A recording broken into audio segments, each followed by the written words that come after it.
ಆ ಹುಡುಗಿ ಸ್ಟೇಟಸ್ ನೀವು ನೋಡಬೇಕು ರಾಜೇಶ್ ಅವರೇ, ಸೋಷಿಯಲ್ ಮೀಡಿಯಾ ಪಬ್ಲಿಕ್ ಅಕೌಂಟ್ ಎಲ್ಲ ದಿನ ರೀಲ್ಸ್ಗೆ ಹಾಕೊಂಡ್ಬಿಟ್ಟಿದ್ದಾರೆ. ಸೋಮವಾರ ಶಿವ ಇದ್ದಾನೆ, ಮಂಗಳವಾರ ಆಂಜನೇಯ ಇದ್ದಾನೆ, ಗುರುವಾರ ರಾಯರಿದ್ದಾರೆ, ಶುಕ್ರವಾರ ಅಮ್ಮನಿದ್ದಾರೆ, ಶನಿವಾರ ಭಾನುವಾರ ಶುಗರ್ ಡ್ಯಾಡಿ ಇದ್ದಾರೆ, ಬುಧವಾರ ಬಾಯ್ ಬೆಸ್ಟ್ ಇದ್ದಾನೆ.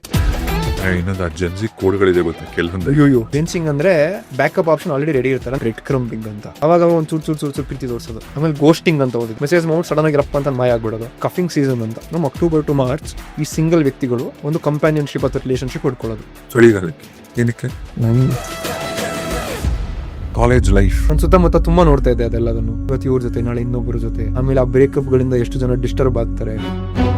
ನನ್ನ ಕಾಲೇಜಲ್ಲಿ ನಂಗೆ ಒಬ್ಳು ಜೂನಿಯರ್ ಇರ್ಲ ಆಯ್ತಾ, ಅವಳೇ ಬೀಳ್ತಾಳೆ, ಹಿಂಗಿರ್ಬೇಕು ನನ್ನ ಹುಡುಗಿ, ಹಿಂಗಿರ್ಬೇಕು ನಾಟಕ ಮಾಡಕ್ ಸ್ಟಾರ್ಟ್. ಒಂದು ನೆಕ್ಸ್ಟ್ 1 or 2 years ಕೆಲಸ, ಮನೆ, ಈ ಹುಡುಗಿ. ಬರೀ ಅವಳು ಆಫೀಸ್ಗೆ ಹೋದ್ಮೇಲೆ ಅಲ್ಲಿ ಅವಳ ಒರಿಜಿನಲ್ ಕ್ಯಾರೆಕ್ಟರ್ ಬಂತು, ವಿಡ್ರಾ ಮಾಡಕ್ ಸ್ಟಾರ್ಟ್ ಮಾಡಿದ್ಲು.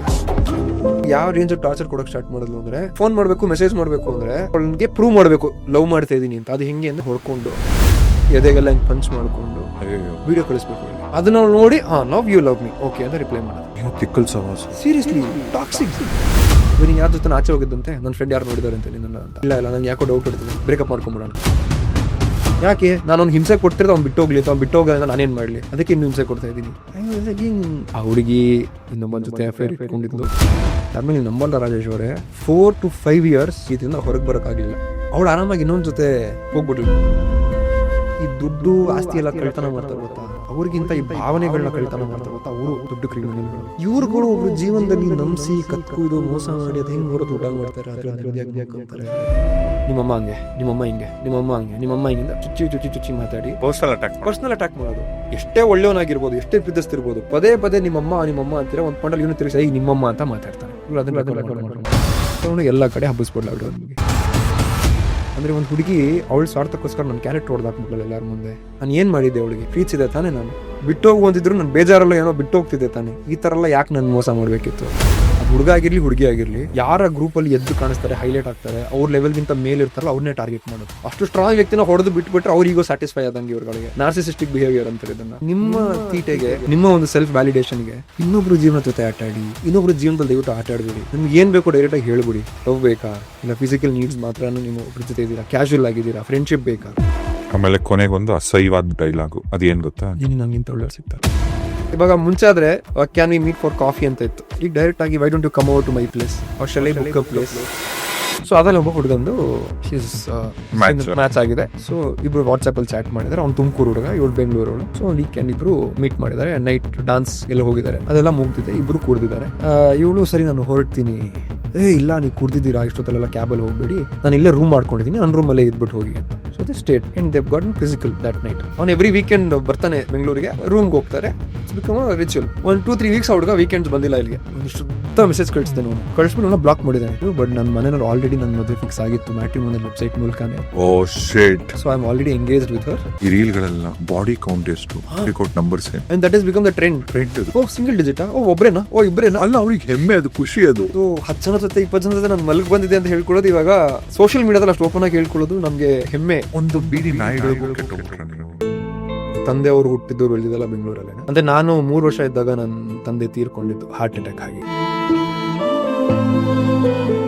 ಅಪ್ಪ ಶಿವಮೊಗ್ಗದಿಂದ ಬ್ಯಾಂಗ್ಳೂರಿಗೆ ಬರಬೇಕಾದ್ರೆ ಹಾರ್ಟ್ ಅಟ್ಯಾಕ್ ಆಗಿ ಬ್ಯಾಂಗ್ಳೂರ್ಗೆ ಅಡ್ಮಿಟ್ ಮಾಡಿದ್ರು. 1-2 days ಹಾಸ್ಪಿಟಲ್ ಇದ್ದು, ಆಮೇಲೆ then he expired in the hospital. ನಮ್ಮ ತಂದೆ ತೀರ್ಕೊಂಡಿದ್ದಾರೆ ಅನ್ನೋ ವಿಚಾರ ನಮ್ಮಮ್ಮ ಹೇಳಿರ್ಲಿಲ್ಲ. ಇವತ್ತು ನಮ್ಮಪ್ಪ ಇಲ್ಲ. But yeah something changed in me.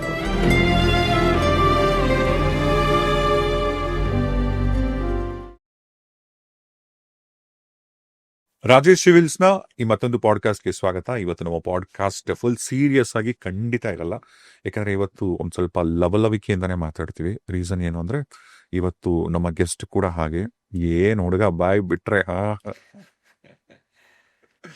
So S, Chandan ಇವತ್ತು ನಮ್ಮ ಪಾಡ್ಕಾಸ್ಟ್ ಅಲ್ಲಿ. ಹಾಯ್ ಚಂದನ್. ನಮಸ್ತೆ, ಚೆನ್ನಾಗಿದ್ದೀರಾ?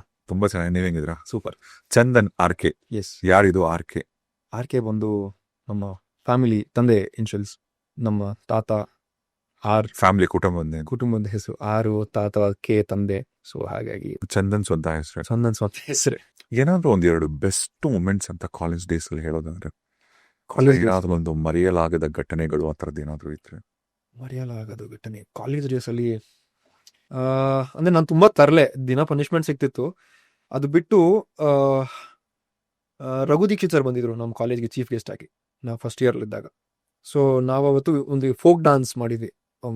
ಪಟ ಅಂತೆಲ್ಲ ಬರುತ್ತೆ ಗೊತ್ತಾ, ಪಟದ ಡಾನ್ಸು, ಸೋಮ ಹೊತ್ಕೊಳ್ಳೋದು, ಆಮೇಲೆ ಕಂಸಾಳೆ, ಅದೆಲ್ಲದನ್ನು ಫ್ಯೂಷನ್ ಮಾಡಿ ಡಾನ್ಸ್ ಮಾಡಿದ್ವಿ. ಅಂಡ್ ರಘು ಸರ್ ನಿಮ್ಗೆ ಗೊತ್ತಲ್ಲ, he always represents our culture on stage.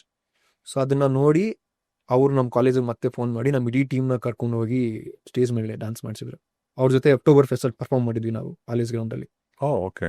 ಆವಾಗ ಅವ್ರು ವಾಪಸ್ ಹೋಗ್ಬೇಕಂತ ಹೇಳಿದ್ರು, ನೀನೇನೋ ಆಗ್ತಾ ಕಣ ಹೋಗೋ ಅಂತ ಹೇಳಿದ್ರು. ಅದ್ ಏನಕ್ಕೆ ಹೇಳಿದ್ರೋ ಗೊತ್ತಿಲ್ಲ, ಬಟ್ ಅವತ್ತು ಹೇಳಿದ್ರು, ನೀನೇನೋ ಆಗ್ತಾ ಕಣ, ನೀನು ನೋಡಿದಿನೋ ಮಾಡ್ತೀಯ ಅಂತ ಅನ್ಸುತ್ತೆ, ಹೋಗು ಅಂತ ಹೇಳಿದ್ರು. I was in first P U ಅವಾಗ ಅವ್ರ ಹತ್ರ ನಾನು ಹೇಳ್ಕೊಂಡಿರಲಿಲ್ಲ ನಾನು ಸಿನಿಮಾದವನ್ನ ಆಗ್ಬೇಕು ಅಂತ. But somewhere V spent an entire day with him and his team. ಅವ್ರ ಮನೆಯಲ್ಲ ರಿಹರ್ಸಲ್ಸ್ ಎಲ್ಲ ಮಾಡಿ ಸ್ಟೇಜ್ ಮೇಲೆ ಪರ್ಫಾರ್ಮ್ ಮಾಡಿದ್ವಿ. ಪರ್ಫಾರ್ಮ್ ಮಾಡಿದ್ಮೇಲೆ ಹಿ ಟೋಲ್ಡ್ ದ್ಯಾಟ್. ಸೊ ಅದೊಂಥರ ಮೋಟಿವೇಶನ್ ಥರ ಇತ್ತು. ಅದು ಬಿಟ್ಟರೆ ಯಶ್ ಸರ್ ಬಂದಿದ್ರು ನಮ್ಮ ಕಾಲೇಜ್ಗೆ ಚೀಫ್ ಗೆಸ್ಟ್ ಆಗಿ. So I was the cultural secretary ಆಗಿದ್ದು. ಅವ್ರನ್ನ ವೆಲ್ಕಮ್ ಮಾಡಿ ಕರ್ಕೊಂಡೋಗಿ ಸ್ಟೇಜ್ ಮೇಲೆಲ್ಲ ಕೂರಿಸಿ ಮಾತಾಡಿದ್ದು. ಬಟ್ ಅವತ್ತು ಅವ್ರ ಜಾಸ್ತಿ ಇಂಟ್ರಾಕ್ಷನ್ ಮಾಡೋಕ್ಕಾಗಲಿಲ್ಲ. ಬಟ್ ನಾನು ನನ್ನ ಫ್ರೆಂಡ್ಸಿಗೆ ಹೇಳ್ತಾ ಇದ್ದೆ, ನಾನು ಒಂದಿನ ಹಂಗೆ ಆಗ್ತೀನಿ, ನಾನು ಈ ಕಾಲೇಜಿಗೆ ಚೀಫ್ ಗೆಸ್ಟ್ ಆಗಿ ಬರ್ತೀನಿ ಅಂತೆಲ್ಲ. ಆಯ್ತು, ನಮ್ಮ ಕಾಲೇಜಿಗೆ ನಾನೇ ಚೀಫ್ ಗೆಸ್ಟ್ ಆಗಿ ಕೂಡ ಹೋಗಿ ಬಂದೆ. ಹೌದಾ? ಬಟ್ ಇನ್ನು ಯಶ್ ಸರ್ ರೀಚ್ ಮಾಡಿರೋ ಲೆವೆಲ್ ಎಲ್ಲ ರೀಚ್ ಮಾಡೋದಕ್ಕೆ ತುಂಬಾ ಟೈಮ್ ಬೇಕು. ಬಟ್ ಅನ್ಕೊಂಡಿದ್ದೀನಿ ಆಗ್ಬೇಕಂತ. ಇದು ಯಾವ ಕಾಲೇಜ್? ಕಾರ್ಮೆಲ್ PU ಕಾಲೇಜ್ ಅಂತ ಬಸವೇಶ್ವರ ನಗರಲ್ಲಿ. ಸೊ ಅಲ್ಲಿ ನಮ್ಗೆ ಆ ಕಾಲೇಜ್ಗೆ ಸೇರ್ಬೇಕಂತ ಯಾಕೆ ಆಸೆ ಇತ್ತು, ನಮ್ಮ ಅಕ್ಕನೂ ಅದೇ ಕಾಲೇಜಲ್ಲಿ ಓದಿದ್ದು. ಅಂಡ್ ಐ ಸೀನ್ ಅಲ್ಲಿ ಕಲ್ಚರಲ್ ಆಕ್ಟಿವಿಟೀಸ್ಗೆ ಅಥವಾ ನೀವು ಸ್ಪೋರ್ಟ್ಸ್ ಅಲ್ಲಿ ಚೆನ್ನಾಗಿದೆ ಅದರಲ್ಲಿ ಮೋಟಿವೇಟ್ ಮಾಡ್ತಾರೆ, ಕಲ್ಚರಲ್ ಚೆನ್ನಾಗಿದೆ ಅದ್ರಲ್ಲಿ ಇನ್ವಾಲ್ವ್ ಆಗಕ್ಕೆ ಬಿಡ್ತಾರೆ, ಚೆನ್ನಾಗಿ ಓದ್ತಿರೋದು ಅಕಾಡೆಮಿಕಲಿ ಬಿಟ್ಬಿಡ್ತಾರೆ. ಸೊ ಅಲ್ಲಿ ಫೋರ್ಸ್ ಮಾಡೋಲ್ಲ ನಿಮಗೆ, ನೀವು ಓದಲೇಬೇಕು, ನೀವು ಇದನ್ನೇ ಮಾಡ್ಬೇಕು ಅದನ್ನೇ ಮಾಡ್ಬೇಕಂತ. ಸೊ ಆ ಒಂದು ಸ್ಪೇಸ್ ಇದ್ದಿದ್ದ ನಾನು ಅಲ್ಲಿಗೆ ಹೋಗ್ಬೇಕಂತ ಇತ್ತು. So I join that college and it was fun. ತುಂಬಾ ಮಜಾ ಮಾಡಿದ್ದೀನಿ ಸ್ಟೂಡೆಂಟ್ ಲೈಫಲ್ಲಿ. ಇದಾದ್ಮೇಲೆ ಐ ಸ್ಟಾರ್ಟೆಡ್, ನಾನು BMS ಯಲಹಂಕದಲ್ಲಿ ಆರ್ಕಿಟೆಕ್ಚರ್ ಓದಿದ್ದು. ಮನೆಯಲ್ಲಿ ಅದೊಂದು ನಾನು ಕೇಳಿದೆ PU ಆದ್ಮೇಲೆ ನಾನು ಆಕ್ಟಿಂಗ್ ಸ್ಕೂಲ್ ಕಳಿಸ್ಬಿಡಿ ಅಂತ. ಬಟ್ ಮನೆಯಲ್ಲೆಲ್ಲ ಎಜುಕೇಶನ್ ಕಂಪ್ಲೀಟ್ ಮಾಡಲೇಬೇಕಂತ. ಸೊ ಅಲ್ಲಿ BMS ಅಲ್ಲಿ ಓದಿದ್ದು. ಆ್ಯಂಡ್ ಅಲ್ಲೂ ಕೂಡ ಸಿಕ್ಕಾಪಟ್ಟೆ ಮಜಾ ಮಾಡಿಕೊಂಡು ಆಟ ಆಡ್ಕೊಂಡು. ಆ್ಯಂಡ್ ನನಗೆ ಸಿನಿಮಾ ಮೇಲೆ ಇಂಟ್ರೆಸ್ಟ್ ಇದ್ರು, ಓದೋದಲ್ಲಿ ಏನು ಕಡಿಮೆ ಇರಲಿಲ್ಲ. I was a rank student. ಒಂದು ಸಬ್ಜೆಕ್ಟಲ್ಲಿ ಯೂನಿವರ್ಸಿಟಿ ಟಾಪರ್ ಕೂಡ ಆಗಿದೆ. ಸೊ ಅದೆಲ್ಲ ಆಗಿತ್ತು. And we use to have a lot of fun. But ಆ ಕಾಲೇಜ್ ಟೈಮಲ್ಲಿ ನನಗೊಂದು ಇನ್ಸಿಡೆಂಟ್ ಇದಾಯ್ತಾ. ನಮ್ಮೊಂದು ಸೀನಿಯರ್ಸ್ಗೆ ಫೇರ್ವೆಲ್ ಮಾಡಿ I was coming back home. ಸಿಕ್ಕಾಪಟ್ಟೆ ಮಳೆ, ಜೋರ್ ಮಳೆ. ಅವಾಗ ಸಾಯಂಕಾಲ ನೈಟ್ ಒಂದು 8 o'clock 8:30 ಜೋರ್ ಮಳೆ ಹೊಡಿತಾ ಇದೆ. ನನ್ನ ಫ್ರೆಂಡ್ ಏನಂತ, ಅವಾಗ ನೀನು 2-wheeler ಬಿಟ್ಬಿಡು, ಕಾರಲ್ಲಿ ಹೋಗ್ಬಿಡೋಣ ಅಂತ. ಆಲ್ರೆಡಿ ಕಾರ್ಲಿ 6 ಜನ ಇದ್ದಾರೆ, ಒಂದು 2 ಹುಡುಗಿರು ಬೇರೆ ಇರ್ತಾರೆ ಕಾರಲ್ಲಿ, ತುಂಬಾ ಅನ್ಕಂಫರ್ಟಬಲ್ ಆಗುತ್ತೆ ಅಂದ್ಬಿಟ್ಟು, ಇಲ್ಲ ಮಗ ನೀವು ಹೊರಟುಬಿಡಿ, ನಾನು ಮಳೆ ನಿಂತ್ಮೇಲೆ ನಿಧಾನಕ್ಕೆ 2-wheeler ಎತ್ಕೊಂಡು ಬರ್ತೀನಿ ಅಂದ್ಬಿಟ್ಟು ಕಳಿಸ್ಬಿಟ್ಟೆ. ನಾನು ಅಲ್ಲೇ ವಾಚ್ಮನ್ ಜೊತೆ ಮಾತಾಡ್ಕೊಂಡು ಕೂತ್ಕೊಂಡು ಟೈಮ್ ಪಾಸ್ ಮಾಡ್ತಾ ಇದ್ದೆ. ಒಂದು 1 hour ಆದ್ಮೇಲೆ ಫೋನ್ ಮಾಡಿದ ಇವನು ಯಲಹಂಕ ಅಂತ ಹೆಬ್ಬಾಳಕ್ಕೆ ಹೋಗೋಕೆ 1 hour ಆಗಿತ್ತು ಆ ಟ್ರಾಫಿಕಲ್ಲಿ ಅವತ್ತು. ಫೋನ್ ಮಾಡ್ಬಿಟ್ಟು ಈ ರೂಟ್ ತೊಗೊಂಬೇಡ, ಫುಲ್ ಟ್ರಾಫಿಕ್ ಒಳಗಡೆ ಬೆಲ್ ರೋಡ್ ವಿದ್ಯಾರಣ್ಯಪುರ ಕನೆಕ್ಟ್ ಆಗುತ್ತೆ ಒಂದು ರೋಡು, ಅಲ್ಲಿಂದ ಹೊರಟೋಗ್ಬಿಡು ಅಂತ ಹೇಳ್ದ. ನಾನು ಸರಿ ಆಯಿತು ಅಂದ್ಕೊಂಡು ಒಂಚೂರು ಮಳೆ ನೋಡಿದೆ, ಅಂಕಲ್ ಇದು ಕಡಿಮೆ ಆಗಂಗಿಲ್ಲ ಹೊರಟ್ಬಿಡ್ತೀನಿ, ಒಂದು ಸ್ವಲ್ಪ ಕಡಿಮೆ ಆಗಿದೆ ಅಂದ್ಬಿಟ್ಟು ಗಾಡಿ ಎತ್ಕೊಂಡು ಬಂದೆ. ಅಲ್ಲಿಂದ ಸ್ವಲ್ಪ ಬಂದ್ಮೇಲೆ ತಿರ್ಗಾ ಜೋರು ಮಳೆ ಸ್ಟಾರ್ಟ್ ಆಗೋಯ್ತು. ಆಮೇಲೆ ಹಾಂಕ್ ಮಾಡಿದ್ರೆ ನನಗೆ ಎಲ್ಲೋ ದೂರದಲ್ಲಿ ಹೊಡಿತಿರೋ ಥರ ಕೇಳಿಸ್ತದೆ ನನ್ನ ಗಾಡಿದೆ, ಅಷ್ಟು ಜೋರು ಮಳೆ, ಪರಿ ಪಟ ಪಟ ಪಟ ಪಟ ಹೊಡಿತಾ ಇದೆ. ಆಮೇಲೆ ಆ ವಿದ್ಯಾರಣ್ಯಪುರ ರೋಡ್ ನೋಡಿದಲ್ಲ, ಫುಲ್ ಟ್ರೀ ಕ್ಯಾನಪೀಸ್ ತರ ಇದೆ ಎಲ್ಲಾನು. ಸ್ಲೋ ಆಗೇ ಬರ್ತಾ ಇದ್ದೀನಿ, ಅರೌಂಡ್ 40-50.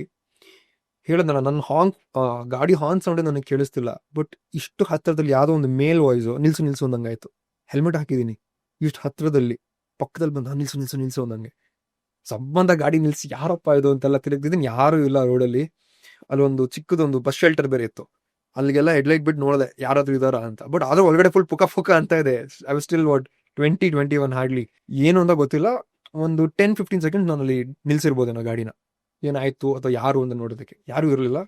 ಫುಲ್ ಭಯ ಆಗ ಬೇರೆ ಸ್ಟಾರ್ಟ್ ಆಗೋಯ್ತು. ಆಕ್ಸಿಲರೇಟ್ ಮಾಡಿದೆ, ಒಂಚೂರು ಗಾಡಿ ಮುಂದೆ ಹಿಂಗೆ ಮೂವ್ ಆಯ್ತಾ, ಒಂದಷ್ಟು ದೂರದಲ್ಲಿ ರಪ್ಪ ಅಂತ ಮರತ್ಕೊಂಡ್ಬಿತ್ತು. ನಾನು ಒಂದು 15 seconds ಅದು ನಿಲ್ಲಿಸ್ದೆ. If I continued no exactly I would have reach that point. I was like, ನಂಗೆ ಫುಲ್ ಆ ಮಳೆಯಿಂದ ನೋಡಿ ಈಗಲೂ ಗೂಸ್ ಬಂದ್ಬಿಡ್ತಾ ಇದೆ ನನಗೆ ಹೇಳ್ತಾ ಇದ್ರೆ.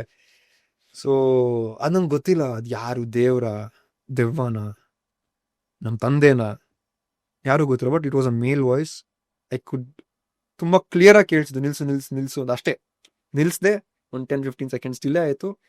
ಯಾಕೋ ಸ್ವಲ್ಪ ಡೋಸ್ ಹೊಡೆಯಕ್ಕೆ ಸ್ಟಾರ್ಟ್ ಆಯ್ತು ಅಂತ ಗಾಡಿ ಮೂವ್ ಮಾಡಿದ್ರೆ ನಾನು ಮರತ್ಕೊಂಬಿತ್ತು. ಅಟ್ ವಾಸ್ ಒನ್ ಥಿಂಗ್ ನನ್ನ ಲೈಫಲ್ಲಿ ಇವತ್ತಿಗೂ ನಂಗೆ ಅದಕ್ಕೆ ಅರ್ಥನೇ ಸಿಕ್ಕಿಲ್ಲ. ಅದು ಏನು ಯಾಕೆ ಅಂತಲೇ ಗೊತ್ತಿಲ್ಲ. ಆ್ಯಂಡ್ ನಾನು ಕುಡಿಯಲ್ಲ, ಸಿಗರೇಟ್ಸ್ ಐತಲ್ಲ, ಯಾವ ಚಟನೂ ಇಲ್ಲ. ಸೊ ಏನೋ ಮತ್ತಲ್ಲೋ ನಶೆನೆಲ್ಲ ನೋಡಿದ್ದು. I was in my consciousness, but ಗೊತ್ತಿಲ್ಲ. It was one very unique experience ನನ್ನ ಲೈಫ್ದು. ಅಲ್ಲ ಹೇಳಿದ್ರಿ ಮೋಸ್ಟ್ಲಿ ಏನೋ ಸ್ಪೆಷಲ್ ಒಂದು ಗೈಡೆಡ್ ಎನರ್ಜಿ.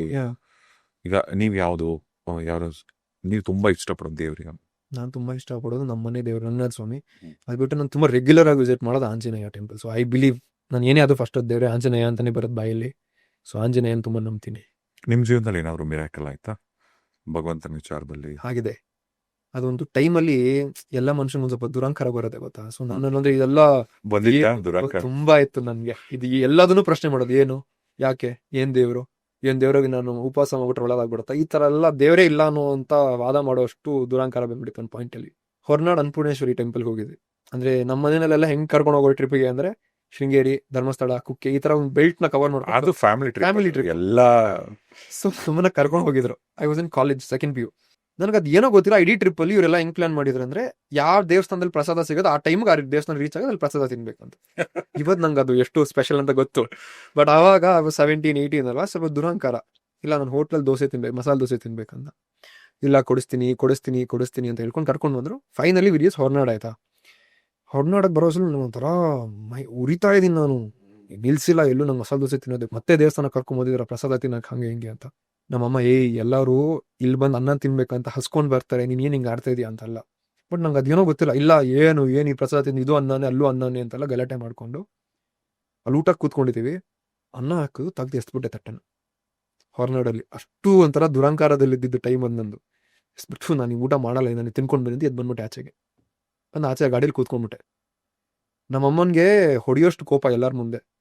ಬಟ್ ನಮ್ಮ ಚಿಕ್ಕಮ್ಮ ಅವರೆಲ್ಲ ತಡೀತಿದ್ದಾರೆ, ಬೇಡ ಸುಂದರ್ ಪಾಪ ಏನೋ ಚಿಕ್ಕ ಹುಡುಗ ಗೊತ್ತಾಗಲ್ಲ ಅವನು. ಸೊ ಅವ್ನಿಗೆ ಏನೋ ಪಾಪ ಅವ್ನು ಅವಾಗಿಂದ ದೋಸೆ ಅಂತಿದ್ದಾನೆ, 2 ದಿನದಿಂದ ನೀವು ಕೊಡ್ಸಿಲ್ಲ ಅವನಿಗೆ ಅಂತೆಲ್ಲ ಇದು ಮಾಡೋದು. ನಮ್ಮಮ್ಮ ಅದು ನೀನು ಅನುಭವಿಸ್ತೀಯ ನೋಡು ಅಂತ ಅಂದ್ರು. ದೇವಸ್ಥಾನದಲ್ಲಿ ಇಷ್ಟೆಲ್ಲ ದುರಂಕಾರ ಮಾಡಿ ತಟ್ಟೆ ಎಸಿತಿದ್ಯಾ ಹೊರನಾಡಲ್ಲಿ ನೀನು ಅಂತ. ನನ್ಗೆ ಅವಾಗ ಇನ್ನೂ ಅದು ರಿಯಲೈಸ್ ಆಗಿಲ್ಲ, ಏನಾಗತ್ತೆ ನನಗೆ ಅನ್ನೋ ಥರ. ನೀವು ನಂಬಲ್ಲ ರಾಜೇಶ್ ಅವರೇ, ಬಂದು ಬೆಂಗಳೂರಿಗೆ ನೀರು ಕುಡಿದ್ರು ವಾಮಿಟ್ ಆಗ್ತದೆ, ಎಳ್ನೀರು ಕುಡಿದ್ರು ವಾಮಿಟ್ ಆಗ್ತದೆ. ನನ್ಗೆ ಅಲ್ಲೂ ನಮ್ಮಮ್ಮ ನೋಡ್ದ, ನೀನು ಹೊರನಾಡಲ್ಲಿ ಪ್ರಸಾದ ಬಿಸಾಕ್ದೆ, ಅದಕ್ಕೆ ದೇವ್ರು ತೋರಿಸ್ತಾ ಇದ್ದಾರೆ. ನನಗೆ ಅಲ್ಲೂ ಒಂಥರ ಇನ್ನೂ ವಾದ ಮಾಡ್ತೇನೆ. ಇಲ್ಲ ನಾನು ಡಾಕ್ಟರ್ ಹತ್ರ ಹೋಗ್ತೀನಿ, ಸರಿ ಹೋಗುತ್ತೆ, ಇಂಜೆಕ್ಷನ್ ತಗೋತೀನಿ. ಡಾಕ್ಟರ್ ಹತ್ರ ಹೋದೆ, ಇಂಜೆಕ್ಷನ್ ತಗೊಂಡೆ, ಮಾತ್ರೆ ತಗೊಂಡೆ, ಗ್ಲೂಕೋಸ್ ವಾಟರ್ ಕುಡಿದ್ರು ವಾಮಿಟ್ ಆಗ್ತಾ ಇದೆ ನನಗೆ. ನೀರು ಹೋಗ್ತಿಲ್ಲ ದೇಹಕ್ಕೆ. 3 days ಆದ್ಮೇಲೆ ಫುಲ್ ಎದಳಕ್ ಆಗ್ತಿಲ್ಲ ಮನಸ್ಸಿನಿಂದ. ಏನು ನೀರು ಸೇರ್ತಿಲ್ಲವಲ್ಲ ಬಾಡಿಗೆ. ನಮ್ಮಮ್ಮ ಒಂದು ಹರಕೆ ಕಟ್ಟಿಟ್ರು ದೇವ್ರಿಗೆ. ಅವನು ಏನೋ ಮಾಡಿರ್ಬೋದು, ಅಲ್ಲಿಗೆ ಕರ್ಕೊಂಡು ಬಂದು ಅಲ್ಲೇ ಊಟ ಮಾಡಿಸ್ತೀನಿ, ಅವ್ನಿಗೆ ಹುಷಾರು ಮಾಡ್ಬಿಡು ಅಂತ. ನೀನು ನಂಬಲ್ಲ, ನೆಕ್ಸ್ಟ್ ಡೇ ವಾಸ್ ರೆಡಿ. ಅವಾಗ ಓಕೆ, ದೇವರು, ಯೂನಿವರ್ಸ್, ಎನರ್ಜಿ ಏನೇ ಇರ್ಬೋದು, ನಮಗಿಂತ ಒಂದು ಸೂಪರ್ ನ್ಯಾಚುರಲ್ ಫೋರ್ಸ್ ಅನ್ನೋದಿದೆ. ಅದನ್ನ ನಾವು ರೆಸ್ಪೆಕ್ಟ್ ಮಾಡಿದಷ್ಟು ನಾವು ಜೀವನದಲ್ಲಿ ಚೆನ್ನಾಗಿರ್ತೀವಿ ಅನ್ಕೊಂಡು ಅದಾದ್ಮೇಲೆ ಹೊರನಾಡಿಗೆಲ್ಲ ಹೋಗಿ, ಅದಾದ್ಮೇಲೆ ನನ್ನ ಲೈಫಲ್ಲಿ I became a different person. ನಾನು ಅಹಂಕಾರ ಕಡಿಮೆಯಾಗಿ ಇನ್ನೊಂದು ಸ್ವಲ್ಪ ತಲೆ ಬಗ್ಸಿ ನಂಬಿಕೆ ಜಾಸ್ತಿ ಆಯ್ತು ಜೀವನದಲ್ಲಿ. ನೀವು ದೇವ್ರು ಅಂದ್ರೆ ಧರ್ಮಸ್ಥಳನೋ, ತಿರುಪತಿನೋ, ಹೊರನಾಡು ಇದು ಒಂದ್ ಕಡೆ ಆದ್ರೆ, ನಿಜವಾದ ದೇವ್ರು ಅಂದ್ರೆ ಯೂನಿವರ್ಸ್, ಪ್ರಕೃತಿ. ಖಂಡಿತ. ಈಗ ನಾವು ಕುಡಿಯೋ ನೀರು, ಬೆಟ್ಟ, ಗಾಳಿ, ಪ್ರಾಣಿಗಳು, ಇದೆಲ್ಲ ದೇವ್ರು. ಇವರಿಂದ ನಮಗ್ ಪ್ರತಿಯೊಂದು ಏನಾದ್ರೂ ಕಲಿಯೋದೊಂದಿರುತ್ತೆ. ಹೌದು. ಆ ಪಾಠ ಕಲ್ತಿಲ್ಲ ಅಂದ್ರೆ ಕಲಿಯೋ ತನಕ ಬಿಡಲ್ಲ ಅದು. 100%. ಅದು ಹೆಂಗ್ ಕಲ್ಸಿದೆ ಅಂದ್ರೆ ಮತ್ತೆ ಇನ್ನೊಂದ್ಸಲ ಲೈಫಲ್ಲಿ ಮಿಸ್ಟೇಕ್ ಮಾಡಬಾರ್ದು ಅನ್ನೋ ತರ. ಆ ಒಂದು ಇನ್ಸಿಡೆಂಟ್ ಆದ್ಮೇಲೆ ನಾನು ಇವತ್ತಿನವರೆಗೂ ಅದನ್ನ ನಡ್ಸ್ಕೊಂಡ್ ಬಂದಿದ್ದೀನಿ. ಅನ್ನದ ಮೇಲಿರೋ ಗೌರವನ ಅದು ನಾನು ಸೋಷಿಯಲ್ ಮೀಡಿಯಾದಲ್ಲೂ ಪೋಸ್ಟ್ ಮಾಡ್ಕೊಂಡಿಲ್ಲ ಜಾಸ್ತಿ. ಬಿಕಾಸ್ ನಾವೊಬ್ರು ಅನ್ನ ಕೊಡ್ತಿರೋದನ್ನ ಪೋಸ್ಟ್ ಮಾಡಬಾರ್ದು ಅನ್ನೋ ಕಾರಣಕ್ಕೆ. ಬಟ್ ಯಾಕೆ ಇದ್ರಲ್ಲಿ ಶೇರ್ ಮಾಡ್ತಿದ್ದೀನಿ ಅಂದ್ರೆ, ಆ ವಿಚಾರ 4 ಜನ ಗೊತ್ತಾಗಿ ಅವ್ರಿಗೂ ಇನ್ಸ್ಪೈರ್ ಆಗಿ ಮಾಡ್ಲಿ ಅನ್ನೋ ಕಾರಣಕ್ಕೆ. ನಾನು ತುಂಬಾ ವರ್ಷಗಳಿಂದ ಲೆಟ್ಸ್ ಪುಟ್ ಅ ಸ್ಮೈಲ್ ಅಂತ ಒಂದು ಹ್ಯಾಶ್ಟ್ಯಾಗ್ ಇಟ್ಕೊಂಡು ಈಗ ತಿಂಗಳಲ್ಲಿ 1 ದಿನ ಮಾತ್ರ ನಾನು ಒಂದಷ್ಟು ಜನ ರೋಡಲ್ಲಿರೋ ಹೋಮ್ಲೆಸ್ ಪೀಪಲ್ಗೆ ಊಟ ಕೊಡಿಸ್ತಾ ಇದ್ದೀನಿ, ನನ್ನ ಕೈಲಿ ಆದಷ್ಟು ಜನಕ್ಕೆ. ಅಂದ್ರೆ ನೀವು ಕೊಟ್ಟು ಬಂದ್ಬಿಡ್ತಾರೆ? ನಾನೇ ಹೋಗ್ಬಿಟ್ಟು ಕೊಟ್ಟು ಬಂದ್ಬಿಡ್ತೀನಿ. ಫ್ರೆಂಡ್ಸ್ ಜೊತೆ ಯಾರನ್ನೋದ್ರ ಜೊತೆ ಹಾಕೊಂಡು ಹೋಗಿ ಒಂದಷ್ಟು ಜನ, ಒಂದೇ ಏರಿಯಾ ಅಂತಲ್ಲ, ನಾವು ಯಾವ ಏರಿಯಾದಲ್ಲಿ ಇರ್ತೀವಿ ಅಲ್ಲಲ್ಲಿ ಹೋಗಿ ರೋಡಲ್ಲಿ ಇರೋತಾರಲ್ಲ ಒಂದಷ್ಟು ಜನ ವಯಸ್ಸಾದವರು ಅಥವಾ ಮಕ್ಳು ಎತ್ಕೊಂಡು ಆಡ್ತಿರೋರಿಗೆ ದುಡ್ಡು ಕೊಟ್ರೆ ಬೇರೆ ಏನಾದ್ರು ಕುಡಿಯೋದು ಒಳ್ಳೆ ಐಡಿಯಾ ಇದು. So I just go, I give it. ಅದನ್ನ ಪೋಸ್ಟ್ ಮಾಡಕ್ ಹೋಗಲ್ಲ ಇನ್ಸ್ಟಾಗ್ರಾಮ್ ಅಲ್ಲಿ. ಬಿಕಾಸ್ ನಾನೇನು ಇವ್ರೇನೋ ಮತ್ತೆ ಬಿಲ್ಡಪ್ಗೆ ಅಥವಾ ಸೋಷಿಯಲ್ ಮೀಡಿಯಾ ಅಟೆನ್ಷನ್ಗೆ ಅಂತ. ಬಟ್ ನನ್ನನ್ನು ನೋಡಿ ನನ್ನ 4 ಜನ ಫ್ರೆಂಡ್ಸ್ ಕೂಡ ಅವ್ರ ಆಫೀಸ್ ಹತ್ರ, ಮನೆ ಹತ್ರ ಮಾಡ್ತಿದ್ದಾರೆ. ಸೊ ನಿಮ್ಮ ಪಾಡ್ಕಾಸ್ಟ್ ಇಂದ ಒಂದಷ್ಟು ಜನ ನೋಡಿ ಅವರು ಕೂಡ ಒಂದಷ್ಟು ಜನ ಅನ್ನ ಕೊಡೋದ್ರ ಎಷ್ಟು ಇಂಪಾರ್ಟೆಂಟ್ ಅಂತ ನಂಗೆ ರಿಯಲೈಸ್ ಆಗಿದ್ದಲ್ಲೇ. ಸೊ ಹಾಗಾಗಿ I change a lot as a person ಆ ಒಂದು ಇನ್ಸಿಡೆಂಟ್ ಆದ್ಮೇಲೆ. ಸೊ ತುಂಬಾ ಘಟನೆಗಳು ಲೈಫಲ್ಲಿ ನಮ್ಮನ್ನ ಬೇರೆ ದಿಕ್ಕುಗಳಿಗೆ ಅಥವಾ ನಾವು ನಮ್ಮ ನೆಕ್ಸ್ಟ್ ಲೆವೆಲ್ಗೆ ಒಬ್ಬ ಮನುಷ್ಯನಾಗಿ ಬೆಳೆಯೋದಕ್ಕೆ ಒಂದಷ್ಟು ಇನ್ಸಿಡೆಂಟ್ಗಳು ಕಾರಣ ಆಗ್ತವೆ. ಸೊ ಅದ್ರಲ್ಲಿ ಇದು ಒಂದು. ಅಲ್ಲ, ಈಗ ನೀವು ಹೇಳ್ದಂಗೆ ಅಫ್ಕೋರ್ಸ್ ಈಗ ಜನಗಳಿಗೆ ದುಡ್ಡು ಕೊಟ್ರೆ 10 ರೂಪಾಯಿ ಕೊಟ್ರೆ 20 ಅಂತಾರೆ, 20 ಅಂದ್ರೆ 100 ರೂಪಾಯಿ ಕೇಳ್ತಾರೆ. ಆಮೇಲೆ ಕೊಟ್ಟ ಅನ್ನ ತಗೋತಾರಂತ ಏನ್ ಗ್ಯಾರಂಟಿ? ಕುಡಿಯೋದು ಇನ್ನೇನೋ ಮಾಡಿರ್ಬೋದು. ಈಗ ಹೊಟ್ಟೆ ತುಂಬಾ ಊಟ ಕೊಟ್ರೆ ಅವಾಗ್ಲೇ ಸಾಕು ಅಂತ ವೇಸ್ಟ್ ಮಾಡಲ್ಲ, ತಿಂದ್ಬಿಟ್ಟು ಮುಗಿಸ್ಬಿಡ್ತಾರೆ ಅಲ್ಲಿಗೆ.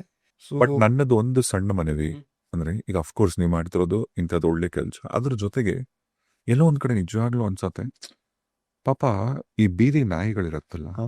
ಈಗ ಮನುಷ್ಯ ಆದ್ರೂ ಬಾಯಿ ಬಿಟ್ಟು ಕೇಳ್ತಾನೆ, ಪಾಪ ಪ್ರಾಣಿಗಳು ಎಲ್ಲಿಂದ ಕೇಳ್ತಾರೆ ಅಲ್ವಾ? ಈಗ ನಿಮ್ಮ ಮನೆ ಮೇಲೆ ಸಾಧ್ಯವಾದ್ರೆ ನೀರು, ಒಂದಷ್ಟು ತಿಂಡಿ ಏನಾದ್ರ ಮೇಲೆ ಇಡೀ ಮೇಲೆ ಪಕ್ಷಿಗಳು ತಿನ್ನೋದು. ಬೀದಿ ನಾಯಿಗಳಿಗೆ ದಯವಿಟ್ಟು ನಿಮ್ಮ ಮನೆ ಪಕ್ಕ ಅಕ್ಕಪಕ್ಕ ಇದ್ರೆ ನಿಮ್ ಮನೆಯಲ್ಲಿ ನೆನ್ನೆದೋ 3 ದಿನದ್ದೋ ತಂದು ಹಾಕೋದಲ್ಲ, ನೀವೊಂದು ಅನ್ನ ಸಾರು ಮಾಡಿದ್ರೆ ಅದ್ರಲ್ಲಿ ಒಂದು ಪೋಷಣೆ ಇತ್ತು, ಹೌದು. ಪಾಪ ಅವಕ್ಕೂ ಕೊಡಿ. ಕರೆಕ್ಟ್ ನಾನು ಮಾಡ್ತೀನಿ ದಿನದ ಮೇಲೆ. ಐ ಯೂಸ್ ಟು ಲೈಕ್ ನಾನು ಇದನ್ನ ಮಾಡ್ಕೊಂಡ್ ಬರ್ತಿದ್ದೆ, ಇದನ್ನ ಒಂದ್ಸಲ ನಾನು ಸ್ಟಾರ್ಟ್ ಮಾಡ್ತೀನಿ. ಕಾಲೇಜ್ ಲೈಫ್ ಏನೇನೆಲ್ಲ ಕಲಿಸ್ತು, ಏನೇನೆಲ್ಲ ಮಾಡಬಾರ್ದಿತ್ತು ಅಂತ ಅನ್ನಿಸ್ತು, ಏನ್ ಮಾಡಿದ್ದಕ್ಕೆ ಇವತ್ತು ಜೀವನ ಸಕ್ಸಸ್ ಆಯ್ತು ಅಂತ ಅನ್ನಿಸ್ತು? ಏನ್ ಮಾಡಿದಕ್ಕೆ ಅಂದ್ರೆ ಒಳ್ಳೆ ಫ್ರೆಂಡ್ಶಿಪ್ ಮಾಡಿದೆ ಲೈಫಲ್ಲಿ. ನಂಗೆ ಅದೊಂದು ತುಂಬಾ ಹೆಮ್ಮೆ ಇದೆ ಇವತ್ತಿಗೂ. ಈಗ ಇದಾರ ಫ್ರೆಂಡ್ಸ್? ಎಲ್ಲರೂ ಇದೆ. ನನಗೆ ಮಾಂಟೆಸರಿ ಇದ್ದ ಫ್ರೆಂಡ್ ಕೂಡ ಇವತ್ತಿಗೂ ಇದೆ ಕಾಂಟ್ಯಾಕ್ಟ್ ಅಲ್ಲಿ. So I never let go of good people from my life. Usually ನಾನು ಯಾರು ಕಳ್ಸಲ್ಲ ನನ್ನ ಲೈಫ್. ಒಳ್ಳೆಯವರೇ ಕೆಟ್ಟವರು ಒಂದ್ಸಲ ನನ್ನ ಲೈಫಲ್ಲಿ ಇದ್ದಾರೆ, I don't push them away. But ಅದರಲ್ಲೂ I am very happy that 95% ಎಲ್ಲ ಕ್ವಾಲಿಟಿ ಒಳ್ಳೆ ಕ್ಯಾರೆಕ್ಟ್ರು ಚೆನ್ನಾಗೇ ಇದ್ದಾರೆ ಅಂತ. So good friendship. ಅವರೆಲ್ಲರೂ ನನ್ನ ಸಿನಿಮಾ ಆಸ್ಪಿರೇಷನ್ಸ್ಗೆ ಸಪೋರ್ಟ್ ಮಾಡಿದವರು ಇದ್ದಾರೆ, ನನ್ನ ಕನಸುಗಳಿಗೆ ಹೆಲ್ಪ್ ಮಾಡಿದವರು ಇದ್ದಾರೆ.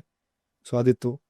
ಆ್ಯಂಡ್ ಬೈ ಗಾಡ್ಸ್ ಗ್ರೇಸ್ ನಾನು ಇಲ್ಲ ಹೋಗಿ ಅಂತೆಲ್ಲ ಬಿದ್ದು ಟೈಮ್ ವೇಸ್ಟ್ ಮಾಡ್ಕೊಂಡು ಹಾಳು ಮಾಡ್ಕೊಳ್ಳಿಲ್ಲ. ನಾನು ಸುತ್ತಮುತ್ತ ನಡೀತಿದ್ದ ಇನ್ಸಿಡೆಂಟ್ಸ್ಗಳನ್ನ ನೋಡೇ ಇದು ಬೇಡಪ್ಪ ನನಗೆ ಏನೋ ಥರ ಒಂದು ಬ್ಯಾಕ್ ಫುಟ್ಟಲ್ಲೇ ಇದ್ದೆ.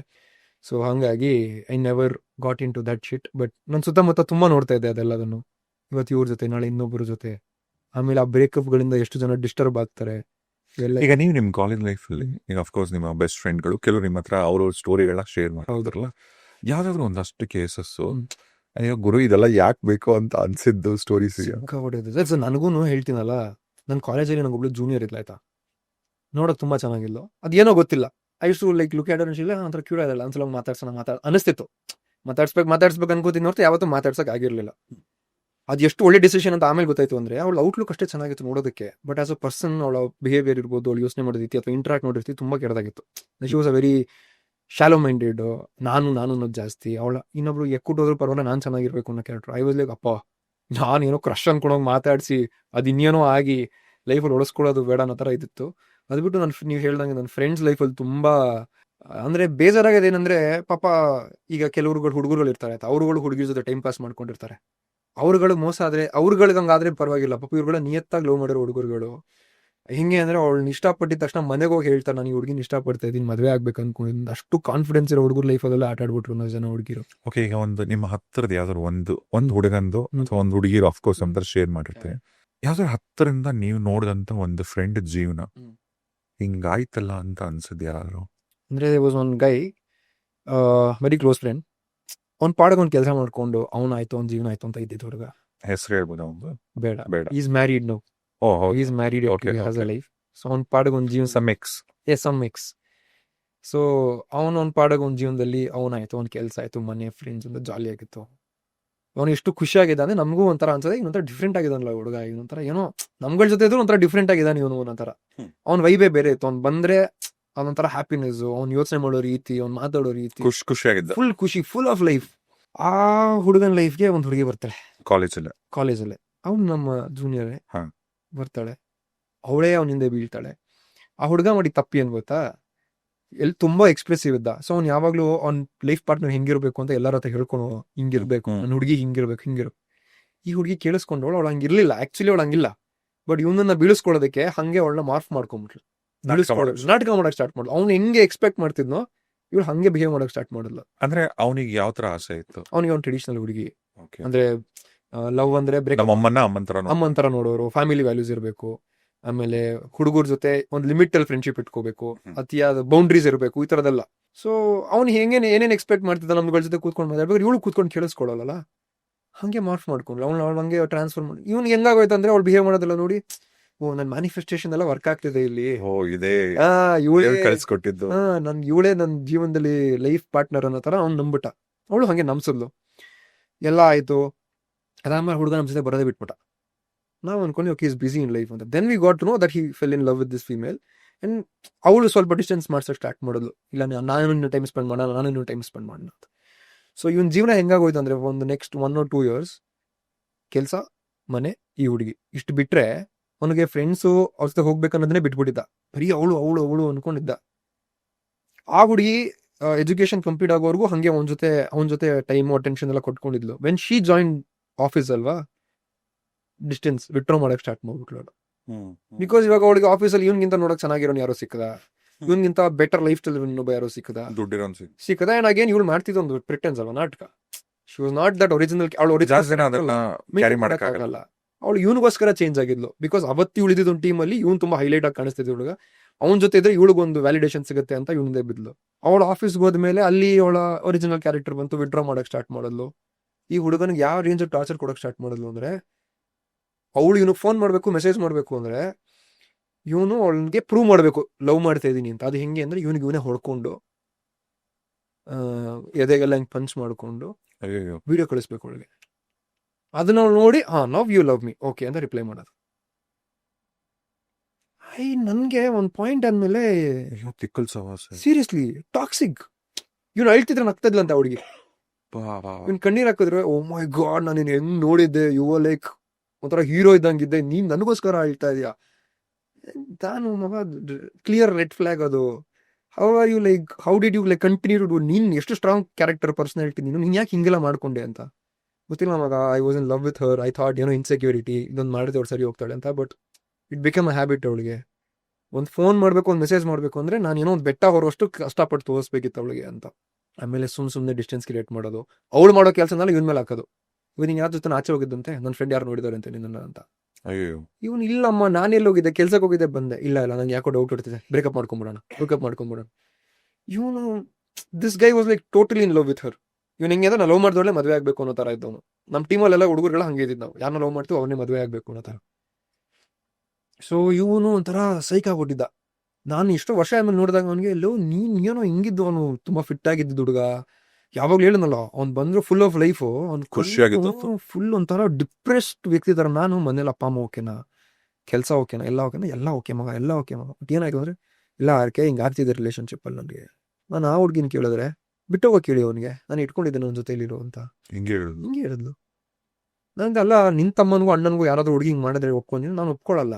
ನಾನು ನನ್ನ ಜೊತೆ ಇರುವಂತ ಹೇಳ್ತಾ ಇದ್ದೀನಾ, ಯಾಕೆ ನಾನು ಅವ್ನು ಹಿಂಸೆ ಕೊಡ್ತಿರೋದು ಅವ್ನು ಬಿಟ್ಟೋಗ್ಲಿ ಅಂತ. ಅವ್ನು ಬಿಟ್ಟೋಗ ನಾನೇನ್ ಮಾಡ್ಲಿ, ಅದಕ್ಕೆ ಇನ್ನು ಹಿಂಸೆ ಕೊಡ್ತಾ ಇದ್ದೀನಿ. ನಂಗೆ ತುಂಬಾ ಬಂದ್ಬಿಟ್ಟಿದ್ ಬಾಯಲ್ಲಿ, ನೀನೊಂದು ಹುಡುಗಿನ ಅದು ಇದು ಅಂತ. ಬಟ್ ಯಾಕೆ ಮಾತಾಡೋದು ಅಂದ್ಬಿಟ್ಟು ಆಮೇಲೆ ಇವ್ನಿಗೆ ಹೇಳ್ದೆ, ಇಲ್ಲ ಮಗ ನೋಡಿ ಹಿಂಗೆಲ್ಲ ಮಾತಾಡ್ತಾಳು. ಇಲ್ಲ ಕೊಂಡು ಪಾಪ ಕೆಲ್ಸ ಟೆನ್ಷನ್ ಎಲ್ಲ ಮಾತಾಡ್ತಿರ್ತಾಳೆ ಬಿಡು ಅಂತ. ಫೈನಲಿ ಆ ಹುಡುಗಿ ಇನ್ನೊಬ್ಬನ ಜೊತೆ ಅಫೇರ್ ಇಟ್ಕೊಂಡಿದ್ಲು. ಅದೆಲ್ಲ ಸಾಕ್ಷಿ ಸಮೇತ ಸಿಕ್ಕದ ಮೇಲೆ ಅಂದ್ರೆ ಇವನಿಗೆ ಗೊತ್ತಾಯ್ತು. ಹೆಂಗ್ ಸಿಕ್ತು ಸಾಕ್ಷಿ? ಆಫೀಸಲ್ಲಿ ಇನ್ನೊಬ್ಬ ಯಾರೋ ಕೊಲೀಗು ಇವಳು ಆಡ್ತಿರೋ ಆಟಗಳನ್ನೆಲ್ಲ ನೋಡಿ ಅಂತ ಇನ್ನೊಂದು ಹುಡುಗಿ ನೋಡಿ, ಹುಡುಗಿರ್ಲು ಒಳ್ಳೆಯವ್ರು ಇರ್ತಾರೆ ಅಂತಾರಲ್ಲ, ಅವಳಿಗೆ ಪಾಪ ಈ ಹುಡುಗ ತುಂಬಾ ಟಾರ್ಚರ್ ಆಗ್ತಿದೆ ಅನ್ಕೊಂಡು she contacted this guy. She said, see this is what she is doing behind your back, ಹುಷಾರಾಗಿರು, ನೀನು ತುಂಬಾ ಒಳ್ಳೆಯವ್ರು, ನಿಂಗೆ ಒಳ್ಳೇದಾಗ್ಲಿ ಅಂತ. ಅದಾದ್ಮೇಲೆ ನೀವು ನಂಬಲ್ಲ ರಾಜೇಶ್ ಅವರೇ, 4 to 5 years ಅವನಿಗೆ ಇದರಿಂದ ಹೊರಗೆ ಬರೋಕ್ಕಾಗಲಿಲ್ಲ.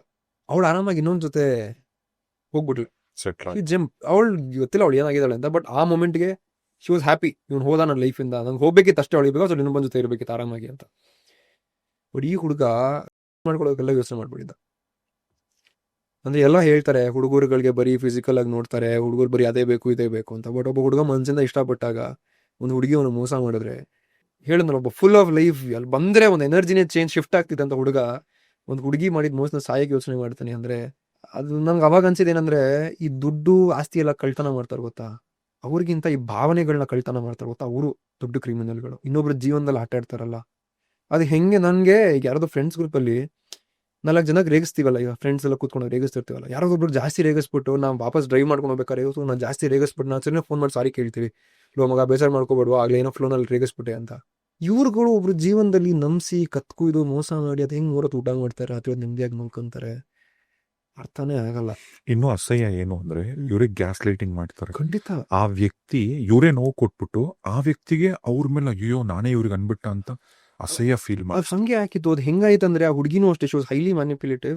ಈಗ ನೋಡಿ, ನೀವು ನನ್ನ ಜೊತೆ ಒಳ್ಳೆ ತಂದಲ್ಲಿ ಮಾತಾಡ್ತಿದ್ದೀರ ಆಯ್ತಾ, ಈಗ ನೀವು ನನ್ನ ಜೊತೆ ಒಳ್ಳೆ ತಂದಲ್ಲಿ ಮಾತಾಡ್ತೀರಿ, ಎಲ್ಲ ನಿಮ್ಮನ್ನ ಒಳ್ಳೆಯವರು ಅಂತ ಹೇಳ್ತಿದ್ದಾರೆ. ಬಟ್ ನನಗೆ I want to prove people that you are a bad person, but I don't have proof. ನಾನು ಏನು ಮಾಡ್ತೀನಿ ಅಂದ್ರೆ, ಆ ಹುಡುಗಿ ಏನು ಮಾಡಿದೆ ಅಂದ್ರೆ, ಮಾತು ಮುಂಚೆ ನಿಮ್ಮಮ್ಮ ಯಾವ್ದೋ ಒಂದು ಪರ್ಸನಲ್ ಟ್ರಿಗರ್ ಆಗೋ ಒಂದು ಪಾಯಿಂಟ್ ಇರುತ್ತೆ, ಅದನ್ನ ತೆಗೆದು ಮಾತಾಡೋದು. ಹುಡುಗರುಗಳಿಗೆ ಅಮ್ಮ ವಿಚಾರಕ್ಕೆ ಬಂದ್ರೆ ಆಗಲ್ಲ, ನಿಮ್ಮಮ್ಮ ಹಂಗೆ, ನಿಮ್ಮಮ್ಮ ಹಿಂಗೆ, ನಿಮ್ಮಮ್ಮ ಹಂಗೆ, ನಿಮ್ಮಮ್ಮ ಹಿಂಗಿಂದ ಚುಚ್ಚಿ ಮಾತಾಡಿ ಪರ್ಸನಲ್ ಅಟ್ಯಾಕ್ ಮಾಡೋದು. ಎಷ್ಟೇ ಒಳ್ಳೆಯವನಾಗಿರ್ಬೋದು, ಎಷ್ಟೇ ಪ್ರೀತಿಸ್ತಿರ್ಬೋದು, ಪದೇ ಪದೇ ನಿಮ್ಮಮ್ಮ ಅಂತೀರ, ಒಂದು ಪಾಯಿಂಟಲ್ಲಿ ಇವನು ತಿರುಗಿಸಿ ನಿಮ್ಮಮ್ಮ ಅಂತ ಮಾತಾಡ್ತಾನೆ. ಇವ್ರು ಅದನ್ನ ರೆಕಾರ್ಡ್ ಮಾಡ್ಕೊಂಡ್ರಿ, ಏನ್ ಬೈದಿದ್ದು. ತಗೊಂಡು ಎಲ್ಲ ಕಡೆ ಹಬ್ಬಿಸ್ಬಿಡ್ಲ ಹುಡುಗನಿಗೆ. ಆ ಒಂದು ಇನ್ಸಿಡೆಂಟ್ ಇಂದ ಎಲ್ಲ ಹಿಂಗ್ ನಂಬಿಡೋಣ ಈ ಹುಡುಗ ನಿಜವಾಗ್ಲೂ ಕೆಟ್ಟ ಅಂದ್ರೆ ಎಲ್ಲ ಅವ್ನ ರಿಯಾಕ್ಷನ್ ಬಗ್ಗೆ ಮಾತಾಡಿದ್ರು. ಅಂಡ್ ಹಿ ನೆವರ್ ಸೆಡ್ ನಾನು ಮಾತಾಡಿಲ್ಲ ಅಂತಾನು ಇಲ್ಲ, ಅವ್ನು ನಾನು ಮಾತಾಡಿದೆ. ಬಟ್ ನಾನು ಆ ಥರ ಮಾತಾಡುವಾಗ ಅವಳು ಏನ್ ಮಾಡೋದು ಕೇಳಿ ಅಂದ್ರೆ ನೋ ಬಡಿ ರೆಡಿ ಟು ಆ ಕಾನ್ವರ್ಸೇಷನ್ ಮಾಡೋದಕ್ಕೆ ಯಾರು ರೆಡಿ ಇರಲಿಲ್ಲ, ಬಿಕಾಸ್ ಅವಳು ಅಷ್ಟು ಚೆನ್ನಾಗಿ ವಿಕ್ಟಿಮ್ ಕಾರ್ಡ್ ಪ್ಲೇ ಮಾಡಿಬಿಡಿದ್ದು. ಆ್ಯಂಡ್ ಅದರಿಂದನೇ ಒಂದು 4-5 years ಆಗಿತ್ತು. ಅಂದ್ರೆ ಒಂದು ಹುಡುಗಿ ಅವಳು ಸ್ವಾರ್ಥಕ್ಕೋಸ್ಕರ ನನ್ನ ಕ್ಯಾರೆಕ್ಟರ್ ಹೊಡೆದಾಕ್ಬಿಡಲ್ಲ ಎಲ್ಲರ ಮುಂದೆ. ನಾನು ಏನು ಮಾಡಿದ್ದೆ ಅವಳಿಗೆ? ಪ್ರೀತಿಸಿದೆ ತಾನೇ ನಾನು, ಬಿಟ್ಟೋಗು ಅಂತಿದ್ರು ನಾನು ಬೇಜಾರಲ್ಲ ಏನೋ ಬಿಟ್ಟೋಗ್ತಿದ್ದೆ ತಾನೆ. ಈ ಥರ ಎಲ್ಲ ಯಾಕೆ ನಾನು ಮೋಸ ಮಾಡಬೇಕಿತ್ತು? 4-5 years ಅವನು ಇವತ್ತಿಗೂ ನನ್ನ ಪ್ರಕಾರ I don't know, is married, is in a different country, but I don't think is happy. But ಇನ್ನೂ ದುರಂತ ಅಂದ್ರೆ ಕೆಲವೊಂದ್ಸರಿ ಪಾಪ ಒಂದು ಹುಡುಗನೋ ಹುಡುಗಿನೋ ನಿಯತ್ತಾಗಿ ಇಷ್ಟಪಟ್ಟು ಕೆಲವರು ಕಾರಣನೇ ಕೊಡಲ್ಲ, ಹೌದು, ಕ್ಲೋಜರೇ ಕೊಡೋದು, ಇದ್ದಕ್ಕಿದ್ದಂಗೆ ಕಟ್ ಮಾಡ್ಬಿಡ್ತಾರೆ. ಅದೇನು ಹೇಳಿದ್ನಲ್ಲ, ಭಾವನೆನ ಕದಿಯೋದಿದೆಯಲ್ಲ ತುಂಬಾ ದೊಡ್ಡ ತಪ್ಪು. ಅಂಡ್ ಮತ್ತೆ ಇಂಥವರೆಲ್ಲ ರಿಲೇಶನ್ಶಿಪ್ ಅಲ್ಲಿ ಏನ್ ಎಕ್ಸ್ಪೆಕ್ಟ್ ಮಾಡ್ತಾರೆ? ಅವ್ರಿಗೆ ಏನು ಗೊತ್ತಾ, ಇನ್ಸ್ಟೆಂಟ್ ವ್ಯಾಲಿಡೇಷನ್ ಅಥವಾ ಒಂದು ಆ ಮೊಮೆಂಟ್ ಒಂದು ಬೇಕು. ಅವ್ನು ಇನ್ನೊಂದು ಅಬ್ಸರ್ವ್ ಮಾಡಿದ್ದೀನಿ, ಈ ಥರ ಮ್ಯಾನಿಪುಲೇಟಿವ್ ಪೀಪಲ್ ಇರ್ತಾರೆ ಗೊತ್ತಾ, ಅವ್ರು ಯಾವತ್ತೂ ಒಂದು ಗ್ರೂಪಲ್ಲಿ ಎಲ್ಲರ ಜೊತೆ ಒಬ್ಬ ಇರ್ತಾನಲ್ಲ ಅವನ್ನ ಟಾರ್ಗೆಟ್ ಮಾಡಲ್ಲ. ಯಾರು ಹೈಲೈಟ್ ಆಗಿರ್ತಾರೆ ಗೊತ್ತಾ, ಅದು ಹುಡುಗ ಆಗಿರ್ಲಿ ಹುಡುಗಿ ಆಗಿರ್ಲಿ, ಯಾರ ಗ್ರೂಪಲ್ಲಿ ಎದ್ದು ಕಾಣಿಸ್ತಾರೆ ಹೈಲೈಟ್ ಆಗ್ತಾರೆ ಅವ್ರ ಲೆವೆಲ್ಗಿಂತ ಮೇಲೆ ಇರ್ತಾರಲ್ಲ ಅವ್ರನ್ನೇ ಟಾರ್ಗೆಟ್ ಮಾಡೋದು. ಬಿಕಾಸ್ ಆ ವ್ಯಕ್ತಿಗಳು ಲುಕ್ಸ್ಗಿಂತ ಜಾಸ್ತಿ ಕ್ಯಾರೆಕ್ಟರ್ನ ಇಷ್ಟಪಡ್ತಿರ್ತಾರೆ. ಇವರು ಹೇಳಿದ್ನಲ್ಲ ನಂಗೆ ಮಾರ್ಫ್ ಮಾಡ್ಕೊಂಡು ಅದೇ ಥರ ಬಿಹೇವ್ ಮಾಡಿ ಅವ್ರನ್ನ ಪಡ್ಕೊಂಡ್ಬಿಡೋದು. ಅಷ್ಟು ಸ್ಟ್ರಾಂಗ್ ವ್ಯಕ್ತಿನ ಹೊಡೆದು ಬಿಟ್ಬಿಟ್ರೆ ಅವ್ರಿಗೂ ಸ್ಯಾಟಿಸ್ಫೈ ಆದಂಗೆ ಇವ್ರುಗಳಿಗೆ. ನಾರ್ಸಿಸಿಸ್ಟಿಕ್ ಬಿಹೇವಿಯರ್ ಅಂತಾರೆ ಇದನ್ನ. ಸೊ ಇದನ್ನ ಮಾಡಿ ಅವ್ರಿಗೊಂಥರ ಅದು ಏನು ಖುಷಿ ಸಿಗುತ್ತೋ ಗೊತ್ತಿಲ್ಲ. ಆ್ಯಂಡ್ ನಾನು ಬೇಜಾರಾಗದೆ ಹಿಂಗೆ ನಿಮ್ಮ ತೀಟೆಗೆ, ನಿಮ್ಮ ಯಾವುದೋ ಒಂದು ನಿಮ್ಮ ಒಂದು ಸೆಲ್ಫ್ ವ್ಯಾಲಿಡೇಷನ್ಗೆ ಇನ್ನೊಬ್ರು ಜೀವನ ಜೊತೆ ಆಟ ಆಡಿ ಇನ್ನೊಬ್ರಿಗೆ ನೆಮ್ಮದಿ ಅಂದ್ರೆ ಅದೇನೋ ಗೊತ್ತೇ ಇಲ್ಲ ಬಿಡಿ. ಅವ್ರ ಬಗ್ಗೆ ನಮ್ಗೊಂಥರ ಅಸಹ್ಯ ಅನ್ಸದ್ ಮಾತಾಡೋದಕ್ಕೆ ಅವ್ರಗಳ ಬಗ್ಗೆ. ಹುಡುಗರಾಗ್ಲಿ ಹುಡುಗಿರಾಗ್ಲಿ ನಾನು ಯಾವಾಗಲೂ ಅದನ್ನೇ ಹೇಳ್ತೀನಿ, ಇನ್ನೊಬ್ರು ಜೀವನದಲ್ಲಿ ದಯವಿಟ್ಟು ಆಟ ಆಡಬೇಡಿ. ನಿಮ್ಗೆ ಏನು ಬೇಕು ಡೈರೆಕ್ಟಾಗಿ ಹೇಳ್ಬಿಡಿ. ಲವ್ ಬೇಕಾ, ಇಲ್ಲ ಫಿಸಿಕಲ್ ನೀಡ್ಸ್ ಮಾತ್ರ ನೀವು ಒಬ್ರ ಜೊತೆ ಇದ್ದೀರಾ, ಕ್ಯಾಶುವಲ್ ಆಗಿದ್ದೀರಾ, ಫ್ರೆಂಡ್ಶಿಪ್ ಬೇಕಾ, be clear about what you want. ಅವ್ರಿಗೆ ಬೇಕಂದ್ರೆ ನಿಮ್ಮ ಜೊತೆ ಇರ್ತಾರಲ್ಲ ಅಂದ್ರೆ ಅವರು ಹೊರಟೋಗ್ತಾರೆ.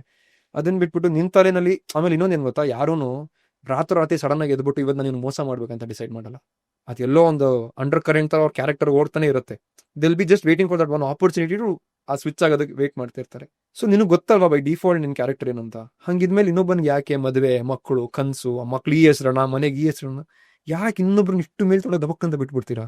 ಆಮೇಲೆ ಕೊನೆಗೊಂದು ಅಸಹ್ಯವಾದ ಡೈಲಾಗು ಅದೇನ್ ಗೊತ್ತಾ, ನೀನು ನಂಗಿಂತ ಒಳ್ಳೆಯವ್ರು ಸಿಗ್ತಾರೆ, ನನಗಿಂತ ಒಳ್ಳೆ ಹುಡುಗಿ ಸಿಗ್ತಾಳೆ. ನನ್ನ ಫ್ರೆಂಡ್ಗೂ ಈ ಮಾತು ಹೇಳಿದ್ದೆ ನಾನು, ಬಡ ಮಗ ನೀನು ಇಷ್ಟು ನಿಂಗೆ ಒಳ್ಳೆಯವ್ರು ಸಿಗ್ತಾರೆ ಅಂತ. ಅವಾಗ ಒಂದೊಂದು ಮಾತು ಹೇಳಿದ್ದ, ನನಗೆ ಅದು ಇನ್ನೂ ಕಾಡ್ತಾನೆ ಇರುತ್ತೆ. ಇಲ್ಲ ಮಗ ನಂಗೆ ಅವಳಿಗಿಂತ ಒಳ್ಳೆಯವಳು ಸಿಗ್ತಾಳೆ ಅಂತ ಗೊತ್ತು, ಬಟ್ ಅವಳು ಸಿಗಲ್ವಲ್ಲ, ನಾನು ಪ್ರೀತಿಸಿದ ಅವಳು ಅಂತಾನೆ ಅಂತ. ಆವಾಗ ಅನ್ಸ್ತು ಇಂಥ ಹುಡುಗರಿಗೆ ಯಾಕಪ್ಪ ಹಿಂಗೆ ಮೋಸ ಮಾಡ್ತಾರೆ. ಇದನ್ನೆಲ್ಲ ನೋಡಿದಾಗಲೇ I took a back foot, because I am also like that only. ನನಗೂ ಮದುವೆ ಆದವ್ರು, ಲವ್ ಮಾಡಿದವ್ರೆ ಮದುವೆ ಆಗಬೇಕು, ಮೋಸ ಮಾಡಬಾರ್ದು. I am very loyal. Like ಇದ್ರೆ ಇದು 100% ಇರ್ತೀನಿ, ಇಲ್ಲ ಅಂದ್ರೆ ಟೆಲ್ ನೋ, ಇಲ್ಲ ಬೇಡ ಇದು ಸವಾಸನ ಸರಿ ಹೋಗುತ್ತಿಲ್ಲ ಅಂತ. ಐ ಆಮ್ ವೆರಿ ಕ್ಲಿಯರ್ ನನಗೆ ಏನು ಬೇಕು ಏನು ಬೇಡ ಅನ್ನೋದ್ರ ಬಗ್ಗೆ. ಸೊ ಓಕೆ, ಮೋಸ್ಟ್ಲಿ ನಮ್ಮಂಥವ್ರಿಗೆ ಈ ಜನ್ರೇಷನ್ನಲ್ಲಿ ಸೂಟ್ ಆಗಲ್ಲ ಅಂತ ಅನ್ಕೊಂಡು ನನಗೆ ಅದೊಂದು ಇನ್ನೂ ನಿಜವಾಗ್ಲೂ ಅರ್ಥ ಆಗಿಲ್ಲ. 1 ವರ್ಷ ಒಂದು ಹುಡುಗನೋ ಒಂದು ಹುಡುಗಿನೋ ಒಬ್ಬ ವ್ಯಕ್ತಿನ ತುಂಬಾ ಚೆನ್ನಾಗಿ ಇಷ್ಟಪಡ್ತಾರೆ. ತುಂಬಾ ಚೆನ್ನಾಗಿ ಯಾಕೆ ಅಂತ ಪದ ಚೆನ್ನಾಗಿ ಅಂತ ಹೇಳ್ದೆ ಅಂದ್ರೆ ಆಕ್ಚುಲಿ ಎಲ್ಲರಿಗಿಂತ ಅವ್ರ ತುಂಬಾ ಮೇಲೆ ಇಟ್ಬಿಟ್ರು. ಹೆಂಗ್ ನೋಡ್ಕೊಂಡಿರ್ತಾರೆ ಅಂದ್ರೆ ಒಂದ್ ಮಗುನ ಸಾಕೋದಿರತ್ತೆ ಗೊತ್ತಾ, ಆ ಮಗು ಟೈಮ್ ಊಟ ಮಾಡ್ತಾ, ಫೋನ್ ಮಾಡಿ ಚೆಕ್ ಮಾಡು, ಟೈಮ್ ನಿದ್ದೆ ಮಾಡ್ತಾ, ಬೆಳಗ್ಗೆ ಎದ್ದ ತಕ್ಷಣ ನಂದೇ ಮೆಸೇಜ್ ನೋಡ್ಬೇಕು ಅಂತ ಅಷ್ಟು ಕೇರಿಂಗ್, ಅಷ್ಟು ಮಾಡದಂತ ವ್ಯಕ್ತಿಗೆ ಸಡನ್ ಆಗಿ ನೀವು ಹೆಂಗೆ ನಾಳೆ ಬೆಳಗ್ಗೆ ಸತ್ರೆ ಸಾಯಿ ಹೋಗು ಅಂತಾರಲ್ಲ, ನಂಗೂ ಅರ್ಥ ಆಗಲ್ಲ. How can you do that? ಆಮೇಲೆ ನನ್ಗೆ ಇನ್ನೊಂದು ಅರ್ಥ ಆಗದಿರೋದು ಏನ್ ಗೊತ್ತಾ, ಜನ ಈ ಮಿಸ್ಟೇಕ್ಸ್ಗಳಾಗತ್ತೆ ಗೊತ್ತಾ ರಿಲೇಶನ್ಶಿಪ್ಸ್ ಅಲ್ಲಿ, ನಂಗೆ ಮಾಡ್ದ ಬಿಟ್ಬಿಟ್ಟೆ, ಇವಳಿಂಗ್ ಮಾಡಿದ್ಲು ಬಿಟ್ಬಿಟ್ಟೆ ಅಂತ. ನಮ್ ಜನಕ್ಕೆ ಒಬ್ಬ ವ್ಯಕ್ತಿನ ಮರೆಯೋದಕ್ಕೆ ಆಗುತ್ತೆ, ಬಟ್ ಆ ವ್ಯಕ್ತಿ ಮಾಡಿದ ತಪ್ಪುಗಳನ್ನ ಮರೆಯಕ್ ಆಗ್ತಾ ಇಲ್ಲ. At end of the day ನೀವು ಏನೋ ಮರಿತಾ ಇದ್ದೀರಾ ಅಲ್ವಾ, ಮರವಿನ ಶಕ್ತಿ ಇದೆ ನಿಮಗೆ, ದೇವ್ರು ಕೊಟ್ಟಿದ್ದಾನೆ. ತಪ್ಪನ್ನು ಮರ್ತ್ಬಿಟ್ಟು ಆ ವ್ಯಕ್ತಿನ ಆಕ್ಸೆಪ್ಟ್ ಮಾಡ್ಕೋಬಹುದು. ಅಥವಾ ಆಮೇಲೆ ಇನ್ನೊಂದು ನನಗೆ ಅರ್ಥ ಆಗ್ತಾ ಇದೆ ಅಂದ್ರೆ, ಈಗ ಎಲ್ಲರೂ ಹೆಂಗಾಗ್ಬಿಡಿದಾರೆ ಅಂದ್ರೆ, ಒಂದು ಮಿಸ್ಟೇಕ್ ಆದ ತಕ್ಷಣ ಅದೊಂಥರ ಮುಗ್ದೋಯ್ತು ಅನ್ನೋ ಥರ. ನಮ್ಮ ತಂದೆ ತಾಯಿ ಕಾಲದಿಂದ, ನಮ್ಮ ಅಜ್ಜಿ ತಾತನ ಕಾಲದಿಂದ ರಿಲೇಶನ್ಶಿಪ್ಗಳೆಲ್ಲ ಎಷ್ಟು ಮಿಸ್ಟೇಕ್ಸ್ಗಳಾಗಿವೆ. ಒಬ್ಬರನ್ನೊಬ್ರು ಕ್ಷಮಿಸಿ ಅರ್ಥ ಮಾಡ್ಕೊಂಡು ಬಂದ್ರೆ ಯಾರು ಸರಿ ಇರ್ತಾರೆ ರಿಲೇಶನ್ಶಿಪ್ ಅಲ್ಲಿ. ಎಲ್ಲರ ಕಡೆಯಿಂದಲೂ ಮಿಸ್ಟೇಕ್ಸ್ ಇರುತ್ತೆ, ಎಲ್ಲರೂ ಮನುಷ್ಯರೇ. ಬಟ್ ಎಲ್ಲರೂ ಹೆಂಗಾಗ್ತಿದ್ದಾರೆ ಅಂದ್ರೆ, ಒಂದು ಮಿಸ್ಟೇಕ್ ಆದ ತಕ್ಷಣ ಇವ್ರು ಸರಿಗಿಲ್ಲ, ಇವ್ರ ಕ್ಯಾರೆಕ್ಟರ್ ನಂಗೆ ಇವ್ರು ಬೇಡ, ಇವ್ರು ಗೋ ಟು ಅನದರ್ ಪರ್ಸನ್. ಆ ವ್ಯಕ್ತಿ ಈ ಮಿಸ್ಟೇಕ್ ಮಾಡೋಲ್ಲ, ಬಟ್ ಅವ್ರು ಇನ್ನೊಂದು ಮಿಸ್ಟೇಕ್ ಮಾಡ್ತಾರೆ, they will jump to another person. So ಒಂದು 5 ವರ್ಷದಲ್ಲಿ ಒಂದು 5 ಜನ ಜೊತೆ ಬಂದಿದ ತಕ್ಷಣ ನಾನು ನನ್ನನ್ನ ಎಮೋಷನಲಿ, ಫಿಸಿಕಲಿ, ಮೆಂಟಲಿ ಅಷ್ಟು ಜನ ಜೊತೆ ಇನ್ವೆಸ್ಟ್ ಮಾಡ್ಕೊಂಡು ಬಂದ್ರೆ ನಾನು ನೆಕ್ಸ್ಟ್ ಇನ್ನೊಬ್ಬನ ಜೊತೆ ಹಿಂಗ್ ಮೂವ್ ಆಗೋಕ್ಕಾಗತ್ತೆ. I have so many past, ಇಷ್ಟು ಜನದ್ದು ಇಂಪ್ಯಾಕ್ಟ್ ನನ್ನ ತಲೆನಲ್ಲಿ ಓಡ್ತಾನೆ ಇದೆ. ಈ ಇನ್ನೊಬ್ರ ಜೊತೆ ಹಿಂಗಿರಕ್ಕೆ, ಹಂಗಾಗಿನೇ ಈ ಕಾಲದಲ್ಲಿ ರಿಲೇಶನ್ಶಿಪ್ಸ್ ವರ್ಕೇ ಆಗ್ತಾ ಇಲ್ಲ. ಅವ್ರ ಜೀವನದ ಸತ್ಯ ಒಂದು ಅರ್ಥ ಮಾಡ್ಕೊಬೇಕು. ಮನುಷ್ಯನೇ ಶಾಶ್ವತ. ಹೌದು. ಇನ್ನು ಅವ್ನು ಮಾಡಿದಂತ ತಪ್ಪುಗಳು ಶಾಶ್ವತನ. ಅದನ್ನ ನಾನು ಯಾವಾಗ್ಲೂ ಹೇಳೋದು, ಏನ್ ಮಿಸ್ಟೇಕ್ಸ್ ಯಾರು ಮಾಡಿ, ದೇವರೇ ಮಿಸ್ಟೇಕ್ಸ್ ಮಾಡಿದ್ದಾರೆ. ಏನ್ ನೀನ್ 100% ಕರೆಕ್ಟ್ ಆಗಿದ್ಯಾ? ಇಲ್ಲ. ಮತ್ತೆ ಇನ್ನೊಬ್ರನ್ನ ಯಾಕೆ ಜಡ್ಜ್ ಮಾಡ್ತಾ ಇದೆ? ಆಮೇಲೆ ನನ್ಗೆ ಇನ್ನೊಂದು ಅನ್ಸೋದು, ಆಸ್ ಇಂಡಿವಿಜುವಲ್ಸ್ ಇವಾಗ ನಾವು ಯಾವ ಸ್ಟೇಜ್ ಅಲ್ಲಿ ಇದೀವಿ ಅಂದ್ರೆ, ನಮ್ಮ ಪಾರ್ಟ್ನರ್ಸ್ ಮೇಲೆ ಅತಿಯಾದ ಎಕ್ಸ್ಪೆಕ್ಟೇಷನ್ಸ್ ಇಟ್ಬಿಟ್ಟಿದೀವಿ. ಅವ್ರು ಹಿಂಗಿರ್ಬೇಕು, ಅವ್ರು ಇದನ್ನ ಮಾಡ್ಬೇಕು, ಅವ್ರು ಇದನ್ನ ಮಾಡಬಾರ್ದು, ಅವ್ರು ಈ ತರ ಅರ್ಥ ಮಾಡ್ಕೋಬೇಕು, ಅವ್ರನ್ನ ನಾನು ಏನು ಹೇಳಿದೆ ಅರ್ಥ ಮಾಡ್ಕೊಬೇಕು ಅಂತ ಅವ್ರ ಮೇಲೆ ಎಕ್ಸ್ಪೆಕ್ಟೇಷನ್ಸ್ ಇರ್ತಿದೀವಿ ಹೊರತು, ಅವ್ರಿಗೂ ನನ್ನ ಪಾರ್ಟ್ನರ್ ಅಲ್ವಾ, ಅವ್ರು ನನ್ನ ಮೇಲೆ ಏನು ಎಕ್ಸ್ಪೆಕ್ಟೇಷನ್ಸ್ ಇದೆ, ಅಥವಾ ಅವ್ರ ಮೇಲೆ ಇಡ್ತಾರೋ ಎಕ್ಸ್ಪೆಕ್ಟೇಷನ್ಸ್ ನೀನ್ ರೆಡಿ ನಾನು ರೆಡಿ ಇದೀನಾ, ನಾನು ನನ್ನಲ್ಲಿ ಇನ್ನೂ ಬದಲಾವಣೆ ಮಾಡ್ಕೊಳ್ಳೋಕೆ ರೆಡಿ ಇದೀನಾ? ಅದಿಲ್ಲ, ಯಾರೂ ಇಲ್ಲ. ಎಲ್ಲರೂ ಅವ್ರ ಪ್ರಕಾರ ನಾನು ಕರೆಕ್ಟ್ ಆಗಿದ್ದೀನಿ, ನನ್ನ ಪಾರ್ಟ್ನರ್ ಬಂದ್ರೆ ನಾನು ಅರ್ಥ ಮಾಡ್ಕೋಬೇಕು. ಈ ಒಂದು ತುಂಬಾ ಏನಂತಾರೆ, ಅತಿಯಾದ ಪ್ರೆಷರ್ನ ನಾವು ಎದುರುಗಡೆ ಇರೋ ವ್ಯಕ್ತಿ ಮೇಲೆ ಇಟ್ಬಿಟ್ಟು, ಎಲ್ಲರೂ ಬೇರೆ ಬೇರೆ ವಾತಾವರಣದಲ್ಲಿ ಬೆಳೆದಿರೋರು, ಬೇರೆ ಬೇರೆ ಕಷ್ಟಗಳನ್ನ ನೋಡ್ಕೊಂಡು ಬೆಳೆದಿರೋರು, ಜೀವನದಲ್ಲಿ ಕೆಲವರು ಕಷ್ಟನೇ ನೋಡದೆ ಬೆಳೆದಿರೋರು. ಸೊ ಮಾತುಕತೆ, ನಡವಳಿಕೆ ಎಲ್ಲ ಚೇಂಜ್ ಇರುತ್ತೆ. ಹೊಂದಾಣಿಕೆ ಮಾಡ್ಕೊಂಡು ಹೋಗೋದೇ ಕಷ್ಟ ಆಗ್ಬಿಡುತ್ತೆ. ಅದು ಇನ್ನೊಂದು ಏನಾಗಿರುತ್ತೆ ಅಂದ್ರೆ, ಮೋಸ್ಟ್ಲಿ ಇತ್ತೀಚೆಗೆಲ್ಲ ಈಗ ನೀವು ನಿಮ್ ಗರ್ಲ್ ಫ್ರೆಂಡ್ ನಿಮಗೆ ಸಿಕ್ಕಿರೋ ನಿಮ್ಮ ಪ್ರೀತಿಸ್ತರು, ಹುಡುಗನಾಗ್ಲಿ ಹುಡುಗಿಯಾಗ್ಲಿ ಸಿಕ್ಕಿರ್ತಾರ, ನೀವು ಚೆನ್ನಾಗಿರ್ತಾರ, ಅವ್ರ ಲುಕ್ಸು, ಅವ್ರ ಬಿಹೇವಿಯರ್ ಎಲ್ಲನೂ ಇಷ್ಟ ಆಗಿರುತ್ತೆ. ನನಗೆ ಅನ್ಸೋದು, ಈ ಸೋಷಿಯಲ್ ಮೀಡಿಯಾಗಳಾಗ್ಲಿ ಪ್ರತಿದಿನ ಇವತ್ತು ನಿಮ್ ಗರ್ಲ್ ಫ್ರೆಂಡ್ ಏನಿದ್ದಾರೆ, ನಾಳೆ ಅವಳಿಗಿಂತ ಚೆನ್ನಾಗಿರೋ ಹುಡುಗಿ ಒಂದು ಸ್ಕ್ರಾಲ್ ಮಾಡ್ಬೇಕಂತ ಸಿಗ್ತಾಳೆ. ಅದು ಹಿಂಗೆ ಎಷ್ಟಷ್ಟು ಬೇಗ ಶಿಫ್ಟ್ ಆಗ್ಬಿಡತ್ತಲ್ಲ ಅದು. ಅದು ಹೇಳೋದಲ್ಲ, ಎಲ್ಲಿ ಯಾರು ಎಮೋಷನಲ್ ಡೆಪ್ತ್ಗೆ ಅಥವಾ ಒಂದು ಲಾಂಗ್ ಟರ್ಮ್ ಒಬ್ರ ಜೊತೆ ಇರಬೇಕು ಅನ್ನೋ ಇಂಟೆನ್ಷನ್ ಜಂಪ್ ಆಗೋದಕ್ಕಿಂತ, ಆ ಮೊಮೆಂಟಿಗೆ ನನಗೆ ಯಾರೋ ಒಬ್ರು ಬೇಕಷ್ಟೇ. ಆ ಇನ್ಸ್ಟೆಂಟ್ ಗ್ರಾಟಿಫಿಕೇಶನ್, ವ್ಯಾಲಿಡೇಷನ್ಗೆ ಅಷ್ಟೇ ಇದ್ದಾರೆ. ಆ್ಯಂಡ್ ಸೋಷಿಯಲ್ ಮೀಡಿಯಾನು ಇನ್ನೊಂದು ನಮ್ಗೊಂದು ರಾಂಗ್ ಏನೋ ಇಲ್ಯೂಷನ್ ಕ್ರಿಯೇಟ್ ಮಾಡೋದ್ರಿಂದ ನಮ್ಗೆ ತುಂಬ ಆಪ್ಷನ್ಸ್ ಇದೆ. ಇವ್ರಿಲ್ಲ ಅಂದ್ರೆ ಇನ್ನೊಬ್ಬ ಇವ್ರಿಗಿಂತ ಬೆಟರ್ ಸಿಗ್ತಾರೆ ಏನೋ ಇಲ್ಯೂಷನ್ಸು. ಬಟ್ ನನಗೂ ಅರ್ಥ ಆಗಲ್ಲ ಅದು ಹೆಂಗೆ ಜನ ಇವತ್ತು ಇವರು ನಾಳೆ ಇನ್ನೊಬ್ರು. ನನಗೆ ಹೆಂಗೆ ಅಂದ್ರೆ, ನಾನು ಯಾವುದೋ ಹೋಟ್ಲಿಗೆ ಹೋಗ್ತೀನಿ ಅಂದ್ರೆ, ಆ ಹೋಟ್ಲನ್ನ ಒಂದು 10 ವರ್ಷದ ಏನು ತಿಂದಿನೋ ಇವತ್ತು ಅದೇ ತಿಂತೀನಿ. ಬೇರೆ ಐಟಮ್ ಆರ್ಡರ್ ಮಾಡಿದ್ರೆ ಅದಕ್ಕೆ ನಮ್ ತಲೆ ಓಡಲ್ಲ. ಈ ಜನಗಳು ವೆರೈಟಿ ಬೇಕು ಅಂತಾರೆ. I don't know how, but ಗೊತ್ತಿಲ್ಲ, ತುಂಬಾ ಕರೆಕ್ಷನ್ಸ್ ಆಗಬೇಕು. ಈಗ ರಿಲೇಶನ್ಶಿಪ್ಸ್ ಒಂಥರ ಬೋರ್ ಹೊಡಿಯಕ್ ಶುರು ಆಗಿರ್ತದೆ. ಹೌದು. ಏನ್ ಮೇನ್ ರೀಸನ್ ಏನಿರ್ಬೋದು? ಒಂದು ಹೇಳಿದ್ರೆ ತುಂಬಾ ಆಪ್ಷನ್ಸ್ ಕ್ರಿಯೇಟ್ ಜಾಸ್ತಿ ಆಗ್ಬಿಟ್ಟಿದೆ. ನೀವು ವೆರೈಟಿ ಇದ್ದಷ್ಟು ಯಾವ್ದ್ರ ಮೇಲೂ ಇಂಟ್ರೆಸ್ಟ್ ಬರಲ್ಲ. ಇದಾದ್ಮೇಲೆ ಅದು, ಅದಾದ್ಮೇಲೆ ಇದು ಅಂತ ಹೋಗ್ತಿದ್ದೇವೆ. ಆಮೇಲೆ ನಾನು ಅರ್ಲಿ 90s ಕಿಡ್. ಸೊ ನಮ್ಗೆಲ್ಲ ಲವ್ ಅಂದ್ರೆ ಸ್ಟಾರ್ಟಿಂಗ್ ಹೆಂಗಿತ್ತು ಅಂದ್ರೆ, ಅವಳು ಸುಮ್ಮನೆ ದೂರದಿಂದ ನೋಡ್ತಾ ಇದ್ರೆ ಲವ್ ನಮ್ಗೆ. ನೋಡ್ತಾ ಇರೋದಷ್ಟೇ, ಕ್ಯಾಂಟೀನಲ್ಲೋ ಕ್ಲಾಸಲ್ಲೋ ಅವಳು ನೋಡ್ತಾ ಇದ್ರೆ, ಅವಳು ನಮ್ ಕಡೆ ತಿನ್ಬಿಟ್ರಿ ಮಚ್ಚ ನೋಡ್ಬಿಟ್ಲು ಅಂದ್ರೆ ಅದು ಲವ್. ಮಾತಾಡ್ಬಿಟ್ರೆ 3 ದಿನ ನಮ್ ತಲೆನಲ್ಲಿ ಅವ್ನ ಡ್ರೀಮ್ ಸಾಂಗ್ ಅಲ್ಲಿ ನಾವೇ ಫುಲ್ ಹೀರೋ, ಅವಳು ಹೀರೋಯಿನ್, ಆ ರೇಂಜಲ್ಲಿ ಇರ್ತಿದ್ದು. ಅದಾದ್ಮೇಲೂ ನೆಕ್ಸ್ಟ್ ಸ್ಟೇಜಸ್ ಆಫ್ ಲವಿಂಗ್ ಬರ್ತಿತ್ತು. ಮಾತಾಡೋದ್ರ ಮೇಲೆ ಕಾಲೇಜ್ ಮುಗಿಸ್ಕೊಂಡು ಮನೆಗೆ ಹೋಗ್ಬೇಕಾದ್ರೆ ಒಟ್ಟಿಗೆ ನಡ್ಕೊಂಡು ಹೋಗೋದು, ಆಯ್ತಾ. ಫಸ್ಟ್ ಡಿಸ್ಟೆನ್ಸ್ ಇರುತ್ತೆ, ಅವಳ ಮುಂದೆ ನಾ ಹಿಂದೆ, ಈ ತರ ಏನೋ ನಡ್ಕೊಂಡು ಹೋಗೋದಿರುತ್ತೆ. ಅದಾದ್ಮೇಲೆ ಯಾವ್ದೋ ಒಂದ್ಸಲ ಕೈ ಇಟ್ಕೊಳ್ಳೋದು. So there are stages for everything. ಅಂದ್ರೆ ನೋಡಿ, ಬರೀ ಆ ಕೈ ಮುಟ್ಟೋದಿರತ್ತಲ್ಲ, ನಿಜವಾದ ಅರ್ಥ ಸ್ಪರ್ಶ ಅಂದ್ರೆ ಕೈ ಜಸ್ಟ್ ಕೈ ಇಟ್ಕೊಂಡ್ರೆ ಏನೋ ಅಂತ ಈ ತರ ಸ್ಟೇಜಸ್ ಇತ್ತು ಅವಾಗ. ಅದಾದ್ಮೇಲೆ ಈ ಫಿಸಿಕಲ್ ಅಥವಾ ಸೆಕ್ಷುಯಲ್ ಇನ್ವಾಲ್ವ್ಮೆಂಟ್ ಅನ್ನೋದು ಇದರ ಮದುವೆ ಆದ್ಮೇಲೆ ಇಲ್ಲ 100% ನಾನು ಇವರೇ ಬೇಕು ಅಂತ ಕಮಿಟ್ಮೆಂಟ್ ಇದ್ದಾಗ ಮಾತ್ರ ಅದಾಗ್ತಿತ್ತು. ಈಗ ಹೆಂಗಾಗಿದೆ ಅಂದ್ರೆ, ಫಸ್ಟ್ ಮೀಟಿಂಗ್ ಅಲ್ಲೇನೆ people are ready to like hook up. ಇವಾಗ ಮುಂಚೆ ಆದ್ರೆ can we meet for coffee ಅಂತ ಇತ್ತು. ಕಾಫಿಗೆ ಮೀಟ್ ಮಾಡೋಣ, ಅಲ್ಲಿ ಸಿಗೋಣ, ಇಲ್ಲಿ ಸಿಗೋಣ ಅಂತ. ಈಗ ಡೈರೆಕ್ಟ್ ಆಗಿ why don't you come over to my place or shall I book a place, ಈ ತರ ಆಗೋಗಿದೆ. ಸೊ ಡೈರೆಕ್ಟ್ ಫಿಸಿಕಲ್ ಇಂಟಿಮೆಸಿ ಅನ್ನೋದು ಅಷ್ಟು ಈಸಿಯಾಗಿ ಸಿಕ್ಕಿದ ತಕ್ಷಣ ಆ ವ್ಯಕ್ತಿ ಮೇಲೆ ಇಂಟ್ರೆಸ್ಟೇ ಇಲ್ಲ. ಅಂದ್ರೆ ನೀವು ಒಬ್ಬರನ್ನ ಎಮೋಷನಲಿ ಲವ್ ಮಾಡಿ ಅವ್ರ ಜೊತೆ ಸ್ಟೇಜ್ ಬೈ ಸ್ಟೇಜ್ ಹಂತವಾಗಿ ಅವ್ರ ಜೊತೆ ಒಂದು ಅಂದ್ರೆ ಬೆಳೆದು ಅವ್ರ ಮೇಲೆ ಒಂದಷ್ಟು ಪ್ರೀತಿ ಕನಸುಗಳನ್ನ ಕಟ್ಟಿ ಅವ್ರ ಜೊತೆ ಇದ್ದಾಗ ನಿಮ್ಗೆ ಅವ್ರು ಬೋರ್ ಅನ್ಸಲ್ಲ. ಇಲ್ಲೇನಾಗ್ತಿದೆ, ಸಿಕ್ತಿದ್ದಾರೆ 1 or 2 days ಅಲ್ಲಿ you are directly like sleeping with them. Next day ಅವ್ರು ನಿಮ್ಗೆ ಎಲ್ಲಿ ಇಂಟ್ರೆಸ್ಟಿಂಗ್ ಅನ್ಸ್ತಾರೆ, ನಿಮ್ಗೆ ಅವ್ರ ಬಗ್ಗೆ ಏನ್ ತಿಳ್ಕೊಬೇಕು ಅನ್ಸುತ್ತೆ. ಅಂಡ್ ನಿಮ್ ಯೋಚನೆಗಳು ಕೂಡ just to get into their plans ಅಷ್ಟಲ್ಲೇ ಇದೆ. ಅಲ್ಲ, ನಿಮ್ಗೆ ಅದು ಆಸೆ ಇದ್ರೆ that is a separate thing. ಅದಕ್ಕೆ ಲವ್ ಅಂತ ರೀತಿ ಟ್ಯಾಗ್ ಹಾಕಬಾರ್ದು. ಆಮೇಲೆ ಇನ್ನೊಂದೇನು ಗೊತ್ತಾ, ನನ್ಗೆ ಇನ್ನೊಂದು ಅಬ್ಸರ್ವ್ ಮಾಡ್ತಿರೋದು, ಎಷ್ಟೊಂದು ಜನ ಲವ್ ಅನ್ನೋ ಟ್ಯಾಗ್ ನ ಏನಕ್ಕೆ ಯೂಸ್ ಮಾಡ್ತಾರೆ ಅಂದ್ರೆ, ಎಮೋಷನಲಿ ಸ್ವಲ್ಪ ವಲ್ನರಬಲ್ ವ್ಯಕ್ತಿಗಳು ಇರ್ತಾರೆ ಗೊತ್ತಾ, ಅವ್ರಗಳನ್ನ ಈ ತರ ಬೀಳಿಸ್ಕೊಳ್ಳೋದು ಕಷ್ಟ. ಅಂದ್ರೆ ಬರೀ ಫಿಸಿಕಲ್ ಆಗಿ ಬೀಳಿಸ್ಕೊಳ್ಳೋಣ ಅಂದ್ರೆ ಫಿಸಿಕಲ್ ಆಗೋಣ, ಈ ತರ ಕ್ಯಾಶುವಲ್ ಆಗಿರೋಣ ಅವ್ರು ಬೀಳಲ್ಲ, ಒಪ್ಪಲ್ಲ. ಅಂಡ್ ಇವ್ರಿಗೆ ಅವ್ರಗಳೇ ಬೇಕು, ಯಾಕಂದ್ರೆ ವೀಕರ್ ಟಾರ್ಗೆಟ್ಸ್ ಅವರು. ಅವ್ರೇನು ಡ್ರಾಮಾ ಕ್ರಿಯೇಟ್ ಮಾಡಲ್ಲ ಅಂತ. ಸೊ ಅವ್ರ ಹತ್ರ ಹೋಗಿ ಲವ್ ಅನ್ನೋದು, ಅವ್ರಿಗೆ ಹೆಂಗ್ ಬೇಕೋ ಹಂಗೆ ಬಿಹೇವ್ ಮಾಡೋದು, ಪಟಾಯಿಸ್ಕೊಳ್ಳೋದು, ಅವ್ರ ತಲೆನಲ್ಲಿ ಇಲ್ದಿರೋ ಕನ್ಸುಗಳನ್ನ ಮಾಡಿ ಇದನ್ನ ಮಾಡ್ಕೊಳ್ಳೋದು. ಅಂಡ್ ಗೊತ್ತಿಲ್ದಂಗೆ ಪ್ಯಾರ್ಲಲ್ಲಿ ಇನ್ನೊಂದಷ್ಟು ಜನ ಜೊತೆ ಓಡಾಡ್ಕೊಂಡಿರೋದು. ಅದು ಹುಡುಗ ಆಗಿರ್ಬೋದು, ಹುಡುಗಿ ಆಗಿರ್ಬೋದು. ಲೈಕ್ ಈ ತರ ಆಗಿ ಆಗಿ ಆಗಿ ಏನ್ ಪವಿತ್ರ ಅಂತ ಇತ್ತಲ್ಲ ಒಂದು ರಿಲೇಶನ್ಶಿಪ್ ಅಲ್ಲಿ ಅದಕ್ಕೆ ಈಗ ಅರ್ಥನೇ ಇಲ್ದಂಗೆ ಆಗ್ಬಿಟ್ಟಿದೆ. Like what ever was pure ಅಥವಾ ಇದು ಸಮಥಿಂಗ್ ಸ್ಪೆಷಲ್ ಅಂತ ಇದ್ದಿದ್ದು it is become very casual. ಅದ್ರ ಮೇಲೆ ಕೆಲವರು ಎಕ್ಸ್ಪ್ಲನೇಷನ್ಗಳು ಇನ್ನೂ ಅಸಹ್ಯವಾಗಿರುತ್ತೆ. ಏನು ನಾನು ಅವ್ರ ಜೊತೆ ಅದೇನೋ ನಡೆದಿರ್ಬೋದು, ಬಟ್ ಮನ್ಸಲ್ಲಿ ನೀನೇ ಇಲ್ಲ. ಹಾ ಕರೆಕ್ಟ್ ಕರೆಕ್ಟ್ ಕರೆಕ್ಟ್. ಅದು ನನಗೂ ಯಾರೋ ಒಬ್ರು ಹೇಳಿದ್ರು. ನಾನು ಒಬ್ರ ಹತ್ರ ಹಿಂಗೆ ಮಾತಾಡಿದ್ದೆ ಆಯ್ತಾ, ಒಂದು ಹುಡುಗಿ ಹತ್ರನೇ ಕೇಳಿದ್ದೆ.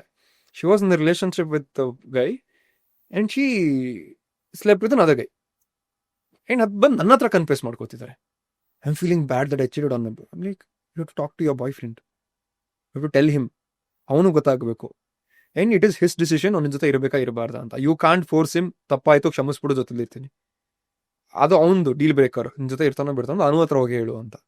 ಇಲ್ಲ ನಂಗೆ ಅವನ ಹತ್ರ ಹೇಳ್ಕೊಳಕ್ ಆಗ್ತಿಲ್ಲ, ಬಟ್ ಯಾರಾದ್ರೂ ಸ್ವಲ್ಪ ಟ್ರಸ್ಟ್ ವರ್ದಿ ಪರ್ಸನ್ ಹತ್ರ ಹೇಳ್ಕೊಬೇಕಿತ್ತು. ಸೊ ನಿಮ್ಮ ಹತ್ರ ಹೇಳಿದೆ ಅಂದ್ರೆ ಸ್ವಲ್ಪ ಕ್ಲಾರಿಟಿ ಇರುತ್ತೆ ನಿಮ್ಮ ಹತ್ರ ಅಂತ. Like how could you do that? You say you are telling me that ನೀವು ಈ ವ್ಯಕ್ತಿನ ತುಂಬಾ ಇಷ್ಟ ಪಡ್ತಿದ್ದಾರೆ, ಲವ್ ಮಾಡ್ತಿದ್ದಾರೆ. ಬಟ್ ಇನ್ನೊಬ್ಬನ ಜೊತೆ ಹೆಂಗೆ ಅಂದ್ರೆ ಇಲ್ಲ ಆರ್ಕೆ ಫಿಸಿಕಲ್ ನೀಡ್ಸೇ ಬೇರೆ, ಎಮೋಷನಲ್ ನೀಡ್ಸೇ ಬೇರೆ. ನಂಗೆ ಅಲ್ಲಿವರೆಗೂ ಕಾನ್ಸೆಪ್ಟೇ ಗೊತ್ತಿಲ್ಲ. ನನಗೆ ಫಿಸಿಕಲ್ ಎಮೋಷನಲ್ ಎಲ್ಲ ಒಬ್ಬರೇ ಅಂತ ಅನ್ಕೊಂಡಿದ್ದೆ. ಇಲ್ಲಿ ಫಿಸಿಕಲ್ ನೀಡ್ಸೇ ಬೇರೆ, ಎಮೋಷನಲ್ ನೀಡ್ಸೇ ಬೇರೆ. ನಾನು ಇವನ ಜೊತೆ ಮಲಗಿದ್ದಾಗ ಫಿಸಿಕಲ್ ನೀಡ್ಸ್ ನಿಮ್ಮ ಚೀಟ್ ಮಾಡೋದಿಲ್ಲ. ಅವನ ಜೊತೆ ಮಲಗಿದ್ದಾಗ ನಾನು ಅವನ ಜೊತೆ ಲವ್ ಅಲ್ಲಿ ಮಲಗಿರಲಿಲ್ಲ. ನಾನು ಬಾಡಿ ಕೇಳ್ತು ಮಲಗಿದೆ, ಬಟ್ ನನ್ನ ಮನ್ಸು ಇವತ್ತು ಅವನ ಬಗ್ಗೆನೇ ನಾನು ಈ ಲವ್ ಮಾಡ್ತಿಲ್ಲ, ಅವನೇ ಬೇಕು ಅಂತ. ಲೈಕ್ ಈ ಒಂದು ಕಾನ್ಸೆಪ್ಟ್ನ ಅರ್ಥ ಮಾಡ್ಕೊಳ್ಳೋಷ್ಟು ಕೆಪಾಸಿಟಿ ನನ್ನ ಬ್ರೇನ್ಗಿಲ್ಲ. ದಯವಿಟ್ಟು ಇದನ್ನ ನಿಮ್ಮ ಬಾಯ್ ಫ್ರೆಂಡ್ ಹತ್ರ ಮಾತಾಡ್ಕೊಳ್ಳಿ ಅಂತ ಹೇಳ್ಬಿಟ್ಟು ಬಿಟ್ಟೆ. ಬಟ್ ಅದೇ ಹಿಂಗೆ ಏನೇನೋ ಎಲ್ಲದಕ್ಕೂ ಜಸ್ಟಿಫಿಕೇಶನ್ ಬಂದು ಅದು ಇನ್ಸ್ಟಾಗ್ರಾಮ್ ಅಲ್ಲಿ ನಾನು ಮೊನ್ನೆ ಕೂಡ ಹೇಳಿದ್ದೆ ಒಂದ್ಸರಿ, ಈ ರೀಲ್ಗಳೆಲ್ಲ ಬಾಡಿ ಕೌಂಟ್ ಎಷ್ಟು ನಂಬರ್ಸ್ ಏನು, and that is become the trend. ಅದು ಓ ಸಿಂಗಲ್ ಡಿಜಿಟಾ, ಓ ಒಬ್ರೇನಾ, ಓ ಇಬ್ರೇನಾ. ಅಲ್ಲ ಅವ್ರಿಗೆ ಹೆಮ್ಮೆ, ಅದು ಖುಷಿ. ಅದು ಲೈಕ್ ವಾ. ಸೊ 10 ಜನ ಜೊತೆ 20 ಜನ ಜೊತೆ ನಾನು ಮಲ್ಗ್ ಬಂದಿದೆ ಅಂತ ಹೇಳ್ಕೊಳ್ಳೋದು ಇವಾಗ ಸೋಷಿಯಲ್ ಮೀಡಿಯಾದಲ್ಲಿ ಅಷ್ಟು ಓಪನ್ ಆಗಿ ಹೇಳ್ಕೊಳ್ಳೋದು ನಮ್ಗೆ ಹೆಮ್ಮೆ. ನಿಮ್ ಎಥಿಕ್ಸ್ ಎಲ್ಲೋಯ್ತು, ನಿಮ್ ವ್ಯಾಲ್ಯೂಸ್ ಎಲ್ಲೋಯ್ತು? ಒಂದು ಬೀದಿ ನಾಯಿಗಳಿಗೂ ಕೆಟ್ಟೋಗ್ಬಿಟ್ರ ನೀವು. ಆಮೇಲೆ ನಾನು ಇನ್ನೊಬ್ಬರಿಗೆ ಹಿಂಗೆ ಕೇಳಿದ್ದೆ ಆಯ್ತಾ, ಈ ಬಾಯ್ ಬೆಸ್ಟಿ ಹುಕಪ್ ಕಲ್ಚರ್ ಅದು ಇದು ಅಂತೆಲ್ಲ. ನಾನು ಒಂದೇ ಕೇಳಿದ್ದು, ನಿಮ್ಮ ಅಮ್ಮ ಇದೇ ತರ ಒಬ್ಬ ಬಾಯ್ ಬೆಸ್ಟಿ ಅಂತ ಇಟ್ಕೊಂಡ್ರೆ ನೀವು ಆಕ್ಸೆಪ್ಟ್ ಮಾಡ್ತೀರಾ? ನಿಮ್ಮಪ್ಪ ಗರ್ಲ್ ಬೆಸ್ಟಿ ಅನ್ಕೊಂಡು ಹುಕಪ್ ಮಾಡ್ಕೊಂಡ್ ಬಂದ್ಬಿಟ್ಟು ಎಮೋಷನಲ್ ನೀಡ್ಸ್ ಬೇರೆ ಫಿಸಿಕಲ್ ನೀಡ್ಸ್ ಬೇರೆ ಅಂತ ನೀವು ಆಕ್ಸೆಪ್ಟ್ ಮಾಡ್ತೀರಾ? ಇಲ್ಲ. ಅಥವಾ ನಿಮ್ಗೆ ಹುಟ್ಟೋ ಮಕ್ಳಿಗೆ, ಈಗ ನಾನು ಹುಡುಗಿಗೆ ಒಬ್ಬ ಮಗ ಹುಡ್ತಾನೆ, ನೀನು ಒಂದು ಹುಡುಗಿ ಯಾರೋ ಹುಡುಗ ಮೋಸ ಮಾಡಿರ್ತಾಳೆ, ಅವಳಿಗೆ ಮುಂದೆ ಒಬ್ಬ ಹುಟ್ಟೋ ಮಗನಿಗೆ ಇವ್ ಹುಡುಗಂಗೆ ಮಾಡ್ದಂಗೆ ಇನ್ನೊಂದು ಹುಡುಗಿ ಮೋಸ ಮಾಡಿದ್ರೆ ನೀನು ಆಕ್ಸೆಪ್ಟ್ ಮಾಡ್ತೀಯಾ? ಇಲ್ಲ. ಬೇರೆಯವ್ರಿಗೆ ಆದ್ರೆ ನೀನು ಆಕ್ಸೆಪ್ಟ್ ಮಾಡಕ್ ಆಗ್ತಿರೋದು, ನೀನ್ ಮಾಡಿದ್ ಹೆಂಗ್ ಜಸ್ಟಿಫೈ ಮಾಡ್ಕೊಂತೀಯ ಸರಿ ಅಂತ ಅಂದ್ರೆ ನೀವು ತುಂಬಾ ಏನೇನೋ ಮಾತಾಡ್ತಿರ್ತೀರ ಆಯ್ತಾ. ನಾವ್ ಇರೋದು ಪ್ರೆಸೆಂಟ್, ಲೈಕ್ ಬಿ ಪ್ರೆಸೆಂಟ್, ಇವಾಗ ಬದುಕಿ ಅಂತೆ. ಆಮ್ ಲೈಕ್ ಬದುಕಬೇಕು, ಬಟ್ ನ್ಯಾಯವಾಗಿ ಬದುಕಬೇಕು. ಈ ತರ ಬಾಳಿ ಯಾಕೆ ಬದುಕ್ಬೇಕು ನೀವು ಅಂತ. ಬಟ್ ಒಂಥರ ವಿಯರ್ಡ್ ಆಗೋಗಿದೆ ರಾಜೇಶ್ ಅವರೇ. ಇನ್ನು ಕೆಲವರು ಫುಲ್ಲು ಏನೇನ್ ಬೇಕು, ಈಗ ಅವ್ರ ಪಾರ್ಟ್ನರ್ ಕಡೆಯಿಂದ ಏನೇನ್ ಬೇಕು ಎಲ್ಲ ತಗೊಂಡು ಅದೊಂದು ಲಕ್ಸುರಿ ನೋಡ್ಬಿಡೋದು. ಹೌದು, ಕೊನೆ ಪಾಪ ಅವ್ರನ್ನ ಫ್ರೆಂಡ್ ಝೋನ್ ಹಾಕೋದು. ಅಯ್ಯಪ್ಪ. ಆಮೇಲೆ ಇನ್ನೊಂದು ಗೊತ್ತಾ ನಿಮ್ಗೆ, ಇನ್ನೂ ಹೊಸ ಟ್ರೆಂಡ್ ಗೊತ್ತಾ? ಮುಂಚೆ ಈ ಟಿಂಡರ್, ಬಂಬಲ್ ಅಂತ ಒಂದಷ್ಟು ಡೇಟಿಂಗ್ ಅಪ್ಲಿಕೇಶನ್ಸ್ ಇತ್ತು. ಈಗಲೂ ಇದೆ ಅಲ್ಲ ಅಂದ್ರೆ ಅವಾಗ ಅದನ್ನ ಹುಕ್ಕಪ್ ಯೂಸ್ ಮಾಡ್ಕೊತಿದ್ರು. ಈಗ ಅದು ಬೋರ್ ಆಗೋಗಿದೆ ಜನಕ್ಕೆ. ಈಗ ಮ್ಯಾಟ್ರಿಮೋನಿಯಲ್ ವೆಬ್ಸೈಟ್ಗಳು ಹೊಸ ಟಿಂಡರ್ ಆಗೋಗಿದೆ. ನಿಜವಾಗ್ಲೂ ನನ್ನ ಫ್ರೆಂಡ್ ಲೈಫಲ್ಲಿ ಒಂದು ಆಯ್ತದು. ಸೊ ಇವಳೇನ್ ಮಾಡಿದಾಳೆ, she is posted her own number ಆ ವೆಬ್ಸೈಟ್ ಆ ಇದರಲ್ಲಿ ಪ್ರೊಫೈಲ್ ಅಲ್ಲಿ. ಇವಳಿಗೆ ಏನಂದ್ರೆ ಅಮ್ಮನ್ಗೆ ದೊಡ್ಡವ್ರ ನಂಬರ್ ಹಾಕ್ಬಿಟ್ರೆ ಬಂದಿದ್ದ ಪ್ರೊಫೈಲ್ ಎಲ್ಲ ನೋಡು ಹಿಂಸೆ ಕೊಡ್ತಾರಲ್ಲ. ಸೊ ಇವಳೇ ಫಿಲ್ಟರ್ ಮಾಡ್ಕೋಬಹುದು ಅಂತ ಇವಳ ನಂಬರ್ ಹಾಕ್ಬಿಟ್ಟಿದ್ದಾಳೆ ಪ್ರೊಫೈಲ್ ಅಲ್ಲಿ. ಸೊ ಅದ್ರಲ್ಲಿ ಒಬ್ಬ ಹುಡುಗಂದು ಮ್ಯಾಚ್ ಆಗಿದೆ. ಸೊ ಇಬ್ರು ವಾಟ್ಸ್ಆಪ್ ಅಲ್ಲಿ ಚಾಟ್ ಮಾಡಿದಾರೆ. ಅವ್ನು ತುಮಕೂರು ಹುಡುಗ, ಇವಳು ಬೆಂಗಳೂರು. ಇಬ್ರು ಮಾತಾಡ್ಕೊಂಡು ಇಲ್ಲಿ ಲೈಕ್ ನಾನು ಕುಡಿತೀನಿ, ವೀಕೆಂಡ್ ಪಾರ್ಟಿ ಮಾಡೋ, ನನಗೂ ಖುಷಿ ಏನೋ ಅದೆಲ್ಲ ಮಾಡ್ತೀನಿ. ಸೊ ವೀಕೆಂಡ್ ಇಬ್ರು ಮೀಟ್ ಮಾಡಿದ್ದಾರೆ. ನೈಟ್ ಡಾನ್ಸ್ ಎಲ್ಲ ಹೋಗಿದ್ದಾರೆ, ಅದು ಡಾನ್ಸ್ ಪಾರ್ಟಿಗೆ. ಅದೆಲ್ಲ ಮುಗ್ದಿದೆ, ಇಬ್ರು ಕುಡ್ದಿದ್ದಾರೆ. ಇವಳು ಸರಿ ನಾನು ಹೊರಡ್ತೀನಿ. ಇಲ್ಲ ನೀವು ಕುಡ್ದಿದ್ದೀರಾ, ಇಷ್ಟೊತ್ತಲ್ಲೆಲ್ಲ ಕ್ಯಾಬಲ್ಲಿ ಹೋಗಬೇಡಿ, ನಾನು ಇಲ್ಲೇ ರೂಮ್ ಮಾಡ್ಕೊಂಡಿದ್ದೀನಿ, ನನ್ನ ರೂಮಲ್ಲೇ ಇದ್ಬಿಟ್ಟು ಹೋಗಿ ಅಂತ. So they stayed and they gotten physical that night.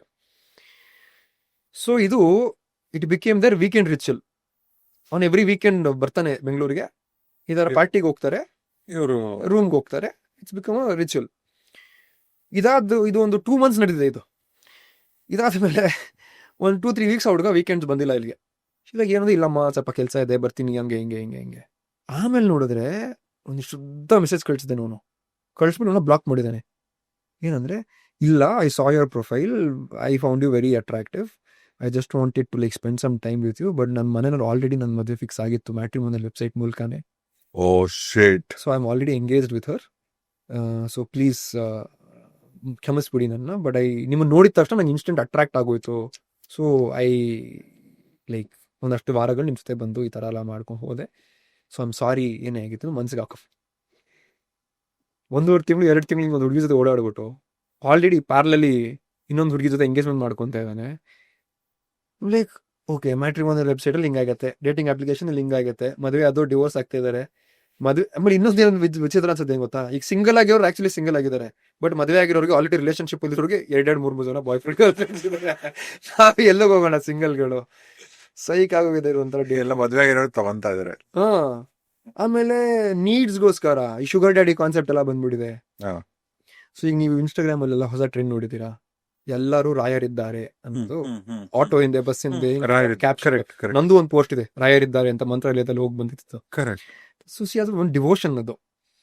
So I know a female, not a very close friend, ಹಿಂಗೆ ಮ್ಯೂಚುವಲ್ ಸರ್ಕಲ್ ಅಲ್ಲಿ ಅವ್ರಿಗೆ ನಾನು ಹೆಸರು ಗೊತ್ತು, ನಂಗೆ ಅವ್ರ ಹೆಸರು ಗೊತ್ತು, ಬಟ್ ನನಗೆ ಅವ್ರ ಬಗ್ಗೆ ಸ್ವಲ್ಪ ಪರ್ಸನಲ್ ಆಗಿ ಜಾಸ್ತಿ ಗೊತ್ತು, because she has a sugar daddy, and that sugar daddy is my friends cousin. Okay, ಈಗ ನಮ್ಮ ಸ್ನೇಹಿತರು ನೋಡ್ತಿರೋರಿಗೆ ಶುಗರ್ ಡ್ಯಾಡಿ ಕಾನ್ಸೆಪ್ಟ್ ಕೆಲವ್ರಿಗೆ ಹೇಳ್ಬೋಣ. ಶುಗರ್ ಶುಗರ್ ಡ್ಯಾಡಿ ಅಥವಾ ಶುಗರ್ ಮಮ್ಮಿ ಅಂತ. ಶುಗರ್ ಮಾಮಿ ಅಂತಾರೆ. ಓಕೆ, ಈಗ ಅವರು ನಿಮಗಿಂತ ವಯಸ್ಸಲ್ಲಿ ತುಂಬಾ ದೊಡ್ಡವರಾಗಿರ್ತಾರೆ, ನಿಮಗ್ ಕೇಳಿದ್ದನ್ನೆಲ್ಲ ಕೊಡಿಸ್ತಾರೆ, ಫಿನಾನ್ಷಿಯಲಿ ದುಡ್ಡು ಕಾಸು ಕೊಟ್ಟು ಸರಿಯಾಗಿ ನಿಮ್ಮನ್ನ ಚೆನ್ನಾಗಿ ನೋಡ್ಕೋತಿರ್ತಾರೆ. ನಿಮಗೆ ಕಾರು, ಮನೆ ಎಲ್ಲ ಕೊಡಿಸ್ತಾರೆ, ಗೋಲ್ಡ್ ಗಳೆಲ್ಲ ಕೊಡಿಸ್ತಾರೆ, ಏನ್ ಬೇಕು ಮೆಟೀರಿಯಲಿಸ್ಟಿಕ್ ಆಗಿ ಎಲ್ಲ ಕೊಡ್ತಾರೆ. ಏನು ಅವ್ರಿಗೂ ಒಂದು ಖುಷಿ, ಇಂಥವ್ರ ಜೊತೆ ನಾನು ಸುತ್ತಿದ್ದೀನಿ, ಅಂಡ್ ನಿಮ್ಮಿಂದ ಒಂದು ಫಿಸಿಕಲ್ ಇದನ್ನ ಎಕ್ಸ್ಪೆಕ್ಟ್ ಮಾಡ್ತಾರೆ, ಆ ಸುಖ ಪಡೆಯಕ್ಕೆ ಇದೆಲ್ಲ ಮಾಡ್ತಾರೆ. ಮುಂದುವರಿಸಿ. ಸೊ ಇದು ಅರ್ಥ ಆಯ್ತಲ್ಲ ಎಲ್ಲರಿಗೂ. ಸೊ ಆ ಹುಡುಗಿ ಒಂದು ಶುಗರ್ ಡ್ಯಾಡಿ ಇದಾರೆ, ಅವ್ರು ಬಂದು ನನ್ನ ಫ್ರೆಂಡ್ ನ cousin. So it's a very small world, ನೋಡಿ ಎಷ್ಟು ಚಿಕ್ಕ ಪ್ರಪಂಚ. ಆ ಹುಡುಗಿ ಪ್ರಕಾರ ಇದು ಯಾರಿಗೂ ಗೊತ್ತಿಲ್ಲ, ಅವಳಿಗೆ ಆ ಹುಡುಗನಿಗೆ ಇಬ್ಬರಿಗೂ ಗೊತ್ತು ಬಿಟ್ಟು ಯಾರಿಗೂ ಗೊತ್ತಿಲ್ಲ, ಬಟ್ ಎಲ್ರಿಗೂ ಗೊತ್ತು ಸುತ್ತಮುತ್ತ ಇರೋರಿಗೆ. ಆ ಹುಡುಗಿ ಸ್ಟೇಟಸ್ ನೀವು ನೋಡ್ಬೇಕು ರಾಜೇಶ್ ಅವರೇ, ಸೋಷಿಯಲ್ ಮೀಡಿಯಾ ಪಬ್ಲಿಕ್ ಅಕೌಂಟ್, ಎಲ್ಲ ದೇವ್ರು ರೀಸ್ಗೆ ಹಾಕೊಂಡ್ಬಿಟ್ಟಿದ್ದಾರೆ. ಸೋಮವಾರ ಶಿವ ಇದ್ದಾನೆ, ಮಂಗಳವಾರ ಆಂಜನೇಯ ಇದ್ದಾನೆ, ಗುರುವಾರ ರಾಯರಿದ್ದಾರೆ, ಶುಕ್ರವಾರ ಅಮ್ಮನಿದ್ದಾರೆ, ಶನಿವಾರ ಭಾನುವಾರ ಶುಗರ್ ಡ್ಯಾಡಿ ಇದ್ದಾರೆ, ಬುಧವಾರ ಬಾಯ್ ಬೆಸ್ಟ್ ಇದ್ದಾನೆ. ಇದನ್ನ ಮಾತ್ರ ಹಾಕಲ್ಲ. ನೀವು ಅದನ್ನೆಲ್ಲ ನೋಡ್ಬಿಟ್ಟು ಆ ಹುಡುಗಿ ಎಷ್ಟು ಒಳ್ಳೆವಳಿದ್ದಾಳೆ ಅಂತ ಅನ್ಕೊಬೇಕು. But and she is so proud of having a sugar daddy, ಗೊತ್ತಾ? ಶಿ ಲೈಕ್ ಸೊ ವಾಟ್ ಅಂತಾರೆ. ಅಂಡ್ ಈ ಪ್ಯಾರ್ಲಲ್ಲಿ ಇನ್ನೊಂದೇನು ಗೊತ್ತಾ, ಈ ಶುಗರ್ ಡ್ಯಾಡಿ ಇದ್ದಾನೆ, ಪ್ಯಾರ್ಲಲ್ಲಿ ಇವರು ಅರೇಂಜ್ ಮಾಡೋದು ಹುಡುಗ ಹುಡುಕ್ತಾ ಇದ್ದಾರೆ. ಇದು ತಪ್ಪಲ್ವಾ? ಆಮೇಲೆ ಅವ್ರ ವಾದ ಏನ್ ಗೊತ್ತಾ, ಏನ್ ನನ್ನ ಮದುವೆ ಆಗ ಒಂದು ಚಾಚಾ ಇರ್ತಾನ, ಅವನೇನು ಮಾಡ್ಕೊಂಡ್ ಬಂದಿರಲ್ವಾ? ಸೊ ಈ ಕಾಲದಲ್ಲಿ ನಮ್ಮ ಎಲ್ಲಾ ತಪ್ಪುಗಳನ್ನ ಜಸ್ಟಿಫೈ ಮಾಡ್ಕೊಳ್ಳೋದಕ್ಕೆ ಇನ್ಸ್ಟಾಗ್ರಾಮಲ್ಲಿ, ಇಂಟರ್ನೆಟ್ ಅಲ್ಲಿ ಕೋಟ್ಸ್ಗಳು ಸಿಗುತ್ತೆ, ಅದನ್ನ ಹಾಕೊಂಡ್ಬಿಡೋದು ಸ್ಟೋರಿಗೆ. ಕೊನೆಯಲ್ಲಿ ರಾಯರೂ ಲೀಸ್ಗೆ ಹಾಕೊಂಡ್ಬಿಟ್ಟಿದ್ದಾರೆ ಮಾಡೋ ತಪ್ಪುಗಳಿಗೆ. ಅಲ್ಲ, ಈಗಲೂ ಕೂಡ ಕೆಲವು ಹೆಣ್ಮಕ್ಳಿದ್ದಾರೆ ಎಷ್ಟು ಒಳ್ಳೆಯವರು ಅಂದ್ರೆ ಅವರು ಒಂದು ಹುಡುಗನು ಕೂಡ ಜೋರಾಗಿ ಮಾತಾಡಕ್ ಬರಲ್ಲ, ಅವ್ರು ಅಷ್ಟು ಭಯ ಪಡ್ತಾರೆ.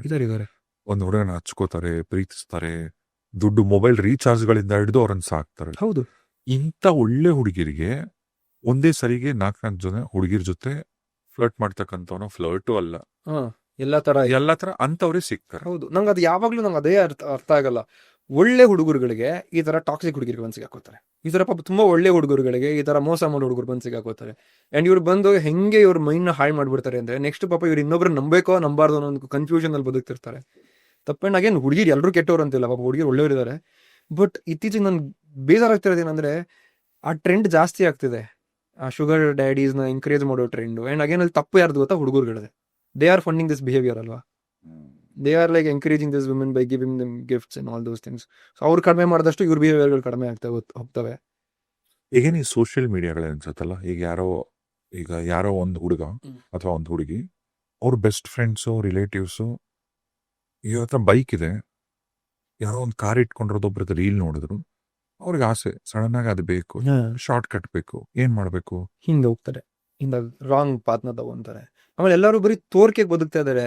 ಹಿಂಗೆ ರಪ್ ಅಂತ ಹೆಂಗ್ ತೆಗೆದ್ರೆ ಕಾರ್ ಓಪನ್ ಆಗ್ಬೇಕು, ಕಾರ್ ತಗೊಂಡಿದ್ನ ಪೋಸ್ಟ್ ಹಾಕ್ಬೇಕು, ಬಟ್ EMI ಕಟ್ಟಕ್ಕಾಗ್ದು ಎಷ್ಟು ಸಾಲ ಮಾಡ್ಕೊಂಡು ಒದ್ದಾಡ್ತಿದೆ ಅಂತ ನಾನು ನೋಡಿದೀನಿ, ಆ ತರ ಎಲ್ಲ ವಿಡಿಯೋ ಹಾಕ್ದವರು.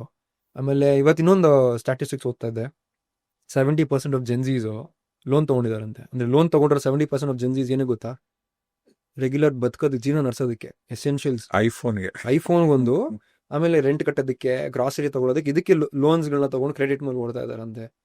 ಸೊ ಎಲ್ಲರೂ, ಬಟ್ ನಮ್ ನೋಡಿದವ್ರಿಗೆಲ್ಲರೂ somebody is travelling, somebody is doing something else, ನೋಡುವ ಲೈಫ್ ಎಷ್ಟು ಹ್ಯಾಪನಿಂಗ್ ಇದೆ ಅಂತ ಅನ್ಸುತ್ತೆ. ಬಟ್ ಫಿನಾನ್ಷಿಯಲಿ ದರ್ ಆಲ್ ಸಾಲಗಳು. ಯಪ್ಪ, ಅವಾಗಲೇ ಶಾರ್ಟ್ ಕಟ್ಗಳಿಗೆ ಹೋಗೋದ. ರಿಲೇಶನ್ಶಿಪ್ಸ್ ಕೂಡ ಪ್ರೀತಿ, ಸ್ನೇಹ ಎಲ್ಲ ಇದೆ, ಅದು ಯಾವಾಗ್ಲೂ ಇರುತ್ತೆ. ಕೆಲವೊಂದ್ಸರಿ ಹೆಂಗಾಗತ್ತೆ ಅಂದ್ರೆ, ಈಗ ನೀವು ಒಬ್ಬ ವ್ಯಕ್ತಿನ ಅತಿಯಾಗಿ ಪ್ರೀತಿಸ್ತೀರಾ ಅಂದ್ರೆ, ಆ ವ್ಯಕ್ತಿ ನೀವ್ ಯಾವತ್ತೂ ಇಷ್ಟ ಆಗಲ್ಲ. ಅದೊಂದಿದೆ. When you are too giving ಅಲ್ಲ ಬೋರಿಂಗ್ ಅನ್ಸ್ಬಿಡ್ತೀರಂತೆ. ನಿಜವಾಗ್ಲೂ ಇಷ್ಟ ಆಗಲ್ಲ. ಅದು ಹೇಗೆ ಅಂದ್ರೆ ಅವರು ನಿಮ್ಮನ್ನ ಪ್ರೀತಿಸ್ತಿರೋ ತರ ನಟಿಸ್ತಿರ್ತಾರಷ್ಟೇ. ಅವ್ರು ಆಕ್ಚುಲಿ ಪ್ರೀತಿಸಲ್ಲ ನಿಮ್ಮ. ನೀವು ಬೇಕು ನಿಮ್ ಜೊತೆ ಇದ್ದಾಗ ಅವರು ಇನ್ನೊಬ್ರು ಹುಡುಕ್ತಾ ಇರ್ತಾರೆ ಒಂದಷ್ಟು ಜನ. ಬಟ್ ಅವ್ರು ಹುಡುಕ್ತಿರ್ಬೇಕಾದ್ರೆ ಅವ್ರು ಏನ್ ಕೇಳ್ತಾ ಇರ್ತಾರೆ ಗೊತ್ತಾ, ನನ್ನ ತುಂಬಾ ಪ್ರೀತಿಸ್ಬರ್ಬೇಕು ಅಂತಾನೆ ಹುಡುಕ್ತಿರ್ತಾರೆ. ಬಟ್ ಅವ್ರು ಸಿಕ್ಕಿದಾಗ ಬೋರಿಂಗ್ ಅನ್ಸಕ್ ಸ್ಟಾರ್ಟ್ ಆಗ್ಬಿಡುತ್ತೆ ಅವ್ರಿಗೆ. ಬಿಕಾಸ್ ಅಲ್ಲಿ ಡ್ರಾಮಾ ಇಲ್ಲ, ಗಲಾಟೆ ಇಲ್ಲ, ಏನ್ ಹೇಳೋದು ಅರ್ಥ ಮಾಡ್ಕೊಂತಾರೆ, ಏನ್ ಹೇಳೋದು ಅಡ್ಜಸ್ಟ್ ಮಾಡ್ಕೊಂತಾರೆ. So they become boring. So ನನಗೆ ಗೊತ್ತಿಲ್ಲ ಇದು ಎಲ್ಲಿ ಇದ್ರದ್ದು ಪ್ರಾಬ್ಲಮ್, ಎಲ್ಲಿ ರೂಟ್ ಕಾಸ್ ಯಾವುದು ಅಂತಾನೆ ಗೊತ್ತಾಗಲ್ಲ, ಎಲ್ಲಿ ಸರಿ ಮಾಡಿದ್ರೆ ಏನ್ ಸರಿ ಹೋಗುತ್ತೆ ಅನ್ನೋದು. But I think nature will correct it self ಒಂದಷ್ಟು ವರ್ಷಗಳ ನಂತರ. ಇನ್ನೊಂದು ಆ ಜನ್ಸಿ ಕೋಡ್ಗಳಿದೆ ಗೊತ್ತಾ ಕೆಲವೊಂದು. ಅಯ್ಯೋ ನನಗೂ ತುಂಬಾ ರೀಸೆಂಟ್ ಆಗಿ ಒಂದಷ್ಟು ಕೇಳಿದ್ದೆ. ಯಾವ್ದು ಬೆಂಚಿಂಗ್ ಏನ್ ಮಾಡ್ತಾರೆ ಬೆಂಚಿಂಗ್ ಅಂದ್ರೆ ಬ್ಯಾಕಪ್ ಆಪ್ಷನ್ ಆಲ್ರೆಡಿ ರೆಡಿ ಇರ್ತಾರೆ. ಅಂದ್ರೆ ಈಗ ನಮ್ದು ಕ್ರಿಕೆಟ್ ಅಲ್ಲಿ ಇರಲ್ವಾ, ಬೆಂಚ್ ಮೇಲೆ ಇಬ್ರು ಸಬ್ಸ್ಟಿಟ್ಯೂಟ್ಸ್ ನ ಕೂರ್ಸಿರಲ್ವಾ, ಯಾರಾவது ಇಂಜುರಿ ಆದ್ರೆ ಇವ್ನ ಹಾಕೊಳ್ಳೋಣ ಅಂತ, ಆ ತರ ಇವನಿಲ್ಲ ಅಂದ್ರೆ ಅವನ ನೆಕ್ಸ್ಟ್ ಅನ್ನೋ ಲೈನ್ ಅಲ್ಲಿ ಕೂರ್ಸಿರೋದು ಬೆಂಚಿಂಗ್. ಆಮೇಲೆ ಸಿಚುಯೇಷನ್ಶಿಪ್ ರಿಲೇಶನ್ಶಿಪ್ ತರ ಸಿಚುಯೇಷನ್ಶಿಪ್. ಇದು ಒಂದೊಂದು ತಿಂಗಳು ಅನ್ಸುತ್ತಲ್ಲ. ಅಂದ್ರೆ ಆ ಅಂದ್ರೆ ಇಟ್ ಇಸ್ ಲೈಕ್ ಬೇಸಿಕಲಿ ಆ ಸಿಚುಯೇಷನ್ ಅಷ್ಟೇ. ಜಸ್ಟ್ ಲೈಕ್ ಏನು ಅಲ್ಲಿ ಸಂಬಂಧ ಇಲ್ಲ, ಇನ್ವಾಲ್ವ್ಮೆಂಟಲ್ ಎಮೋಷನಲ್ ಎಕ್ಸ್ಚೇಂಜ್ ಏನೂ ಇಲ್ಲ, ಜಸ್ಟ್ ಕ್ಯಾಶುವಲ್ ಫಿಸಿಕಲ್ ಇದು, ಅದು ಸಿಚುಯೇಷನ್ಶಿಪ್ಸ್. ಆಮೇಲೆ there is something called breadcrumbing ಅಂತ. ಅಂದ್ರೆ ಬ್ರೆಡ್ ಕ್ರಮ್ಸ್ ಉದುರಿಸ್ತಿರ್ತೀವಿ. ಅಂದ್ರೆ ಅವಾಗ ಒಂದು ಚೂರು ಪ್ರೀತಿ ತೋರಿಸೋದು, ಏನಾದ್ರು ಬೇಕು ಅಂದಾಗ ಪ್ರೀತಿ ಉದುರಿಸೋದು, ತಗೊಳ್ಳೋದು, ಆಮೇಲೆ ಬಿಟ್ಬಿಡೋದು. ಆಮೇಲೆ ಗೋಸ್ಟಿಂಗ್ ಅಂತ ಓದಿದೆ. ಗೋಸ್ಟಿಂಗ್ ಗೊತ್ತಿರುತ್ತೆ ಅನ್ಸುತ್ತೆ. ಮೆಸೇಜ್ ಮಾಡ್ಬಿಟ್ಟು ಸಡನ್ ಆಗಿ ರಪ್ಪ ಅಂತ ಮಾಯ ಆಗ್ಬಿಡೋದು, ಅದು ghosting. Something called cuffing season ಅಂತ. ನಂಗೆ ರೀಸೆಂಟ್ ಆಗುತ್ತೆ ಅದು cuffing season. So cuffing season ಅಂದ್ರೆ it is from October to March. ಈ ಸಿಂಗಲ್ ವ್ಯಕ್ತಿಗಳು ಒಂದು ಕಂಪ್ಯಾನಿಯನ್ಶಿಪ್ ಅಥವಾ ರಿಲೇಶನ್ಶಿಪ್ ಹೊಡ್ಕೊಳ್ಳೋದು ಆ ವಿಂಟರ್ ಸೀಸನ್ ಮಾತ್ರ. ಚಳಿಗಾಲಕ್ಕೆ ಏನಕ್ಕೆ ನಂಗೆ ಗೊತ್ತು. ಆ ಟೈಮ್ ಮಾತ್ರ ಹುಡ್ಕೊಂತಾರಂತೆ ಕಫಿಂಗ್ ಸೀಸನ್ ಅಲ್ಲಿ. ಸೊ ಅದೊಂದು ನ್ಯಾನೋಶಿಪ್, ಮೈಕ್ರೋಶಿಪ್ ಏನೋ ಇದೆ. ಆಮೇಲೆ ಏನೋ ಫಿನಾನ್ಷಿಯಲ್ ಡೇಟಿಂಗ್ ಅಂತ ಕೇಳಿದೆ ಆಯ್ತಾ. What is I thought financial dating ಅಂದಾಗ ಅಟ್ ಲೀಸ್ಟ್ ಸಮಥಿಂಗ್ ಮೆಚೂರ್ ಇದರಲ್ಲಿ. ಅಂದ್ರೆ ಇಬ್ಬರು ಪಾರ್ಟ್ನರ್ ಪ್ಲಾನಿಂಗ್ ಮಾಡ್ಕೊಳ್ಳೋದು, ಅವ್ರ finance. I think there is one definition ಅದನ್ನು ಇದೆ ಅನ್ಸುತ್ತೆ. ಬಟ್ ನನಗೆ ಯಾರೋ ಹೇಳಿದ್ದು ಬರೀ ಫಿನಾನ್ಷಿಯಲ್ ನೀಡ್ಸ್ಗೆ ಒಬ್ಬರ ಜೊತೆ ರಿಲೇಶನ್ಶಿಪ್ ಅಲ್ಲಿ ಇರೋದಂತೆ, ಅದು ಫಿನಾನ್ಷಿಯಲ್ ಡೇಟಿಂಗ್ ಅಂತೆ. Every day you guys are coming up with new terms of prostitution and if giving it ಅದೇ ಇಲ್ಲ, ನಿಮ್ಗೆ ಏನ್ ಬೇಕಂತ ನಾನು ಕೊಡ್ತೀನಿ, ನಂಗೆ ದುಡ್ಡು. ಸೊ ಇದಕ್ಕೆ ಬೇರೆ ಬೇರೆ ಅರ್ಥಗಳನ್ನ ಇಟ್ಕೊಂಡು ನೀವು ಏನ್ ಮಾತಾಡ್ತಿದ್ದೀರಾ ಅಂತ. ಬಟ್ ಐ ಡೋಂಟ್ ನೋ, ಇದು ಕೆಲವರು ಇದಕ್ಕೆ ಫೆಮಿನಿಸಮ್ನ ಬೇರೆ ಎಳೆದು ಬಿಡ್ತಾರೆ ಹೆಣ್ಮಕ್ಳು. ನಿಮ್ಗೆ ಫೆಮಿನಿಸಮ್ ಅರ್ಥನೇ ಗೊತ್ತಿಲ್ಲ. Feminism was never about going and sleeping with random dudes. ಅದು ಏನಕ್ಕೆ, ಅದ್ರದ್ದು ಅರ್ಥನೇ ಬೇರೆ, ಅದ್ರದ್ದು ಇಂಟೆನ್ಷನ್ನೇ ಬೇರೆ.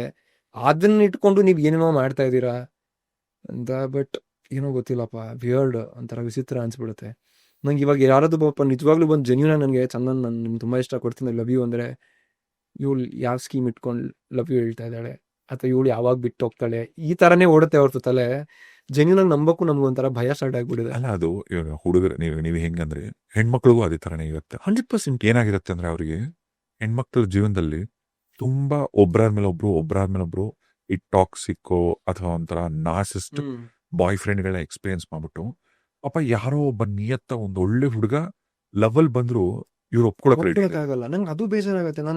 ನನ್ನ ಸುತ್ತಮುತ್ತ ಒಂದಷ್ಟು ಜನ ಫ್ರೆಂಡ್ಸ್ ಅಂತಾನು ಕರೆಯಲ್ಲ ಅವ್ರನ್ನ, ಗೊತ್ತಿರೋರು, ಅವ್ರುಗಳೆಲ್ಲ ಹಿಂಗೆ ಆಯ್ತಾ. ಒಂದಷ್ಟು ಜನ ತುಂಬಾ ಒಳ್ಳೆ ಹುಡುಗಿರ್ನ ಒಂದಷ್ಟು ಕಂಟ್ರೋಲಲ್ಲಿ ಇಟ್ಕೊಂಡು ಅವ್ರಿಗೆ ಮೊಬೈಲ್ ರಿಚಾರ್ಜ್ ಮಾಡಿಸ್ಕೊಳ್ಳೋದು, ಗಾಡಿ ಪೆಟ್ರೋಲ್ ಹಾಕ್ಸ್ಕೊಳ್ಳೋದು, ಹೊಸ ಬಟ್ಟೆ ತಗಿಸ್ಕೊಳ್ಳೋದು, ಅದಕ್ಕೆಲ್ಲ ಯೂಸ್ ಮಾಡ್ಕೊಂಡು ಅವ್ರ ಫಿಸಿಕಲ್ ನೀಡ್ಸ್ ಬೇಕು ಅಂತ ಹೋಗೋರ್ನ ಯೂಸ್ ಮಾಡ್ಕೊಳ್ಳೋದು, ಈ ಥರದ್ದೆಲ್ಲ ಮಾಡ್ತಾರೆ.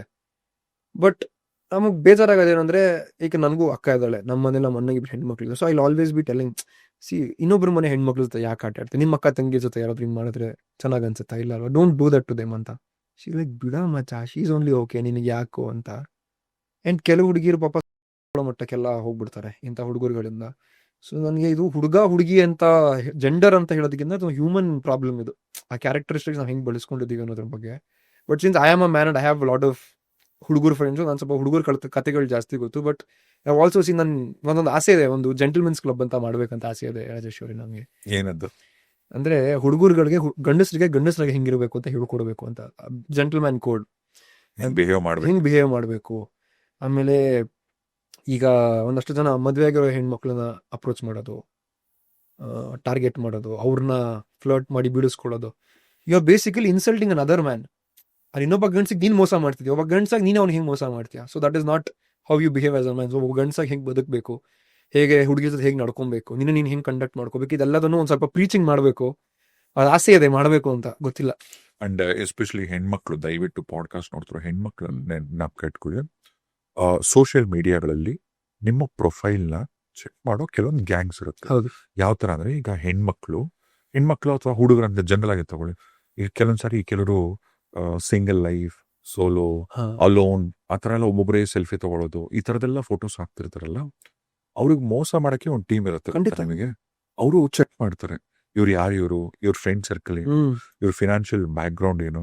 ರಮೇಶ್ ಅರವಿಂದ್ ಅವ್ರದ್ದು ಒಂದು ಸಿನಿಮಾ ಬಂದಿತ್ತು 100 ಅಂತ, ತುಂಬಾ ಚೆನ್ನಾಗಿತ್ತು ಮೂವಿ. ಅದೇ ತರಾನೇ ಎಷ್ಟೋ ಜನ ಮಹಿಳೆ ಮದುವೆ ಆಗಿರ್ತಕ್ಕಂಥ ಗೃಹಿಣಿಯರಿಗೆ, ಹೆಣ್ಮಕ್ಳಿಗೆ ಯಾವನೋ ಒಬ್ಬ ಹುಡುಗ ಮೆಸೇಜ್ ಮಾಡ್ತಾನೆ, ಅವ್ನು ನೋಡಕ್ ಸ್ಮಾರ್ಟ್ ಆಗಿರ್ತಾನೆ, ಇವ್ರ ಜೊತೆ ಫ್ಲರ್ಟ್ ಮಾಡ್ತಾನೆ, ಪರಿಚಯ ಆಗತ್ತೆ, ಫೋನ್ ನಂಬರ್ಗಳು ಎಕ್ಸ್ಚೇಂಜ್ ಆಗತ್ತೆ.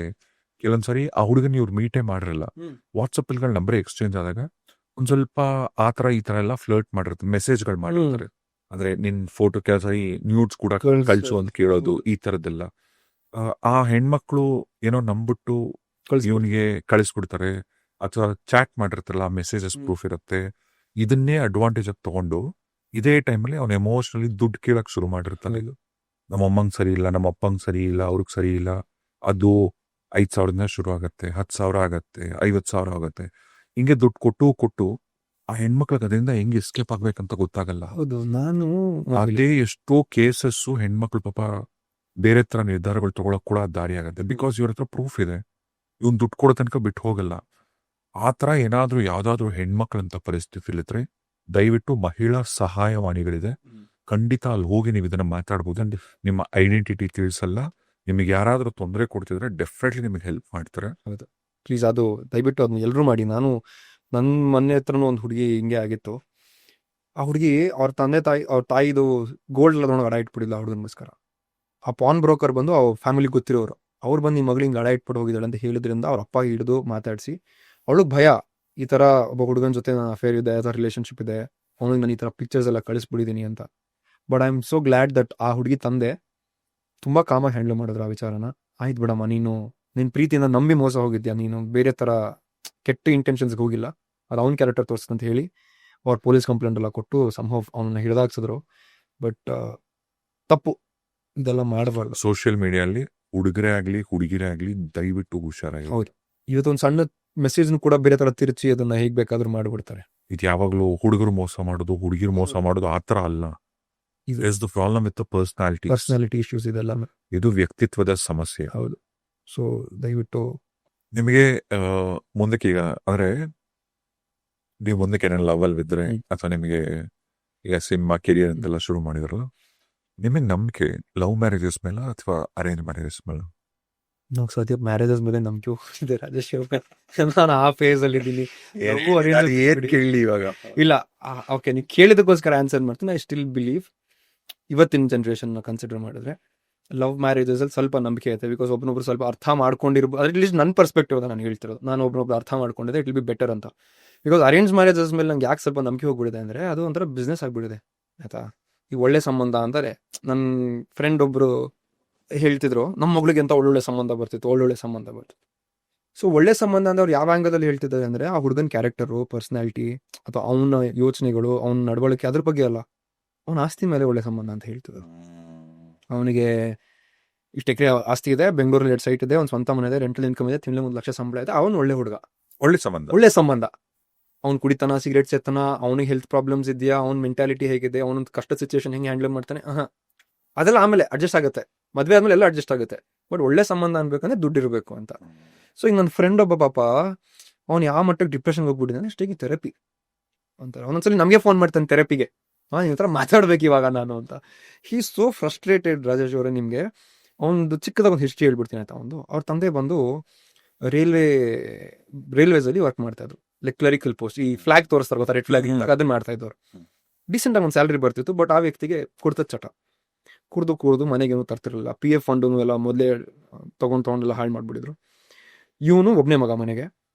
ಅವ್ರ ತಾಯಿ ಕೂಡ ಗಾರ್ಮೆಂಟ್ಸ್ ಎಲ್ಲೋ ವರ್ಕ್ ಮಾಡ್ತಾ ಇದ್ರು, ನಮ್ಗೆ ಅಷ್ಟು ಐಡಿಯಾ ಇಲ್ಲ. Garments agarbatti factory, somewhere she was working. So ಒಂದು ಚೈಲ್ಡ್ಹುಡ್ ಎಲ್ಲ ತುಂಬ ಟ್ರಬಲ್ಡ್, ಅಪ್ಪ ಅಮ್ಮ ಜಗಳ, ಹೊಡೆಯೋದು, ಅಪ್ಪ not a very healthy environment. ಅದಾದ್ಮೇಲೆ ನಮ್ಮ ಬಸವೇಶ್ವರ ನಗರದಲ್ಲಿದ್ದ. ದೆನ್ ಟ್ರಾನ್ಸ್ಫರ್ ಆಗಿ ವಿಲ್ಸನ್ ಗಾರ್ಡನ್ ಹೋದ್ರು. Wilson garden I still remember. ಇವಾಗ ಏನು ನೀವು ಕೂತಿದ್ದೀರಲ್ಲ ಸೋಫಾ, ಅಷ್ಟೇ ಆಗಲದು ಒಂದು ಇಷ್ಟುದ್ದ ಮನೆ, ಅದು ಮ್ಯಾಚ್ ಬಾಕ್ಸ್ ಥರ. ಅಲ್ಲಿ ಟ್ರೈನ್ ಹೋದ್ರೆ ಮನೆ ಗೋಡೆ ಗಿಡಗಿಡಗನ್ನ ಅಲ್ಲಾಡುತ್ತೆ. ಒಂದು ಹಾಲು, ಅಡುಗೆ ಮನೆ, ಬಚ್ಚಲು ಮನೆ, ಇಷ್ಟೇ ಚಿಕ್ಕ ಮನೆ ಹಿಂಗಿದ್ದು. ಅವ್ರ ಅಪ್ಪ ಕೂಡ ಬರ್ತಾ ಬರ್ತಾ ಕುಡ್ತದ್ದು ಚಟ ಜಾಸ್ತಿ ಆಗಿ, ಆ್ಯಂಡ್ ಇವನು ಇಡೀ ಜೀವನದಲ್ಲಿ ಆಫ್ಟರ್ 10th ಸ್ಟ್ಯಾಂಡರ್ಡ್ PU 2 ವರ್ಷ, ಡಿಗ್ರಿ 3 ವರ್ಷ, ಮಾಸ್ಟರ್, ಸೊ ಒಂದು 8-9 ಇಯರ್ಸ್ ದಿನಕ್ಕೆ 3 ಅವರ್ 4 ಅವರ್ ಅಷ್ಟೇ ಮಲಗಿರೋದು. ಅವ್ನಿಗೆ ಫಸ್ಟ್ PU ಇಂದ ಮಾಸ್ಟರ್ಸ್ವರೆಗೂ ಈವ್ನಿಂಗ್ ಕಾಲೇಜಲ್ಲಿ ಓದಿರೋದು. ಬೆಳಿಗ್ಗೆ ಎದ್ದು ಕೆಲ್ಸಕ್ಕೆ ಹೋಗಿ, ಕೆಲಸ ಮುಗಿಸ್ಕೊಂಡು ಬಂದು ಕಾಲೇಜ್ಗೆ ಹೋಗಿ, ಕಾಲೇಜಿಂದ ಬಂದು ಮಲ್ಕೊಂಡು ಒಂದು 3 ಅವರ್ಸ್ 4 ಅವರ್ಸ್ ಇರೋದು. ತಿರ್ಗಾ ಬೆಳಗ್ಗೆ ಬೇಗ ಎದ್ದು ಪ್ರಿಂಟಿಂಗ್ ಶಾಪ್ ಯಾವುದೋ DTP ಆಫೀಸಲ್ಲಿ ವರ್ಕ್ ಮಾಡ್ತಾ ಇದ್ದ. ಸೊ ಅಲ್ಲಿ ಓಡೋಗ್ಬೇಕು, ಇವನೇ ಬಾಗಿಲು ತೆಗಿಬೇಕಿತ್ತಂತ. ಸೊ ಇಷ್ಟೆಲ್ಲ ಕಷ್ಟಪಟ್ಟು ಎಲ್ಲ ಸಬ್ಜೆಕ್ಟ್ಸ್ಗಳು ಚೆನ್ನಾಗಿ ಓದಿ ಮಾಸ್ಟರ್ಸ್ ಫೈನಲ್ಸ್ ಎಕ್ಸಾಮಲ್ಲಿ ಅವ್ರ ತಂದೆ ತೀರೋಗ್ತಾರೆ. ಫೈನಲ್ಸ್ ಎಕ್ಸಾಮ್ ನಡ್ತಿದ್ದು ಅವ್ರ ತಂದೆ ತೀರೋಗ್ತಾರೆ ಮಾಸ್ಟರ್ಸ್ ಎಕ್ಸಾಮ್ಸಲ್ಲಿ. ಅವ್ರ ತಂದೆ ಕಾರ್ಯ ಮುಗಿಸಿ ಎಕ್ಸಾಮ್ ಹೋಗಿ ಬರೀತಾನೆ, ಅವನು ಪಾಸ್ ಆಗ್ತಾನೆ. ಇವತ್ತು ಒಂದು ಪ್ರೆಸ್ಟೀಜಿಯಸ್ ಕಾಲೇಜಲ್ಲಿ ಅಸೋಸಿಯೇಟ್ ಪ್ರೊಫೆಸರ್ ಆಗಿದ್ದಾನೆ. ತುಂಬ ಅಷ್ಟು ಚಿಕ್ಕ ಮನೇಲಿದ್ದವರು ಇವತ್ತು ಒಂದು ಒಳ್ಳೆ ಲೊಕ್ಯಾಲಿಟಿನಲ್ಲಿ 2 BHK ಮನೆನ ರೆಂಟಿಗೆ ತೊಗೊಂಡಿದ್ದಾನೆ. ಅವ್ರ ಮನೆಯಲ್ಲಿ ಒಂದು ಸ್ಪೂನು, ಲೋಟ ಇಂದ ಹಿಡಿದು ಇದೊಂದು ಸೋಫಾ, TV, ಒಂದು ಬೆಡ್ಶೀಟು, ಪ್ರತಿಯೊಂದು ಅವನೇ ದುಡ್ದು ತಂದಿರೋದು. ಅವ್ನು ದುಡಿಯೋಕೆ ಸ್ಟಾರ್ಟ್ ಮಾಡಿದ ತಕ್ಷಣ ಅವ್ರ ಅಮ್ಮನ ಕೆಲಸ ಬಿಡಿಸ್ತಾ, ಸಾಕು ನೀನು ಎಷ್ಟು ವರ್ಷ ಕಷ್ಟಪಟ್ಟಿರೋದು, ಇನ್ಮೇಲಾದ್ರೂ ಮನೇಲಿರು ಅಂತ. ಇವನು ನಿಮ್ಮ ಅವನಿಗೆ ಕುಡಿಯೋ ಚಟ ಇಲ್ಲ, ಸಿಗರೇಟ್ ಚಟ ಇಲ್ಲ, ಬೇರೆ ಏನೂ ಕೆಟ್ಟ ಅಭ್ಯಾಸ ಇಲ್ಲ.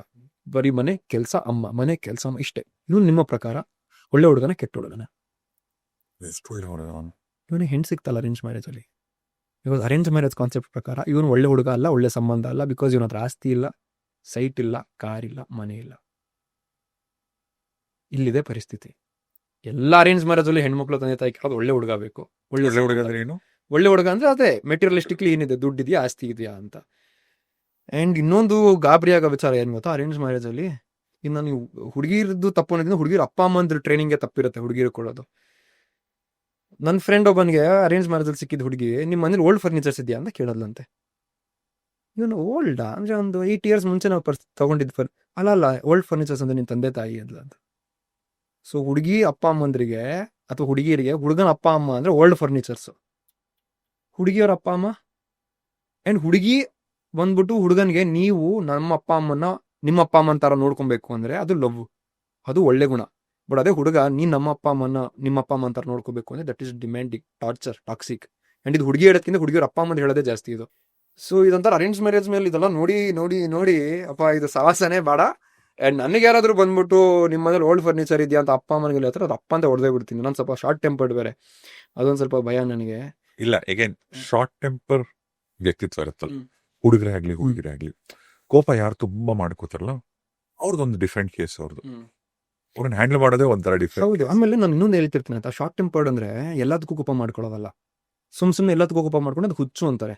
ಶಾರ್ಟ್ ಟೆಂಪರ್ಡ್ ಅಂದ್ರೆ ಈಗ ನಿಮಗೆ ನಿಮ್ಮ ರಿಯಾಕ್ಷನ್ ಟೈಮ್ 10 ಸೆಕೆಂಡ್ ಇದೆ, ನನಗೆ 1 ಸೆಕೆಂಡ್ ಇರುತ್ತೆ. ನಿಮ್ಗಿಂತ ಸ್ವಲ್ಪ ಬೇಗ ರಿಯಾಕ್ಟ್ ಮಾಡ್ತೀನಿ, ಆ್ಯಂಡ್ ವ್ಯಾಲಿಡ್ ರೀಸನ್ಸ್ಗೆ ಅಷ್ಟೇ ನನ್ನ ಕೋಪ ಬರುತ್ತೆ.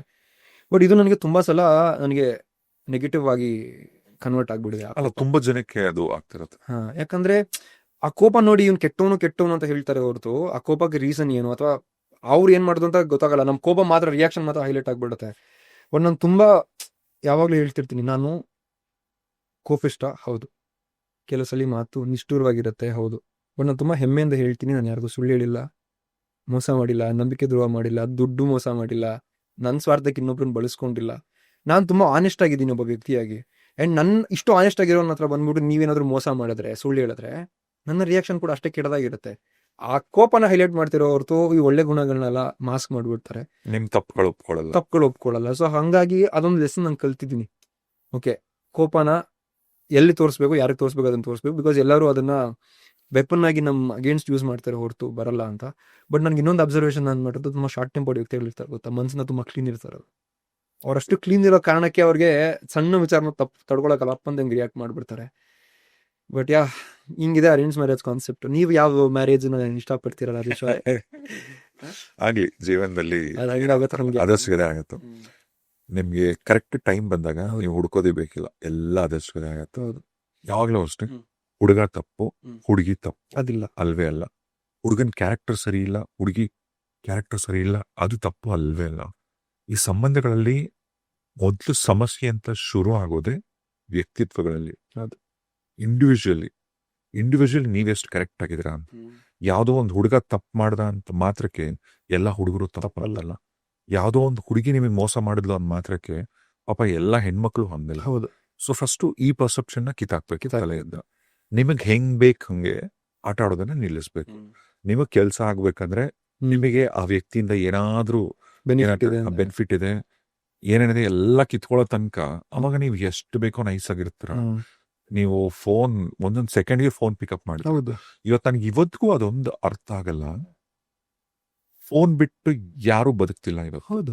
ಒಪ್ಕೊಬೇಕು. ಬಾತ್ರೂಮಿಗೆ ಹೋದ್ರು ತಗೊಂಡು ಹೋಗ್ತೀರಾ, ಫಿಲ್ಮ್ ಥಿಯೇಟರ್ಲ್ಲೂ ಫೋನ್ ಇಟ್ಕೊಂಡಿರ್ತೀರಾ. ಮಲ್ಕೋಬೇಕಾದ್ರೆ ನೋಡ್ಬಿಟ್ಟು ಪಕ್ಕದಲ್ಲಿ ಇಟ್ಕೊಂಡೇ ಮಲ್ಗೋದು. ಹಾ, ನೀವು ಚೆನ್ನಾಗಿದ್ದಾಗ ನೀವು 10 ಸೆಕೆಂಡಿಗೆ ನೀವು ಫೋನ್ ಪಿಕಪ್ ಮಾಡೋರು, ಅದೇ ವ್ಯಕ್ತಿನ ದೂರ ಮಾಡ್ಬೇಕಂದ್ರೆ ಅದೇ ವ್ಯಕ್ತಿ ನಿಮಗೆ ಇವಾಗ ಇನ್ ಮುಂದಕ್ಕೆ ಉಪಯೋಗಕ್ಕೆ ಬರಲ್ಲ ಅಂತ ಮಾತ್ರಕ್ಕೆ ಎಷ್ಟು ಚೆನ್ನಾಗಿ ಅವ್ರನ್ನ ದೂರ ಮಾಡಕ್ ಶುರು ಮಾಡ್ತೀರಾ. ಫೋನ್ ನೋಡ್ಲೇ ಇಲ್ಲ, ಇವತ್ತು ಮೆಸೇಜ್ ಮಾಡಿದ್ರೆ 3 ದಿನಕ್ಕೆ ರಿಪ್ಲೈ ಬರುತ್ತೆ. ಇನ್ ಕೆಲವರು ಬರ್ತಾರೆ, ಆಫ್ಲೈನ್ ಇದ್ದೆ ಅಂತಾರೆ, ಮೆಸೇಜ್ ನೋಡಿಲ್ಲ ಅಂತಾರೆ, ಕಾಲ್ ಬಂದಿದ್ ಗೊತ್ತೇ ಆಗ್ಲಿಲ್ಲ ಅಂತಾರೆ. ಎಷ್ಟು ಸುಳ್ಳು ಹೇಳ್ತಾರೆ. ನನ್ನ ಲೈಫಲ್ಲಿ ಈ ವರ್ಷ 2025 ಅದೊಂದು ರಿಯಲೈಸೇಷನ್ ಇಯರ್ ನನಗೆ. ಈ ತರ ನನ್ನ ಸುತ್ತಮುತ್ತ ಈ ತರ ನಾನು ತುಂಬಾ ಜನ ಹತ್ರ ಇಟ್ಕೊಂಡ್ಬಿಟ್ಟಿದ್ದೆ. ನನ್ ಗೊತ್ತಾಗ್ತಿರ್ಲಿಲ್ಲ ಅವರು ನಾನು ಏನೋ ನನ್ನಿಂದ ಅನುಕೂಲಕ್ಕೆ ಅಥವಾ ಏನೋ ಬೆನಿಫಿಟ್ ನನ್ನ ಜೊತೆ ಇದ್ದಾರೆ ಅಂತ. ನೀವು ನಂಬಲ್ಲ, I was A 2 AM friend.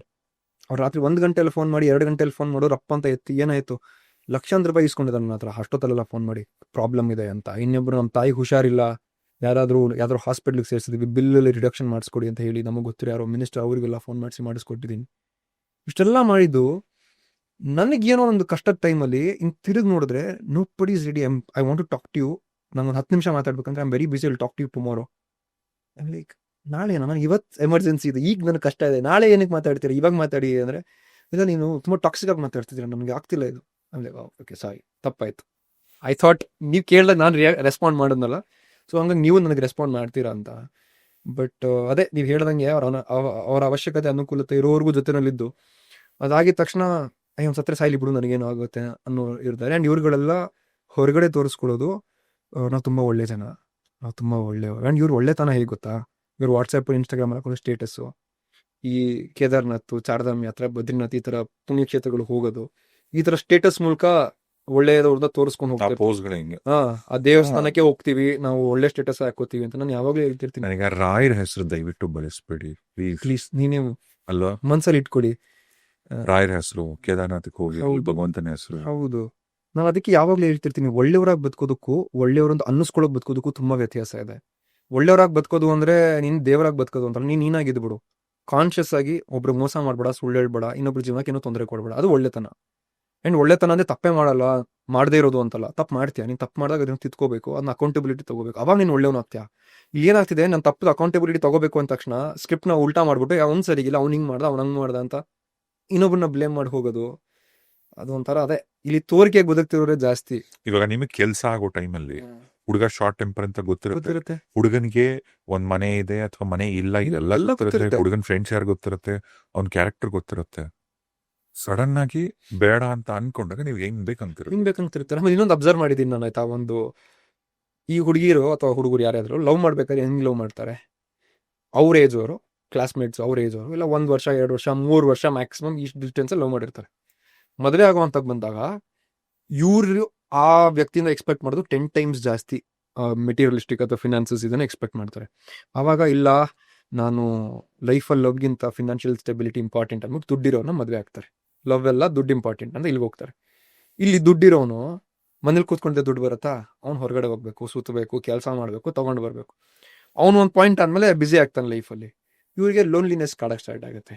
ಅವಾಗ ಅಯ್ಯೋ ಲೈಫಲ್ಲಿ ಏನ್ ದುಡ್ಡಿದ್ರೇನು ನೆಮ್ಮದಿ ಇಂಪಾರ್ಟೆಂಟ್, ಪ್ರೀತಿ ಇಂಪಾರ್ಟೆಂಟ್ ಅನ್ಬಿಟ್ಟು ಹಳೆ ಬಾಯ್ ಫ್ರೆಂಡ್ ಹತ್ರ ಬರ್ತಾರೆ, ಇಲ್ಲ ಅಂದ್ರೆ ಹೊಸ ಯಾವ್ದೋ ಅಫೇರ್ ಇಟ್ಕೋತಾರೆ. ಅವ್ರ ಜೊತೆ ಸೇರ್ಕೊಂಡು ಗಂಡನ್ ಸಾಯಿಸ್ಬಿಡೋದು, ಡ್ರಮ್ಗೆ ಹಾಕೋದು. ಲೈಕ್ ಏನ್ ಕ್ಲಾರಿಟಿನೇ ಇಲ್ಲ. ಮೊನ್ನೆ ಯಾರೋ ಮಹಾತಾಯಿ ಮಿಕ್ಸಿ ಗ್ರೈಂಡರ್ ಅಯ್ಯೋ ನಮ್ಗೆ ಒಂದ್ಸಲ ಮೆಟ್ರೋನಲ್ಲೋ ಅಥವಾ ಎಲ್ಲದೋ ಶೂಟಿಂಗ್ ಒಬ್ರು ಕಾಲ್ ಜೋರ್ ತುಳಿದ್ಬಿಟ್ಟು ಅಯ್ಯೋ ಪಾಪ ಅವ್ರು ನೋವಾಯ್ತಾ ಅಂತ ಅನ್ಕೊಂತೀವಿ. ಇವುಗಳೆಲ್ಲ ಹೆಂಗೆ ಮನ್ಸು ಬರುತ್ತೆ, ಕತ್ತರಿಸಿ ಮಿಕ್ಸಿಗೆ ಹಾಕಿ ರುಬ್ಬಿ ತೊಗೊಂಡು ಚರಂಡಿಗೆ ಹಾಕ್ತಾರೆ, ಡ್ರಮ್ಮಲ್ಲಿ ಹಾಕ್ತಾರೆ, ಸಾಯಿಸ್ಬಿಟ್ಟು ಗಾಡಿಲಿ ಎತ್ಕೊಂಡು ಹೋಗ್ತಿರ್ತಾರೆ ಇಲ್ಲ ಡಂಪ್ ಮಾಡೋದಕ್ಕೆ. ಭಯ ಆಗತ್ತೆ ರಾಜೇಶ್ವರಿ ಮದುವೆ ಆಗೋದಕ್ಕೆ. ಸೊ ಮದುವೆ ಆಗ್ಲಿ ಪ್ರೀತಿ ಆಗ್ಲಿ, it's a beautiful thing. It's very beautiful. ನಿಜವಾಗ್ಲು ಮದ್ವೆಗಳ ಮೇಲೂ ನಂಬಿಕೆ ಕಳ್ಕೊಂಬಾರ್ದು. ಈಗ ಇವತ್ತಿನ ಪ್ರಸ್ತುತ ಟ್ರೆಂಡ್ ಅಲ್ಲಂತೂ ಯಾವ್ದಾದ್ರು ಮದ್ವೆಗೆ ಹೋಗಿ ಬಂದ್ರೆ, ಈ ಮದ್ವೆ ಆಗಿದ್ದೊಂದು 6 months ಆದ್ಮೇಲೆ ಆ ವ್ಯಕ್ತಿನ ಮೀಟ್ ಮಾಡಿದಾಗ ನೀವು ಹೇಗಿದ್ದೀರಾ ಅಂತ ಕೇಳಬಾರ್ದು, ಜೊತೆಲಿದ್ದೀರಾ ಅಂತ ಕೇಳ್ಬೇಕು. ಹೌದು, ನನ್ ಗೊತ್ತಿರೋರೆ ಸರ್ಕಲ್ ಅಲ್ಲಿ 2023 ಅಲ್ಲಿ 12 of them got married. 24 ಅಲ್ಲಿ 10 ಜನ ಡಿವೋರ್ಸ್. 50-50 ಇಲ್ಲ, 10 of them are divorced out of 12. Like in ಯಾವ ನಂಬಿಕೆ ಮೇಲೆ ನಾವು ಮುಂದುವರಿಬೇಕು ಇಲ್ಲಿ? ಬಿಕಾಸ್ ನನಗೆ ಏನು ಗೊತ್ತಾ, ನಂಗೆ ಚಿಕ್ಕ ವಯಸ್ಸಿನ ಅದೊಂದು ಆಸೆ ಇತ್ತು ಆಯ್ತಾ. I always wanted to get married. ಒಂದು ಒಳ್ಳೆ ಹುಡುಗಿ ಹೆಂಡತಿ, ಒಂದು ಒಳ್ಳೆ ಮನೆ, ನಮ್ದೊಂದು ಮಕ್ಕಳು. Because I was deprived of that love. ನನ್ನ ತಂದೆ ಪ್ರೀತಿ ನಂಗೆ ಸಿಕ್ಕಲೇ ಇಲ್ಲ ಎಂಜಾಯ್ ಮಾಡೋದಕ್ಕೆ. ಸೊ ಐ ಆಲ್ವೇಸ್ ವಾಂಟೆಡ್ ನನಗೆ ಸಿಗದಿರೋ ಪ್ರೀತಿ ನಾನು ನನ್ನ ಮಕ್ಳಿಗೆ ಕೊಡಬೇಕು. I always wanted to be a great father. And I know will become a great father. And I'm still hopeful ಒಂದು ಒಳ್ಳೆ ಹುಡುಗಿ ಸಿಗ್ತಾಳೆ. ಇಲ್ಲ, ಖಂಡಿತ ಒಳ್ಳೆ ಹುಡುಗಿ ಸಿಗ್ತಾಳೆ, ಎಲ್ಲ ಚೆನ್ನಾಗತ್ತೆ. ಆ ಹೋಪ್ ಕಳ್ಕೊಂಡಿಲ್ಲ, ಬಟ್ ಇದೆಲ್ಲ ನೋಡಿದಾಗ ಒಂದು ಸ್ವಲ್ಪ ಭಯ ಆಗುತ್ತೆ. But still I am confident ಸಿಗ್ತಾಳೆ. ನಾನು ಅನ್ಕೊಂಡಿದ್ದ ಲೈಫ್ ನಾನು ಬದುಕ್ತೀನಿ, ಚೆನ್ನಾಗತ್ತೆ. ನಾನು ಅನ್ಕೊಂಡಿದ್ದು ಎಲ್ಲ ಆಗುತ್ತೆ. ಪರ್ಸನಲ್ ಲೈಫ್ ಇರ್ಬೋದು, ಪ್ರೊಫೆಷನಲ್ ಲೈಫ್ ಇರ್ಬೋದು, ಎಲ್ಲ ಆಗತ್ತೆ ಅಂತ. ಅಂಡ್ ಮುಂದಿನ ಲೈಫ್ಗೆ ಫಿನಾನ್ಷಿಯಲ್ ಪ್ಲಾನಿಂಗ್ ಅಂತ ಏನಾದ್ರು ಮಾಡ್ಕೊಂಡಿದ್ದ? ಮುಂಚೆ ಸ್ವಲ್ಪ ಅಷ್ಟು ಐ ವಾಸ್ ನಾಟ್ ವೆರಿ. ಯಾವಾಗಿಂದ ಶುರು ಮಾಡಿದ್ವಿ ಫಿನಾನ್ಷಿಯಲ್ ಏನಾದ್ರು ಪ್ಲಾನಿಂಗ್ ಮಾಡಬೇಕು? 2022 ಇಂದ ಅಲ್ಲಿವರೆಗೂ ಸ್ವಲ್ಪ ಅಷ್ಟು ಒಂದಷ್ಟು ಕೇರ್ಲೆಸ್ ಆಗಿದ್ದೆ. ಸ್ವಲ್ಪ ಲಿಬರಲ್ ಆಗಿ ಬಿಡೋ, ಇವತ್ತು ದುಡ್ಡಿದ್ರೆ ಇವತ್ತು ಬರುತ್ತೆ ನಾಳೆ ಹೋಗುತ್ತೆ ಅನ್ನೋ ಥರ. 2022 ಅಲ್ಲಿ ಒಂದು ಕಾರ್ ಆಕ್ಸಿಡೆಂಟ್ ಆಯಿತು ನನ್ನ ಫ್ಯಾಮಿಲಿಗೆ. I was driving. ನಾನೇ ಡ್ರೈವ್ ಮಾಡ್ತಾ ಇದ್ದೆ. ಕಾರ್ ಟೈರ್ ಬಸ್ಟ್ ಆಗಿ ಎಲ್ಲಿಂದ? ನಮ್ಮ ಊರಿಂದ ಹಬ್ಬ ಮುಗಿಸ್ಕೊಂಡು ಬ್ಯಾಂಗ್ಳೂರಿಗೆ ಬರ್ತಿದ್ವಿ. ನಾನು, ನಮ್ಮ ಚಿಕ್ಕಮ್ಮನ ಮಗಳು, ನನ್ನ ಸ್ವಂತ ಅಕ್ಕ, ನಮ್ಮ ಚಿಕ್ಕಮ್ಮ ಮತ್ತು ನಮ್ಮಮ್ಮ 5 ಜನ ಬರ್ತಾ ಇದ್ವಿ. ಈ ಯಡಿಯೂರು ಹೈವೇನಲ್ಲಿ ಕಾರ್ ಟೈರ್ ಬಸ್ಟ್ ಆಗಿ ಬ್ಯಾಲೆನ್ಸ್ ತಪ್ಪಿ ಫುಲ್ ಕಾರ್ ಜಖಮ್ ಆಯಿತು. ಎಲ್ರಿಗೂ ಇಂಜುರಿ ಆಯಿತು. ಮೈ ಮಮ್ ವಾಸ್ ಅನ್ಕಾನ್ಷಿಯಸ್, ಮಲ್ಟಿಪಲ್ ಫ್ರ್ಯಾಕ್ಚರ್ಸ್. ಆಂಟಿಗೂ ಇದು ಕಾಲರ್ ಬೋನ್ ಫ್ರ್ಯಾಕ್ಚರ್, ಅಕ್ಕ ತಂಗಿ ನನಗೆಲ್ಲರಿಗೂ ಮೈನರ್ ಇಂಜುರೀಸ್. ನಮ್ಗೆ ಇನ್ನೂ ಇಲ್ಲಿ ಬೋನ್ಟ್ ಮಾರ್ಕ್ ಇದೆ ಇಲ್ಲಿ. ಸೊ ಇದಾದಮೇಲೆ ಹಾಸ್ಪಿಟ್ಲಿಗೆ ಬಂದ್ವಿ. ಹಾಸ್ಪಿಟ್ಲಿಗೆ ಬಂದಮೇಲೆ ಐ ವಾಸ್ ಲೈಕ್, ಅಲ್ಲಿ ಏನು ಬಂದ ತಕ್ಷಣ ನೀವು ಕೊಡೋದು ಹಾಸ್ಪಿಟಲ್ ಬಿಲ್, ಇದನ್ನು ಕಟ್ಟಿ ಸ್ಕ್ಯಾನಿಂಗ್ ಕರ್ಕೊಂಡು ಹೋಗ್ತೀವಿ, ಇದನ್ನು ಕಟ್ಟಿ ಸ್ವೈಪ್ 3 ಅಕೌಂಟಿಂದ ಸ್ವೈಪ್ ಮಾಡ್ತಾನೆ ಇದ್ದೀನಿ. ಬೈ 2 days ನನ್ನ ಅಕೌಂಟ್ ಟಕ್ ಅಂತ 3 ಅಕೌಂಟು 0 ಕೊಟ್ಟಿತ್ತು. ನಂಗೆ ಅಲ್ಲಿವರೆಗೂ ನನ್ನ ಅಕೌಂಟಲ್ಲಿ ದುಡ್ಡಿದೆ ಇದೆ ಅನ್ನೋ ಥರನೇ ಇದ್ದಿದ್ದು. ಆಮೇಲೆ ಒಂದ್ಸೈ ಎಲ್ಲೋಯ್ತು ಎಲ್ಲ ದುಡ್ಡು ಅಂತ ಲೆಕ್ಕ ಹಾಕಿ ನೋಡಿದ್ರೆ, ಈ ಕೋವಿಡ್ ಟೈಮಲ್ಲಿ ನಾನು ಅಷ್ಟು ಜನ ಫ್ರೆಂಡ್ಸಿಗೆ ದುಡ್ಡು ಕೊಟ್ಟಿದ್ದೆ. ನಾನು ಊರಿಗೆ ಹೋಗಬೇಕು, ಅಪ್ಪಂಗೆ ಹುಷಾರಿಲ್ಲ, ಅಮ್ಮಂಗೆ ಹುಷಾರಿಲ್ಲ, ರೆಂಟ್ ಕಟ್ಟಬೇಕು ಅಂತವ್ರಿಗೆಲ್ಲ ದುಡ್ಡು ಕೊಟ್ಟು ಹೆಚ್ಚು ಕಡಿಮೆ ವಾಪಸ್ 10,000 ಅಷ್ಟೇ ಬಂದಿದ್ದು ವಾಪಸ್ಸು. ನಾನು ಕೊಟ್ಟಿದ್ದು 4.25 ಲಕ್ಷ ಕೊಟ್ಟಿದ್ದು ದುಡ್ಡು. ಅದೆಲ್ಲ ಕೊಟ್ಟಿದ್ದು. ಅದು ಒಂದಷ್ಟು ಜನ ಎಲ್ರಿಗೂ ಮೆಸೇಜ್ ಮಾಡಿ ಕೇಳಿದೆ, ಸ್ಕ್ರೀನ್ಶಾಟ್ ಕಳಿಸಿ, ಇರೋ ಹಾಸ್ಪಿಟಲ್ದು ಕಳಿಸಿ ಕೇಳಿದೆ, ಹಿಂಗಿದೆ ನನ್ನ ದುಡ್ಡು ನಂಗೆ ವಾಪಸ್ ಬೇಕು ಅಂತ. ಆ್ಯಂಡ್ ಅಗೇನ್ ನಮ್ಗೆ ಅವಾಗ ಹಾಸ್ಪಿಟಲ್ ಏನಾಯಿತು ಅಂದರೆ, I was not just swiping 1 bill. ಅಮ್ಮ ಆಂಟಿ ಇಬ್ಬರು ಇದ್ರು. So if I have to swipe 2 bills. So ನಂಗೆ ಡಬಲ್ ಆಗ್ತಿತ್ತು, ಅದೊಂದು ಬೇರೆ. ಬಟ್ ಇದು ದುಡ್ಡು ಕೂಡ ನನ್ನ ಫ್ರೆಂಡ್ಸ್ಗೂ ಕೊಟ್ಟಿದ್ದೆ ಒಂದಷ್ಟು ಜನಕ್ಕೆ. ಸೊ ಒಬ್ಬ ಮಾತ್ರ ಕಳಿಸಿದ ತಕ್ಷಣ ಅವ್ನು 10,000 ಇಸ್ಕೊಂಡು 10,000 ವಾಪಸ್ ಕೊಟ್ಟ. ಬ್ರೋ ಸಾರಿ ಬ್ರೋ ಲೇಟ್ ಆಯ್ತು ಅಂತ. ಮಿಕ್ತವ್ರು ಯಾರು ರೆಸ್ಪಾಂಡೇ ಮಾಡಲಿಲ್ಲ ರಾಜೇಶ್ ಅವರೇ. ಬಡಿ responded. The didn't even ask ಅಮ್ಮ ಹೇಗಿದ್ದಾರೆ, ನೀನು ಹೇಗಿದೆಯಾ. ಅವ್ರು ಇನ್ಸ್ಟಾಗ್ರಾಮಲ್ಲಿ ಮಾತ್ರ ಗೋವಾ ಟ್ರಿಪ್ಪು, ಅಲ್ಲಿ ಟ್ರಿಪ್ಪು, ಪಾರ್ಟಿ ಗೀಟಿ ಎಲ್ಲ ಫೋಟೋಸ್ ಇವತ್ತಿಗೂ ನೋಡ್ತೀನಿ. I still follow them on Instagram friends. But ಅವ್ರು ಹಂಗೆ ಮಾಡಿದ್ರು. ಆವಾಗ ಐ ವಾಸ್ ಲೈಕ್, ಓಕೆ, ನನ್ನ ದುಡ್ಡು ನಂದು. ಸ್ವಲ್ಪ ನಾನು ಸೆಲ್ಫಿಶ್ ಅನ್ಸಿದ್ರು ಪರವಾಗಿಲ್ಲ, ನಂದನ್ನು ನಾನು ಫಸ್ಟ್ ಚೆನ್ನಾಗಿದ್ದಾಗ 4 ಜನಕ್ಕೆ ಹೆಲ್ಪ್ ಮಾಡೋಣ. ನಾನು ಅಯ್ಯೋ ಪಾಪ ಅವ್ರು ಕೇಳಿದ್ರು, ಅಯ್ಯೋ ಇವ್ರ ಪಾಪ ಕೇಳಿದ್ರು ಅಂತ ಕೊಟ್ಟು ನನ್ನ ತಾಯಿ ಹಾಸ್ಪಿಟಲ್ ಇದ್ದಾರೆ ಅಂತ ಹೇಳಲಾಗ್ಲಿ ಅವ್ರು ಕೊಡೋ ಮನಸ್ಸಿಲ್ಲ ಅಂದರೆ ಇಂಥವ್ರಿಗೆಲ್ಲ ನಾನು ಏನಕ್ಕೆ ಕೊಡಬೇಕು ಅನ್ನೋದೊಂದು ಹಿಟ್ಟಾಯಿತು. ಅದಾದಮೇಲೆ I became a little smart. So ಅದಾದಮೇಲೆ ಏನೇ ದುಡ್ಡು ಬಂದ್ರೂ ಅದ್ರಲ್ಲಿ 50% ನಂದಲ್ಲ ಅಂತ ತೆಗೆದಿಟ್ಬಿಡ್ತೀನಿ. ಲೈಕ್ ಮಲ್ಟಿಪಲ್ ಅಕೌಂಟ್ಸ್ ಅಲ್ವಾ, ಒಂದು ರೆಗ್ಯುಲರ್ ಟ್ರಾನ್ಸಾಕ್ಷನ್ಸ್ಗೆ, ಒಂದು ಸೇಫ್ ಎಮರ್ಜೆನ್ಸಿ ಫಂಡ್, ಮೆಡಿಕಲ್ಗೆ ಅಂತ ಒಂದಿರುತ್ತೆ. ಅದಾದಮೇಲೆ ನಂದು ಇನ್ನೊಂದು 2-3 ಜನ ಒಳ್ಳೆ ಫ್ರೆಂಡ್ಸ್ ಇದ್ದಾರೆ. So they help me with mutual ಫಂಡ್ಸಲ್ಲಿ ಇನ್ವೆಸ್ಟ್ ಮಾಡೋದು. ಆಮೇಲೆ ಮೆಟಲ್ಸ್ ಮೇಲೆ ಇನ್ವೆಸ್ಟ್ ಮಾಡಬೇಕಂತ ನಮ್ಮಮ್ಮ ಯಾವಾಗಲೂ ಹೇಳೋರು. ಚಿನ್ನ, ಬೆಳ್ಳಿ, ಭೂಮಿ ಇದ್ರ ಮೇಲೆ ನೀನು ಹಾಕಿದ್ದು ಯಾವುದು ಲಾಸ್ ಆಗಲ್ಲ ಅಂತ ಹೇಳೋರು. ಸೊ ಭೂಮಿ ಮೇಲೆ ಇನ್ನೂ ಹಾಕಿರಲಿಲ್ಲ, ಚಿನ್ನ ಬೆಳ್ಳಿ ಮೇಲೆ ಸ್ಮಾಲ್ ಇನ್ವೆಸ್ಟ್ಮೆಂಟ್ಸ್ ಅಂತ ಹಾಕಕ್ಕೆ ಸ್ಟಾರ್ಟ್ ಮಾಡಿದ್ದು. ಬಟ್ ಇವತ್ತು ಆ ಸ್ಮಾಲ್ ಇನ್ವೆಸ್ಟ್ಮೆಂಟ್ಸ್ ಎಲ್ಲ ತುಂಬ ದೊಡ್ಡ ಮಟ್ಟಕ್ಕೆ ಹೋಗಿದೆ. ಅದು ಬಿಟ್ಟು ಮ್ಯೂಚುವಲ್ ಫಂಡ್ಸಲ್ಲೂ ಸಿಲ್ವರ್ ETF ಫಂಡ್ಸು ಅಥವಾ ಡೈವರ್ಸಿಫೈಡ್ ಪೋರ್ಟ್ಫೋಲಿಯೋ ಇದೆ. ಶೇರ್ಸಲ್ಲಿ ಒಂದು ಸ್ವಲ್ಪ ಇನ್ವೆಸ್ಟ್ಮೆಂಟ್ಸ್ ಇದೆ. ಬಿಡ್ ಲಿಕ್ವಿಡ್ ಫಂಡ್ ಅಂತ ಒಂದು ಸ್ವಲ್ಪ ಇಟ್ಟಿದ್ದೀನಿ. ಸೊ ಫಿನಾನ್ಷಿಯಲಿ ಅದೊಂದು ಇನ್ಸಿಡೆಂಟ್ ಆದಮೇಲೆ ನನಗೆ ರಿಯಲೈಸ್ ಆಯಿತು, I have to be little smart and stable ಅಂತ. ಸೊ ದೇವದಿಂದ ಅದಕ್ಕೇನು ಸಮಸ್ಯೆ ಆಗಿಲ್ಲ. ಈಗ ಹೊಸದಾಗಿ ಯಾರಾದರೂ ಕಾಲೇಜ್ ಮುಗಿಸಿ ಈಗ ಫಿನಾನ್ಷಿಯಲ್ ಪ್ಲಾನಿಂಗ್ ಅಂತ ಪ್ಲಾನ್ ಮಾಡ್ತಾ ಇರ್ತಾರೆ, ಕೆಲ್ಸಕ್ಕೆ ಸೇರ್ಕೊಂಡು ಹೊಸ್ತಾರೆ, ನಿಮ್ಮ ಪ್ರಕಾರ ನಾನು ಮಾಡಬೇಕಿತ್ತು ನನ್ನ 22ರಲ್ಲೋ 23ರಲ್ಲೋ ಅನ್ನೋದಾದ್ರೆ ಏನೆಲ್ಲ ಹೇಳಕ್ಕೆ ಇಷ್ಟಪಡ್ತಾರೆ? ದಯವಿಟ್ಟು ಫ್ಯಾನ್ಸಿ ಗ್ಯಾಡ್ಜೆಟ್ಸು, ಕಾರ್ಗಳು, ಆಮೇಲೆ ಏನಂತಾರೆ ಲಯಬಿಲಿಟೀಸ್, ಇದ್ರ ಮೇಲೆ ಅತಿಯಾಗಿ ಇನ್ವೆಸ್ಟ್ ಮಾಡಕ್ಕೆ ಹೋಗಬೇಡಿ. ಏನೋ ಎಲ್ರಿಗೂ ಅದೊಂದು ಟ್ರೆಂಡ್ ಇರುತ್ತೆ ತಗೋಬೇಕು, ಸೂಪರ್ ಬೈಕ್ಗಳು. ಆಮೇಲೆ ಎಲ್ಲ EMIs ಮೇಲೆ ತೊಗೊಂಡ್ಬಿಡ್ತೀವಲ್ವಾ. ಸೊ ನಾವು ನೆಕ್ಸ್ಟ್ ಒಂದು 5 years ಗೊತ್ತಿಲ್ಲದಂಗೆ will be stuck to that loop. ಕಟ್ಟಲೇಬೇಕಂತ. ಸೊ ನೀವು ಏನೇ ಮಾಡಿದ್ರು, ಬಿಕಾಸ್ ಈಗ ನಾನು ಐಫೋನ್ ತೊಗೊಂಡಿದ ತಕ್ಷಣ ನನಗೆ ಯಾರೋ ಇಂಟರ್ನ್ಯಾಷನಲ್ ವ್ಯಕ್ತಿ ಫೋನ್ ಮಾಡಲ್ಲ, ಲೋಕಲ್ಸೇ ಫೋನ್ ಮಾಡೋದು, ನಮ್ಮವರೇನೆ. ಸೊ ನಿಮ್ಮ ಹತ್ರ ಯಾವ ಫೋನ್ ಇದೆ ಅಥವಾ ನಿಮ್ಮ ಹತ್ರ ಸೀರಿಯಸ್ಲಿ ಐಫೋನ್ ತೊಗೊಂಡ ತಕ್ಷಣ ಕರಣ್ ಜೋರ್ ಫೋನ್ ಮಾಡ್ಬಿಟ್ಟು ಬಾಪಾ ನೀನ್ ಬಾಲಿವುಡ್ ಬಾ ಅಂತಾರ? ಇಲ್ಲ, ನನಗೆ ನಮ್ಮವರೇ ಫೋನ್ ಮಾಡ್ತಾರೆ, ಇವರೇ ಮಾಡ್ತಾರೆ. ಸೊ ಆ ಬೇಸಿಕ್ ಸೆನ್ಸ್ ಬರಬೇಕು ನಿಮ್ಗಳಿಗೆ. ನಿಮ್ಮ ಹತ್ರ ಏನಿದೆ, ಏನ್ ಬೇಸಿಕ್ಸ್ ಜೀವನ ನಡೆಸೋದಕ್ಕೆ ಏನಿದೆ ಅದು important. So I would tell them mutual funds, ಆಮೇಲೆ ಈ ತರ ಈ ನಮ್ಮ ಮನೆ ಹತ್ರನೇ ಸಣ್ಣ ಪುಟ್ಟ ಜ್ಯುವೆಲ್ರಿ ಶಾಪ್ಗಳೆಲ್ಲ ಇರ್ತವೆ. ಈ ಸಿಲ್ವರ್ ಚೀಟಿ ಕಟ್ಟೋದು, ಗೋಲ್ಡ್ ಚೀಟಿ ಕಟ್ಟೋದು, ಅದು ಏನೋ ಇನ್ವೆಸ್ಟ್ ಮಾಡ್ತಾ ಹೋಗಿ ವರ್ಕ್ ಆಗತ್ತದು. ಏನೋ ಒಂದು 2,000-3,000 ತಿಂಗಳು ತರ ಕಟ್ಕೊಂಡು ಹೋಗಿ over the period of time it grows in. ಒಳ್ಳೆ ಶಾಪ್ಸ್ ಅಲ್ಲಿ ನೋಡಿ ಈ ಮನೆ ಹೆಂಗಸರು ಆ ತರದ್ದು ಹುಷಾರಾಗಿರಿ ಅಷ್ಟೇ. ಆ ತರ ಹೇಳ್ತಿಲ್ಲ ನಾನು, ಹೇಳ್ತಿರೋದು ಸ್ವಲ್ಪ ರೆಪ್ಯೂಟೆಡ್ ಇವಾಗ ಒಂದು ಒಳ್ಳೆ ಜ್ಯುವೆಲ್ರಿ ಶಾಪ್ಸ್ಗಳೆಲ್ಲ ಇರುತ್ತಲ್ಲ ಅಂತ ಕಡೆ ಹೋಗಿ ಈ ತರ ಸಣ್ಣ ಪುಟ್ಟ ಗೋಲ್ಡ್ ಚೀಟಿ, ಸಿಲ್ವರ್ ಚೀಟಿ ಕಟ್ಟೋದಿರ್ಬೋದು. ಆಮೇಲೆ ನಾವು ಬೆಂಗಳೂರಿಂದ ತೀರಾ ಹೊರಗಡೆ ಔಟ್ಸ್ಕರ್ಟ್ಸ್ಗಳೆಲ್ಲ ಒಂದಷ್ಟು ರಿಯಲ್ ಎಸ್ಟೇಟ್ ಡೆವಲಪ್ಮೆಂಟ್ಗಳು ನಡೀತಾ ಇದೆ. ಇಂಟ್ರೆಸ್ಟ್ ಮಾಡಿ ಒಳ್ಳೇದು ಆಕ್ಚುಲಿ. ಅಲ್ಲಿ ನಡೀತಿದೆ. ಸೊ ನೀವು ಒಂದು 15-20 ಲಕ್ಷ ಲೋನ್ ತಗೊಂಡು ಒಂದು ಸೂಪರ್ ಬೈಕ್, ಒಂದು ಕಾರ್ ತಗೊಳ್ಳೋ ಬದಲು ಹಾಗೇನೆ ಒಂದು ಲ್ಯಾಂಡ್ ಮೇಲೆ ಇನ್ವೆಸ್ಟ್ ಮಾಡಿ over the period of time it will, ನಿಮ್ಗೆ ಗೊತ್ತಿಲ್ಲ 1 year 2 years ಅಲ್ಲಿ ಅದು 2x 3x 4x ಡೆವಲಪ್ ಆಗುತ್ತೆ. ಬಿಕಾಸ್ ಇವತ್ತು ನಮ್ಮ ಭೂಮಿ ಹಂಗಿದೆ, ಬೆಂಗಳೂರು ರೀಚ್. ನೀವು ಅಂತದ್ದು 10 ಸೂಪರ್ ಬೈಕ್ ತರಬಹುದು. ಅದಾದ್ಮೇಲೆ ಅಲ್ಲಿ ಒಂದಿದೆ ಅಂದ ತಕ್ಷಣ ನಿಮ್ ನೆಕ್ಸ್ಟ್ ಇನ್ವೆಸ್ಟ್ಮೆಂಟ್ಸ್ಗಳೆಲ್ಲ ಈಸಿ ಆಗ್ತಾ ಹೋಗುತ್ತೆ. ಸೊ ಐ ವುಡ್ ಸೇ ಸ್ವಲ್ಪ ಕಣ್ಣು ಹಿಂಗ್ ಓಪನ್ ಮಾಡಿ ರಿಯಲ್ ಎಸ್ಟೇಟ್ ಮೇಲೆ, ಭೂಮಿ ಮೇಲೆ, ಚಿನ್ನದ ಮೇಲೆ, ಬೆಳ್ಳಿ ಮೇಲೆ ಇನ್ವೆಸ್ಟ್ ಮಾಡಿಸಿ. ಅಂಡ್ ರೆಗ್ಯುಲರ್ ಲಿಕ್ವಿಡ್ ಟ್ರಾನ್ಸಾಕ್ಷನ್ಸ್ಗೆ ಮ್ಯೂಚುವಲ್ ಫಂಡ್ಸ್, ಎಮರ್ಜೆನ್ಸಿ ವಿಡ್ರಾಲ್ಗೆಲ್ಲ mutual fund would be a great option for beginners. Because ನನ್ನ ಫ್ರೆಂಡ್ ಒಬ್ರು ಈಗ ರೀಸೆಂಟ್ಲಿ ಅವ್ರು ಕಾರ್ ತಗೋಬೇಕಂತ 15 ಲಕ್ಷ ಸೇವ್ ಮಾಡಿದ್ರು. ಲೈಕ್ ಪ್ರಾಪರ್ ಸೇವಿಂಗ್ಸ್ ತರಾನೇ ಇತ್ತು. ಅವ್ರು IT ಇದ್ದಾರೆ. ಸೊ ಹಿಂಗೆ ಮಾತಾಡ್ತಾ ಹೇಳಿದ್ಮೇಲೆ ನನ್ನ ಫ್ರೆಂಡ್ ಇನ್ನೊಬ್ಬರು ಯಾವುದೋ ಡೆವಲಪ್ಮೆಂಟ್ ಚಿಕ್ಕಬಳ್ಳಾಪುರ ಕಡೆ ಅಲ್ಲೋ ಒಂದು 17-18 lakhsಗೆ ಒಂದಿಷ್ಟು ಸ್ಕ್ವೇರ್ ಫೀಟ್ ಆಫ್ ಲ್ಯಾಂಡ್ ಸಿಗುತ್ತೆ ವಿತ್ ಸಮ್ ಬಿಲ್ಡ್ ಸ್ಟ್ರಕ್ಚರ್ ಅಂತೆಲ್ಲ. ಸೊ ಇಟ್ ವಾಸ್ ಲೆಜಿಟ್, ಗೊತ್ತಿರೋರ್ದೇನೆ, ಎಲ್ಲಿ ಮೋಸ ಲಿಟಿಗೇಷನ್ ಏನೂ ಇರಲಿಲ್ಲ. ಸೊ ಇವ್ರು ಆ ದುಡ್ಡನ್ನು ತೊಗೊಂಡೋಗಿ ಅಲ್ಲಾಕಿ ಇವಾಗ ಒಂದಷ್ಟು ಜಾಗ ತಗೊಂಡ್ರು. So they are happy. ಅದೇ like I already had a car, I just wanted to upgrade, but it's okay. Next 3 years ಅಲ್ಲಿ I can upgrade, but this is always an investment ಅಂತ. ಸೊ ಭೂಮಿ ಮೇಲೆ ದಯವಿಟ್ಟು ಇನ್ವೆಸ್ಟ್ ಮಾಡಿ. Okay, ಈಗ ನೀವು ಮಾಡಿದ್ದು ಒಂದೇ ಸೀರಿಯಲ್ ಅಲ್ವಾ? ಒಂದೇ ಸೀರಿಯಲ್. ಆಮೇಲೆ ಯಾಕೆ ಸೀರಿಯಲ್ ಮಾಡಲಿಲ್ಲ? ಅಂದ್ರೆ ಮೊದಲಿಂದ ನನ್ನ ಇಂಟ್ರೆಸ್ಟ್ ಇದ್ದಿದ್ದು ಸಿನಿಮಾ ಕಡೆನೆ. ಅಂದ್ರೆ ಬರೀ ಆಕ್ಟರ್ ಆಗಲ್ಲ, ಒಬ್ಬ ರೈಟರ್ ಆಗಿ, ಡೈರೆಕ್ಟರ್ ಆಗಿ, ಮೇಕರ್ ಆಗಿ ಬರ್ಬೇಕಂತ ಆಸೆ ಇತ್ತು. ಸೊ ಉಪೇಂದ್ರ ಸರ್ ನಮ್ಮ ದೊಡ್ಡ ಇನ್ಸ್ಪಿರೇಷನ್. ಸೊ ಹಾಗಾಗಿ ರೈಟಿಂಗ್, ಡೈರೆಕ್ಷನ್ ಎಲ್ಲ ಆಸೆ ಇತ್ತು. ಸೊ ಕಾಲೇಜ್ ಟೈಮಿಂದನೂ ಕೂಡ ಒಂದಷ್ಟು ಕತೆಗಳನ್ನ ಬರೆದು ಕೆಲವು ಡೈರೆಕ್ಟರ್ಸ್ಗೆಲ್ಲ ಕಳಿಸಿ ಅವ್ರ ಕಡೆ ರೆಸ್ಪಾನ್ಸ್ ಕೂಡ ಬಂದಿತ್ತು. ಸೊ ಹಾಗಾಗಿ ಸಿನಿಮಾ ಕಡೆನೇ ತುಂಬ ಟ್ರೈ ಮಾಡ್ತಾ ಇದ್ದೆ. ಬಟ್ ಒಂದು 8 ವರ್ಷ ಟ್ರೈ ಮಾಡಿದ್ರು ಎಲ್ಲೂ ಅದು ಡೋರ್ಸ್ ಯಾವುದು ಓಪನ್ ಆಗಲಿಲ್ಲ. ಸೊ ಆವಾಗ TV ಇಲ್ಲಿ ಟ್ರೈ ಮಾಡೋಣ ಅಂತ ಬಂದಿದ್ದು, ಅಲ್ಲಿ ಸೀರಿಯಲ್ ಸಿಕ್ಕಿದ್ದು. ಆವಾಗಲೇ ಫಿಕ್ಸ್ ಆಗಿದೆ, ಇದು ಚೆನ್ನಾಗಾಗುತ್ತೋ ಆಗಲ್ವೋ ಸೆಕೆಂಡ್ರಿ, ಬಟ್ ಒಂದೇ TV ಶೋ ಮಾಡ್ಬೇಕಂತ. ಐ ಗಾಡ್ಸ್ ಗ್ರೇಸ್ ತುಂಬ ಚೆನ್ನಾಗಾಯ್ತು ಆ TV ಶೋ.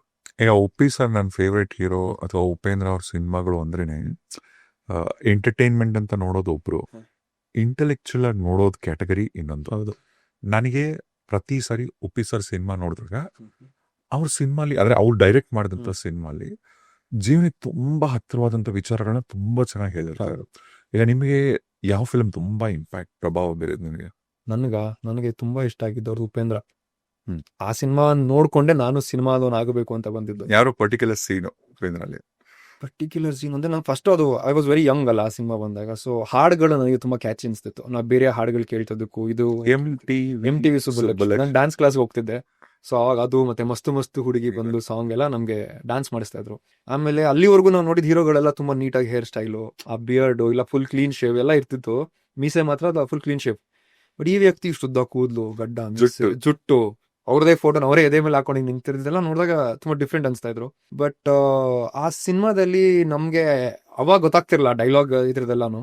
ಬಟ್ ಆ ಹಾಡುಗಳು, ಆ ವೇಷ ಭೂಷಣ, ಅದಕ್ಕೆಲ್ಲ ನನಗೆ ಏನೋ ಒಂಥರ ಡಿಫ್ರೆಂಟ್ ಇದಾರೆ ಅಂತ ಅನ್ಸ್ತಿತ್ತು. ಬಟ್ ಅದು ನೋಡ್ತಾ ದೊಡ್ಡವರಾದ್ಮೇಲೆ ಮತ್ತೆ ರಿವಾಚ್ ಮಾಡಕ್ ಸ್ಟಾರ್ಟ್ ಮಾಡಿದ್ಮೇಲೆ ಇದರಲ್ಲಿ ಒಂದು ಬುದ್ಧನ್ ಫಿಲಾಸಫಿ ಇತ್ತು ಆ ಸಿನಿಮಾದಲ್ಲಿ. ಎಲ್ಲ ಕೊನೆಯಲ್ಲಿ ಕ್ಲೈಮ್ಯಾಕ್ಸ್ ಅಲ್ಲಿ ನೋಡಿದಿರಲ್ಲ, ಎಲ್ಲ ಬಿಟ್ಟು ಅವ್ರ ಪಾಡಿಗೆಲ್ಲ ಹೋಗ್ತಿರ್ತಾರೆ ಬುದ್ಧನ್ ತರ. ಸೊ ನಾನು ಅನ್ನೋದು ಕ್ಯಾರೆಕ್ಟರ್ ಅಲ್ಲ, ಅದು ನಮ್ಮಲ್ಲಿರೋ ಒಂದು ಕ್ಯಾರೆಕ್ಟರ್, ನಮ್ಮ ಪರ್ಸನಾಲಿಟಿನ ಒಂದು ಕ್ಯಾರೆಕ್ಟರ್ಗಳನ್ನಾಗಿ ಇಟ್ಟು ಮಾಡಿದ್ದು ಸಿನಿಮಾಗಳು. ತುಂಬಾ ಫಿಲಾಸಫಿ ಇತ್ತು ಅವ್ರ ಸಿನಿಮಾಗಳಲ್ಲಿ. So I was like okay, I made a right choice. ಒಳ್ಳೆ ಹೀರೋನ ನನ್ನ ರೋಲ್ ಮಾಡಲ್ ಆಗಿ ತಗೊಂಡಿದ್ದೀನಿ ಅಂತ. ನಮಗೆ ಸ್ಕ್ರೀನ್ ಮೇಲೆ ನೋಡೋ ಉಪ್ಪಿ ಸರ್ ಒಂದ್ ಕಡೆ ಆದ್ರೆ, ರಿಯಲ್ ಲೈಫ್ ಅಲ್ಲಿ ಉಪ್ಪಿ ಸರ್ ನಾವು ಮೀಟ್ ಆದ್ರೆ ಈ ಪರ್ಸನಾಲಿಟಿ ಯಾವ ಪರ್ಸನಾಲಿಟಿ ಒಂದೇ ಅಂತ ಅನ್ಸುತ್ತೆ. ನಾನು ಇವತ್ತರೆಗೂ ಅವ್ರನ್ನ ಭೇಟಿ ಮಾಡಿಲ್ಲ. ಇವತ್ತರೆಗೂ ಮಾಡಿಲ್ಲ. ಒಂದ್ 2-3 ಸಲ ಚಾನ್ಸ್ ಕೂಡ ಸಿಕ್ಕಿತ್ತು. ಫ್ರೆಂಡ್ಸು ಅವ್ರಿಗೆ ತುಂಬಾ ಆತ್ಮೀಯರಾಗಿರೋರು ಮೀಟ್ ಮಾಡಿಸ್ತೀನಿ ಅಂತ. ಬಟ್ ಎಲ್ಲೋ ಒಂದ್ ಕಡೆ ಅವರ ಇನ್ಸ್ಪಿರೇಷನ್ ಆಗಿಟ್ಕೊಂಡು, ಅವ್ರನ್ನ ಒಂದು ಇನ್ಸ್ಪಿರೇಷನ್ ಆಗಿಟ್ಕೊಂಡು ಈ ಇಂಡಸ್ಟ್ರಿಗೆ ಬಂದಿರೋದಲ್ವಾ. ಸೊ ಸುಮ್ಮನೆ ಹೋಗಿ ಮೀಟ್ ಮಾಡಿ ನಿಮ್ಮ ಫ್ಯಾನ್ ಅನ್ನೋದಕ್ಕೂ, ನಾವು ಇಲ್ಲಿ ಏನಾದ್ರು ಒಂದು ಸಣ್ಣದಾಗಿ ಹೆಸರು ಮಾಡಿ, ಏನೋ ಒಂದು ಸಾಧನೆ, ಚಿಕ್ಕದಾಗಾದ್ರೂ ಒಂದು ಸಾಧನೆ ಮಾಡಿ, ಆಮೇಲೆ ಹೋಗಿ ಸರ್ ನಿಮ್ಮಿಂದ ನಾನು ಇಲ್ಲಿ ಬಂದು ಈ ತರ ಏನೋ ಮಾಡಿದೀನಿ ಅಂತ ಹೇಳಿದಾಗ್ಲೂ ಅದೊಂದು ಡಿಫ್ರೆನ್ಸ್ ಇರುತ್ತೆ ಅನ್ನೋ ಕಾರಣಕ್ಕೆ ಒಂದಷ್ಟು ಕೆಲಸ ಮಾಡಿ ಆಮೇಲೆ ಹೋಗೋಣ ಭೇಟಿ ಮಾಡೋಣ ಅಂತ ವೇಟ್ ಮಾಡ್ತೀವಿ. ನಾನು ರೇಡಿಯೋಗೆ ಬಂದಿದ್ದು ಕರೆಕ್ಟ್ 1 ತಿಂಗಳಿಗೆ ಉಪ್ಪಿ ಸರ್ನ ರೇಡಿಯೋಲಿ ಇಂಟರ್ವ್ಯೂ ಮಾಡುವಂತ ಸುವರ್ಣ ಅವಕಾಶ. ಸೂಪರ್. ಅವಾಗ ಏನಾದ್ರೆ ಏನೂ ಗೊತ್ತಿಲ್ಲ. 21 ವರ್ಷ ಕಾಲೇಜ್ ಮುಗಿಸಿ ಸೀದಾ ರೇಡಿಯೋಗೆ ಬಂದಂತ ಟೈಮಲ್ಲಿ ಉಪ್ಪಿ ಸರ್ಗೆ ಏನ್ ಕೇಳೋದು, ಭಯ ಅವ್ರನ್ನ. ಆಯ್ತಾ, ಅವ್ರ ಮುಂದೆ ಕೂತ್ಕೊಂಡು ಏನ್ ಮಾತಾಡೋದು ಉಪ್ಪಿ ಸರ್ ಅವಾಗ. ಆಮೇಲೆ ಏನೇನೋ ಕೇಳಕ್ ಶುರು ಮಾಡಿದೆ, ಮಾತಾಡಿದ್ವಿ.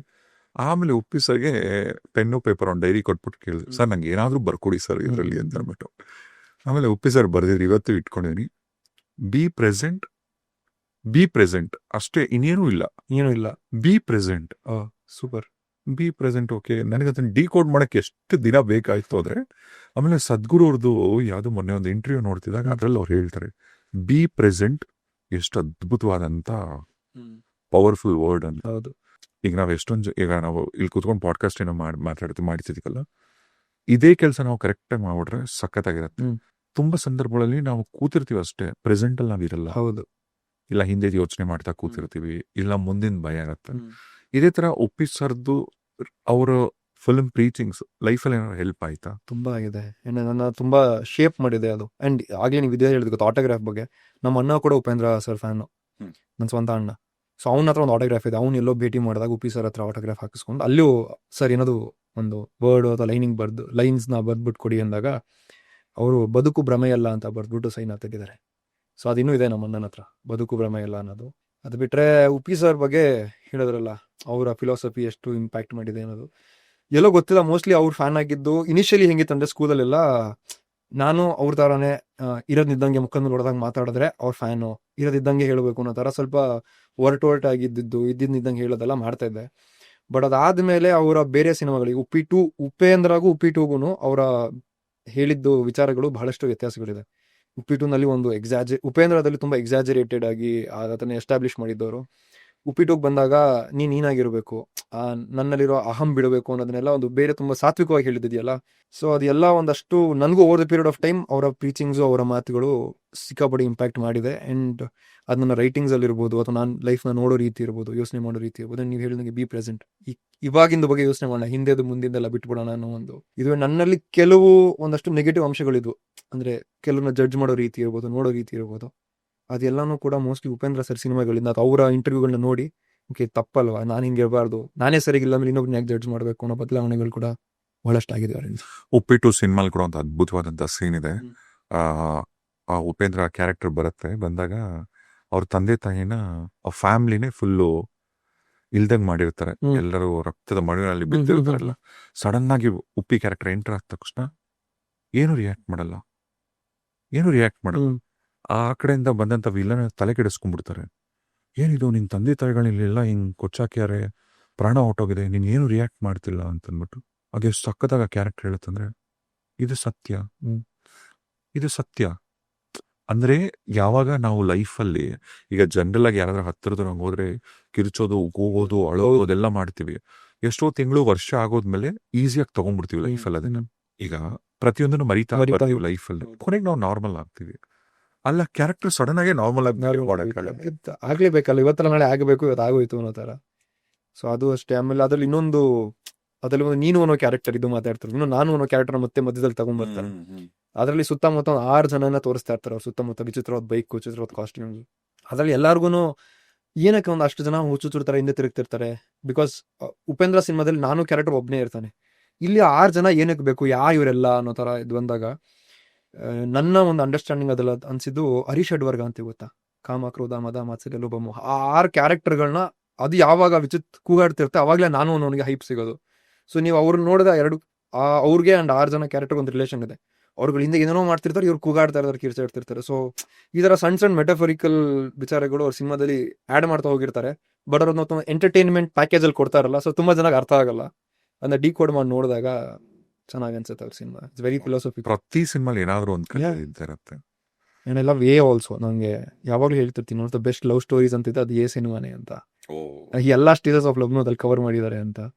ಸೊ ಅದರಲ್ಲೂ ತುಂಬಾ ಮೆಟಫರಿಕಲ್ ಶಾರ್ಟ್ಸ್ ಇದೆ. ಲವ್ ಅವರು ಸೂರ್ಯ ಕ್ಯಾರೆಕ್ಟರ್ನ ಫುಲ್ ಹೈಪರ್ ಆಗಿ ತೋರಿಸ್ತಿರ್ತಾರೆ ಗೊತ್ತಾ. ಅವಾಗೆಲ್ಲ ನೀವು ನೋಡಿದ್ರೆ ಟಾಪ್ ಲೈಟ್ ಅಲ್ಲಿ, ಅಂದ್ರೆ ಹಾರ್ಶ್ ಸನ್ಲೈಟ್ ಅಲ್ಲಿ ಶೂಟ್ ಮಾಡಿರೋದು. ಕರೆಕ್ಟ್. ಚಾಂದಿನಿ ಮೇಲೆ ಅವ್ರ ಲವ್ ಸ್ಟಾರ್ಟ್ ಆದಾಗ ಒಂದು ಸನ್ಸೆಟ್ ಶಾರ್ಟ್ ತೋರಿಸ್ತಾರೆ. ಅದಾದ್ಮೇಲೆ ಅವರಿಬ್ಬರು ಲವ್ ಸ್ಟೋರಿನೆಲ್ಲ ಮೆಜಾರಿಟಿ ಚಾಂದಿನಿ ಇದು ಡಾಮಿನೆನ್ಸ್ ಎಲ್ಲ ನೀವು ನೋಡಿದ್ರೆ ನೈಟ್ ಟೈಮಲ್ಲೇ ತೋರಿಸಿರೋದು. ಅವಳು ಇವ್ನ ಬೈಯೋದು ಹರಾಜ್ ಮಾಡೋದು, ಅಂದ್ರೆ ಆವಾಗ ಮೂನ್ ಡಾಮಿನೇಷನ್ ಅಂತ. ಯಾವಾಗ ಇವರು ಮತ್ತೆ ಅವಳ ಮೇಲೆ ವಾಪಸ್ ಇಲ್ಲ ನಾನು ನಿಲ್ತಿ ನಿನ್ ವಿರುದ್ಧವಾಗಿ ಅಂತ ಬಂದಾಗ ಒಂದು ಸನ್ ರೇ ಶಾರ್ಟ್ ತೋರಿಸ ಸೂರ್ಯ ಮತ್ತೆ ಹುಟ್ಟದ. ಯಪ್ಪ ಒಂಥರ ಸೂಪರ್. ಅವ್ರದ್ದು ಉಪೇಂದ್ರ ಫಿಲಿಮ್ ಇದೆಲ್ಲ, ಉಪೇಂದ್ರ ಫಿಲಿಮ್, ಆ ಫಿಲಿಮ್ ಉಪೇಂದ್ರನೇ ಎಷ್ಟು ಚೆನ್ನಾಗಿದೆ ನೋಡಿ. ಉ ಅಂದ್ರೆ ಉಪೇಂದ್ರ, ಪೇ ಅಂದ್ರೆ ಪ್ರೇಮ, ಪ್ರೇಮ, ದಾ ಅಂದ್ರೆ ದಾಮಿನಿ, ರಾ ಅಂದ್ರೆ ರವೀನಾ ಟಂಡನ್. ಅದು ನಾವ್ಗಳು ಫ್ಯಾನ್ಸ್ ಗಳು ಮಾಡ್ಕೊಂಡು ಡಿಕೋಡ್ ಮಾಡಿರೋದಂತೆ ಮೊನ್ನೆ 45 ಇಂಟರ್ವ್ಯೂನಲ್ಲಿ ಹೇಳ್ತಾ ಇದ್ದಾರೆ. ಅಲ್ಲ ಅದ್ ಏನೇನೋ ಅವಾಗೆಲ್ಲ ಸಖತ್ತಾಗಿತ್ತು. ಹೌದು, ಅವ್ರು ಏನೇನೋ ಅವಾಗೆಲ್ಲ ಕ್ರಿಯೇಟಿವ್ ಒಂದೊಂದು ಪೋಸ್ಟ್ ಬಿಡೋದಂತೆ ಏನೇನೋ ಉಪ್ಪಿಸರು ಮಾಡೋರು ಅವಾಗೆಲ್ಲ. ಸೂಪರ್ ಅದು ಒಂಥರ. ಬಟ್ ಅದೇ ಅವ್ರು ಹೇಳ್ದಂಗ ಅವ್ರು ಏನು ಯೋಚನೆ ಮಾಡ್ದಂಗೆ ಇಟ್ಟಿದ್ದು, ಜನಾನೇ ಅದಕ್ಕೊಂದು ಅರ್ಥ ಕೊಟ್ರು ಅಂತ. ಬಟ್ ಏನೋ ಐ ಲವ್ ದಟ್. ಆ ಫಿಲ್ಮ್ ಅಲ್ಲಿ 3 ಹೀರೋಯಿನ್ಸ್ ಇರ್ತಾರಲ್ಲ, ರತಿ, ಸ್ವಾತಿ, ಕೀರ್ತಿ. ಎಷ್ಟು ಚೆನ್ನಾಗಿದೆ. ರತಿ ಅಂದ್ರೆ ಚಳಿಗಾಲ, ಚಳಿ ಅಂತ. ಸ್ವಾತಿ, ರತಿ ಅಂದ್ರೆ ದಾಮಿನಿ ಅವ್ರ ಕ್ಯಾರೆಕ್ಟರ್, ಸ್ವಾತಿ ಅಂದ್ರೆ ಮಳೆಗಾಲ ಪ್ರೇಮ ಅವ್ರ ಕ್ಯಾರೆಕ್ಟರ್. ಪ್ರೇಮ ಅವ್ರು ಬಂದಾಗೆಲ್ಲ ಮಳೆ ಬರುತ್ತೆ. ಕೀರ್ತಿ ಅಂದ್ರೆ ರವೀನಾ ಟಂಡನ್. ಯಾವಾಗ್ಲೂ ಗಾಳಿ ಹೆಂಗೆ ಲೈಫ್ ಎಲ್ಲ ಎಷ್ಟು ಚೆನ್ನಾಗಿ ಡಿಫರೆಂಟ್ ಸೀಸನ್ಸ್ ಇಟ್ಕೊಂಡು. ಆಮೇಲೆ ಅವ್ರ 3 ಜನನು ಮೂರ್ ಏಜ್ ಗ್ರೂಪ್ ಅಲ್ಲಿ ತಂದ್ರು. ರತಿ ಅಂದ್ರೆ ಯವ್ವನ, ಸ್ವಾತಿ ಅಂದ್ರೆ ವೈಫ್ ಆಗೋ ಕ್ಯಾರೆಕ್ಟರ್, ಕೀರ್ತಿ ಅಂದ್ರೆ ಅಲ್ಟಿಮೇಟ್ ಗೋಲ್, ಒಬ್ಬೊಂದು ದುಡ್ಡು, ಆ ಆಸ್ತಿ ಅನ್ನೋ ಒಂದು ಆ ಹಮ್ಮು.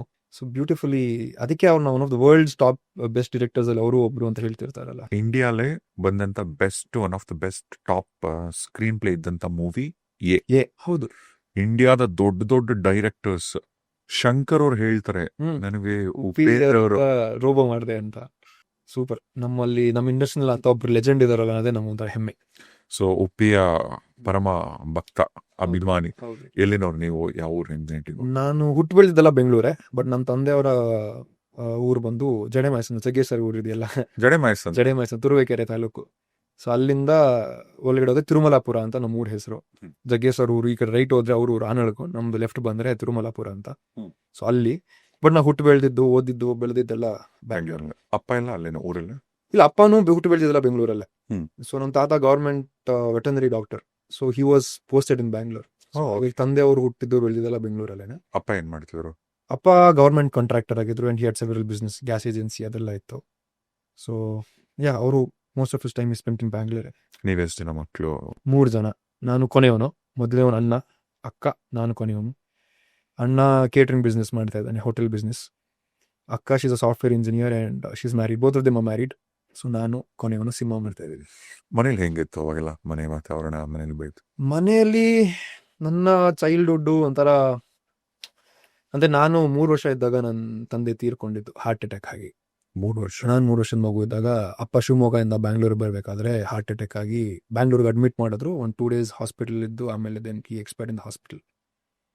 ಸೊ ಅಪ್ಪ ಅಂದ್ರೆ ನಾನು ಹುಟ್ಟಿದ್ದು ಒಂಥರ ಈ ಬಾರ್ನ್ ವಿತ್ ಸಿಲ್ವರ್ ಸ್ಪೂನ್ ಅಂತಾರಲ್ಲ, ಹಂಗೆ ನಾನೊಂಥರ ರಾಜ್ಕುಮಾರ್ ಅಂತಾರ ಹುಟ್ಟಿದ್ದು. ನಾನು ಹುಟ್ಟಿದಾಗ ಅಪ್ಪನ ಹತ್ರ ಎಲ್ಲ ಇತ್ತು, ಮನೆ, ಕಾರು, ಆಸ್ತಿ. ಮನೆಯಲ್ಲಿ ನಮಗೆ ಕೈಗೊಬ್ರು ಕಾಲ್ಗೊಬ್ರು ಅಂತ ಹೇಳ್ತಾರಲ್ಲ, ಆ ಥರ ಇದ್ರು ನೋಡ್ಕೊಳ್ಳೋದಕ್ಕೆ ಕೇರ್ ಟೇಕರ್ಸ್ ಎಲ್ಲ ಇದ್ರು. ಬಟ್ ಅದು 3 years ಅಷ್ಟೇ. ನನಗೆ ಆ ಬುದ್ಧಿ ಬೆಳೆದು ಅದನ್ನೆಲ್ಲ ನೋಡಿ ಅನುಭವಿಸೋಷ್ಟರಲ್ಲಿ ಅಪ್ಪ ಡೆತ್ ಆಯ್ತು. ಅದಾದ್ಮೇಲೆ ಅಪ್ಪ ಅವ್ರ ಬಿಸ್ನೆಸ್ ಎಕ್ಸ್ಪ್ಯಾಂಡ್ ಮಾಡೋದಕ್ಕೆ ಅಂತ ಒಂದಷ್ಟು ಲೋನ್ಸ್ಗಳು ತಗೊಂಡಿದ್ರು. But he also did not know ಅಷ್ಟು ಬೇಗ ಹೋಗ್ತಾರೆ ಅಂತ. ಸೊ ಆ ಲೋನ್ಸ್ದು ರೆಸ್ಪಾನ್ಸಿಬಿಲಿಟಿ ಎಲ್ಲ ಅಮ್ಮನ ಮೇಲೆ ಬಿದ್ದುಬಿಡ್ತು. ಸೊ ಯೂಶಲಿ ಎಲ್ಲರ ಮನೇಲಿ ಹೇಳ್ತಾರೆ ಗೊತ್ತಾ, ಮನೇಲಿ ದೊಡ್ಡವರು ಅಪ್ಪ ಅಮ್ಮಂದ್ರದ್ದು ಕಷ್ಟದ ಫೇಸ್ ನೋಡಿರ್ತಾರೆ, ಚಿಕ್ಕ ಮಕ್ಕಳು ಅದನ್ನ ಎಂಜಾಯ್ ಮಾಡ್ತಾರೆ ಅಂತ. ನಮ್ಮಲ್ಲಿ ಸ್ವಲ್ಪ ಉಲ್ಟಾ ಆಗೋಯ್ತು. ಅಂದ್ರೆ ಪಾಪ ನಮ್ಮ ಅಣ್ಣ ಅಕ್ಕನೂ ಪಾಪ ಅವ್ರು ಅಷ್ಟು ನೋಡಿಲ್ಲ, ಬಟ್ ಅವ್ರು ಏನು ಟೈಮ್ ಇತ್ತೋ ಅದ್ರಲ್ಲಿ ನಮ್ಮ ಅಪ್ಪ ಏನೋ ಒಂದು ಲಕ್ಸುರಿಯಸ್ ಲೈಫ್ ಲೀಡ್ ಮಾಡಿದ್ರು, ಅದನ್ನ ಒಂದು ಸ್ವಲ್ಪ ಅಟ್ಲೀಸ್ಟ್ ಅವರು ನೋಡಿದ್ರು. ಬಟ್ ನಂಗೆ ಅದ್ರಲ್ಲಿ ಅದು ನೆನಪು ಇಲ್ಲ, ನೋಡ್ಲೂ ಇಲ್ಲ. ಅವರು ಒಂದು ಒಳ್ಳೆ ಸ್ಕೂಲ್ನಲ್ಲಿ ಓದಿದ್ರು, ಒಂದು ಸ್ವಲ್ಪ ಪ್ರೆಸ್ಟೀಜಿಯಸ್ ಸ್ಕೂಲಲ್ಲಿ. ನನ್ನ ಸ್ವಲ್ಪ ಇನಿಷಿಯಲ್ ಅಲ್ಲೇ ಓದಿಸಿದ್ರು, ಬಟ್ ಫೀಸ್ ಜಾಸ್ತಿ ಆಗುತ್ತೆ ಅಂದ್ಬಿಟ್ಟು ನನ್ನನ್ನು ತಗೊಂಡು, ಅವ್ರ ಸ್ಕೂಲ್ ಫೀಸ್ 1000 ರೂಪಾಯಿ ಇದೆ, ನನ್ನ ಸ್ಕೂಲ್ ಫೀಸ್ 100 ರೂಪಾಯಿ. So we can get the difference, ಆ ಸ್ಕೂಲ್ದು ಇನ್ಫ್ರಾಸ್ಟ್ರಕ್ಚರ್ ಹೇಗಿರುತ್ತೆ ಅಂತ. I don't blame my mother, but ಪರಿಸ್ಥಿತಿ ಆಗಿತ್ತು. ಅಂಡ್ ಇನ್ನೊಂದೇನಂದ್ರೆ, ನನಗೆ ನಮ್ಮ ತಂದೆ ತೀರ್ಕೊಂಡಿದ್ದಾರೆ ಅನ್ನೋ ವಿಚಾರ ನಮ್ಮಮ್ಮ ಹೇಳಿರಲಿಲ್ಲ. ಅಂದ್ರೆ 3 ವರ್ಷದ ಮಗು ಅಲ್ವಾ, ಸೊ ಬೆಳೆಯೋ ಟೈಮಲ್ಲಿ ಅದೆಲ್ಲ ಹೆಂಗೆ ಹೇಳಿದ್ರೆ ಇವ್ನು ಹೆಂಗೆ ರಿಸೀವ್ ಮಾಡ್ತಾನೆ, ಅದು ಇವ್ನ ಬೆಳವಣಿಗೆಗೆ ಅಫೆಕ್ಟ್ ಮಾಡಿಬಿಡ್ತಾವೆ ಏನೋ ಅನ್ನೋ ಭಯದಲ್ಲಿ ಮುಚ್ಚಿಟ್ಬಿಟ್ಟಿದ್ರು ನಮ್ಮಮ್ಮ. ಅಂಡ್ ನನಗೆ ನಮ್ಮಪ್ಪ ಶಿವಮೊಗ್ಗದಲ್ಲೇ ವರ್ಕ್ ಮಾಡ್ತಾ ಇದ್ದಾರೆ. ಈ ಹಬ್ಬಕ್ಕೆ ಬರ್ತಾರೆ, ಬರ್ತ್ಡೇಗೆ ಬರ್ತಾರೆ, ನಿನ್ ಗಿಫ್ಟ್ ತೊಗೊಂಡ್ಬರ್ತಾರೆ, ಚಾಕ್ಲೇಟ್ ತೊಗೊಂಡ್ಬರ್ತಾರೆ, ಇದೆಲ್ಲ ಹೇಳೋರು ಅಮ್ಮ. I use to wait. ಪ್ರತಿ ಹಬ್ಬಕ್ಕೂ ಪ್ರತಿ ಬರ್ತ್ಡೇಗೂ ನಮ್ಮಪ್ಪ ಬರ್ತಾರೆ ಅಂತ. ಯಾರೇ ಬೆಲ್ ಮಾಡಿದ್ರು ಫುಲ್ ಎಕ್ಸೈಟ್ಮೆಂಟ್ ಅಲ್ಲಿ ಓಡೋದು, ಟಕ್ ಅಂತ ಡೋರ್ ತೆಗ್ದು ನೋಡಿದ್ರೆ ಬೇರೆ ಯಾರೋ ಇರೋರು, ಒಂದು ಡಿಸಪಾಯಿಂಟ್ಮೆಂಟ್ ಆಗೋದು. ಸೊ ಐ ವಾಸ್ ವೇಟಿಂಗ್, ಇವತ್ತೆಲ್ಲ ಬರ್ತಾರೆ, ನಾಳೆ ಬರ್ತಾರೆ, ಈ ಹಬ್ಬಕ್ಕೆ ಬರ್ತಾರೆ, ಆ ಬರ್ತ್ಡೇಗೆ ಬರ್ತಾರೆ ಅಂತೆಲ್ಲ. ಫೈನಲಿ ಅದೇ ಹೇಳ್ತಲ್ಲ, ಸ್ಕೂಲ್ ಚೇಂಜ್ ಮಾಡಿದ್ರು ನನಗೆ ಅಂತ. ಸ್ಕೂಲ್ ಚೇಂಜ್ ಮಾಡಿದಾಗ ಅಡ್ಮಿಷನ್ ಟೈಮಲ್ಲಿ ಪ್ರಿನ್ಸಿಪಲ್ ಕೇಳಿದ್ರು ನನ್ನ ತಾಯಿಗೆ, ಇವ್ರ ತಂದೆ ಇಲ್ವಾ ಅಂತ. ಅದರಲ್ಲಿ ಬರ್ದಿರ್ತಾರಲ್ಲ ಲೇಟ್ ಅಂತ ಹೆಸರು ಪಕ್ಕ. ಆಗ ನಮ್ಮ ತಾಯಿ ಅವ್ರ ಹತ್ರ ಹೇಳಿದ್ದು, ಇಲ್ಲ ಅವ್ನು ಚಿಕ್ಕ ಹುಡುಗ ಇದ್ದಾಗ ಅವ್ರು ಹಾರ್ಟ್ ಅಟ್ಯಾಕ್ ಆಗ್ತಿರೋದು. ನನ್ಗೆ ಇವತ್ತಿಗೂ ನಮ್ಮ ಅಮ್ಮ ನನಗೆ ಡೈರೆಕ್ಟಾಗಿ ಹೇಳೇ ಇಲ್ಲ ಆ ವಿಚಾರನ first time. So I use to maintain a book. ಆ ಬುಕ್ಕಲ್ಲಿ I use to write my wish list. ನಮ್ಮ ಅಪ್ಪ ಬಂದ ಹೊರದೇನನ್ನು ತೆಗೆಸ್ಕೊಬೇಕು ಅಂತ, ಸೈಕಲ್ ತೆಗೆಸ್ಕೋಬೇಕು, ಚಾಕ್ಲೇಟ್ ತೆಗೆಸ್ಕೋಬೇಕು, ಅವ್ರ ಜೊತೆ ಎಕ್ಸಿಬಿಷನ್ಗೆ ಹೋಗ್ಬೇಕು, ಅಲ್ಲಿ ಹೋಗ್ಬೇಕು, ಇಲ್ಲಿ ಹೋಗ್ಬೇಕು. ಆಮೇಲೆ ನನಗೆ ಯಾರಾದ್ರು ಬೈದಿದ್ರೆ ಹೊಡೆದಿದ್ರೆ ಅವ್ರಿಗೆ ನಮ್ಮ ಅಪ್ಪ ಬಂದಮೇಲೆ ಹೇಳಿಬಿಟ್ಟು ಅವ್ರಿಗೆ ಬೈಸ್ಬೇಕಂತೆಲ್ಲ ಇತ್ತು. So yeah, when I was 10 years old, I got to know ನಮ್ಮಪ್ಪ ಇಲ್ಲ ಅಂತ ಥ್ರೂ ಈ ಕಾನ್ವರ್ಸೇಷನ್ ಇಂದ. ಅಂದ್ರೆ ಎಷ್ಟು ವರ್ಷ ಮುಚ್ಚಿಟ್ಟಿದ್ರು? 7 years. ನಂಗೆ ಹೇಳೇ ಇರಲಿಲ್ಲ. 7 ವರ್ಷ ನಿಮ್ಮ ಅಪ್ಪ ತೀರ್ಕೊಂಡಿರೋದು ನಿಮಗೆ ಗೊತ್ತಿರಲಿಲ್ಲ? ಮನೆಯಲ್ಲಿ ವಾರ್ಷಿಕ ಮಾಡ್ತಾರಲ್ಲ, ವೈದಿಕ ಅದು. So I use to think, I was so dumb ಅಲ್ಲ, I was innocent. I use to think ಅದು ನಮ್ಮ ಅಪ್ಪನ ಬರ್ತ್ಡೇ ಅನ್ಕೊಂಡು ತುಂಬ ಖುಷಿಯಾಗೆಲ್ಲ ಮಾಡ್ತಾ ಇದ್ದೆ ನಾನು. ಅದು ರಿಯಲೈಸ್ ಆದಾಗ it was too much. So 10 yearsಗೆನೆ ನನ್ನಲ್ಲಿ ಅದೇನೋ ಒಂಥರ ಸಮಥಿಂಗ್ ಚೇಂಜ್ಡ್ ಇನ್ ಮೀ ಅಂತ ನಂಗೆ ಗೊತ್ತಾಯ್ತು. I use to wait for some saviour to come and save me from this world. ಯಾರಂಗೆ ಬೈದವ್ರಿಗೆ ಹೊಡೆದವ್ರಿಗೆಲ್ಲ ಅಲ್ಲಿವರೆಗೂ ಐ ವಾಸ್ ಅ ವಿಕ್ಟಿಮ್. ತುಂಬ ಜನ ಹೊಡೆಯೋರು, ಬೈಯೋರು, ಸ್ಕೂಲೆಲ್ಲ ಹರಾಸ್ ಮಾಡೋರು. So I use to wait, ನಮ್ಮ ಅಪ್ಪ ಬರ್ತಾರೆ ಮಾಡಿಸ್ತೀನಿ ಅಂತ. ಬಟ್ ಇದಾದ್ಮೇಲೆ ಗೊತ್ತಿಲ್ಲ, ಅಡ್ಮಿಷನ್ ಆಯಿತು, ಮನೆಗೆ ಬಂದೆ. That book I had, we change the house, ಹಂಗಾಗಿ ಸ್ಕೂಲ್ ಚೇಂಜ್ ಮಾಡಿದ್ರು. ಸೊ ಮೇಲ್ಗಡೆ ಒಂದು ರೂಮ್ ಇತ್ತು, ಐ ವೆಂಟ್, ಆ ಬುಕ್ನ ಸುಟ್ಟಾಕ್ಬಿಟ್ಟು I cried for a while. Not too much, ತುಂಬ ಹೊತ್ತು, ಒಂದು ಸ್ವಲ್ಪ ಹೊತ್ತು ಅತ್ತೆ ಗೊತ್ತಿಲ್ಲ. I was just 10 years old. ಅದಾದ್ಮೇಲೆ ಡಿಸೈಡ್, ಓಕೆ ನಮ್ಮ ಅಪ್ಪ ಬರಲ್ಲ, I have to save myself. So I became little rude. So ಯಾರಾದ್ರೂ ಅಂದರೆ ಮುಂಚೆ ಎದುರು ಕೂತಿದ್ದು, ನಾನು ವಾಪಸ್ ಏನಾಗಿ ಸ್ಟಾರ್ಟ್ ಮಾಡಿದೆ. ಗೊತ್ತಿಲ್ಲದೇನೋ ಒಂದು ಸ್ವಲ್ಪ ಈ ಆ್ಯರಗೆನ್ಸ್, ರೂಡ್ನೆಸ್ ಅಂದ್ರೆ, ರೂಡ್ನೆಸ್ ಅನ್ನೋದಕ್ಕಿಂತ ಬೋಲ್ಡ್ ಆಗಕ್ಕೆ ಸ್ಟಾರ್ಟ್ ಮಾಡಿದೆ. But yeah, something changed in me ಅವತ್ತು. ಅಂದ್ರೆ ಅಪ್ಪ ಇಲ್ಲ ಅಂತ ಗೊತ್ತಾದ್ಮೇಲೆ ಏನು, ನಾನು ಯಾರನ್ನೂ ಏನು ಕೇಳಲಿ, ಅಮ್ಮನ ಹತ್ರ ಏನು ಕೇಳಲಿ, ಯಾರ ಹತ್ರ ಏನು ಕೇಳಲಿ? ಅಲ್ಲ, ಆ ರಿಯಾಲಿಟಿನ ಅಕ್ಸೆಪ್ಟ್ ಮಾಡ್ಕೊಳಕ್ಕೆ ಎಷ್ಟು ಕಷ್ಟ ಆಯ್ತು? ಗೊತ್ತಿಲ್ಲ, ಅದೇ ಹೇಳಿದ್ ನಾನು, I was just 10 years old.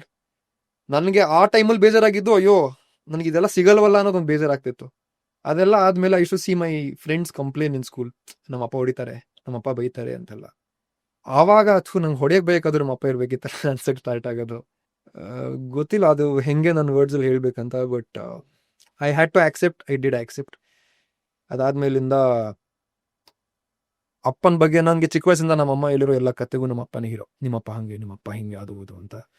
So ನಮ್ಮ ಅಪ್ಪನಿಗೆ ಅವ್ರ ಹೆಸರನ್ನ ತುಂಬ ಸ್ಟೇಟ್ ವೈಡ್ ಜನಕ್ಕೆ ಗೊತ್ತಾಗಂಗೆ ಮಾಡಬೇಕು, ಅವ್ರಿಗೆ ಪೊಲಿಟಿಕಲ್ ಆಸ್ಪಿರೇಷನ್ಸ್ ಎಲ್ಲ ಜಾಸ್ತಿ ಇತ್ತು.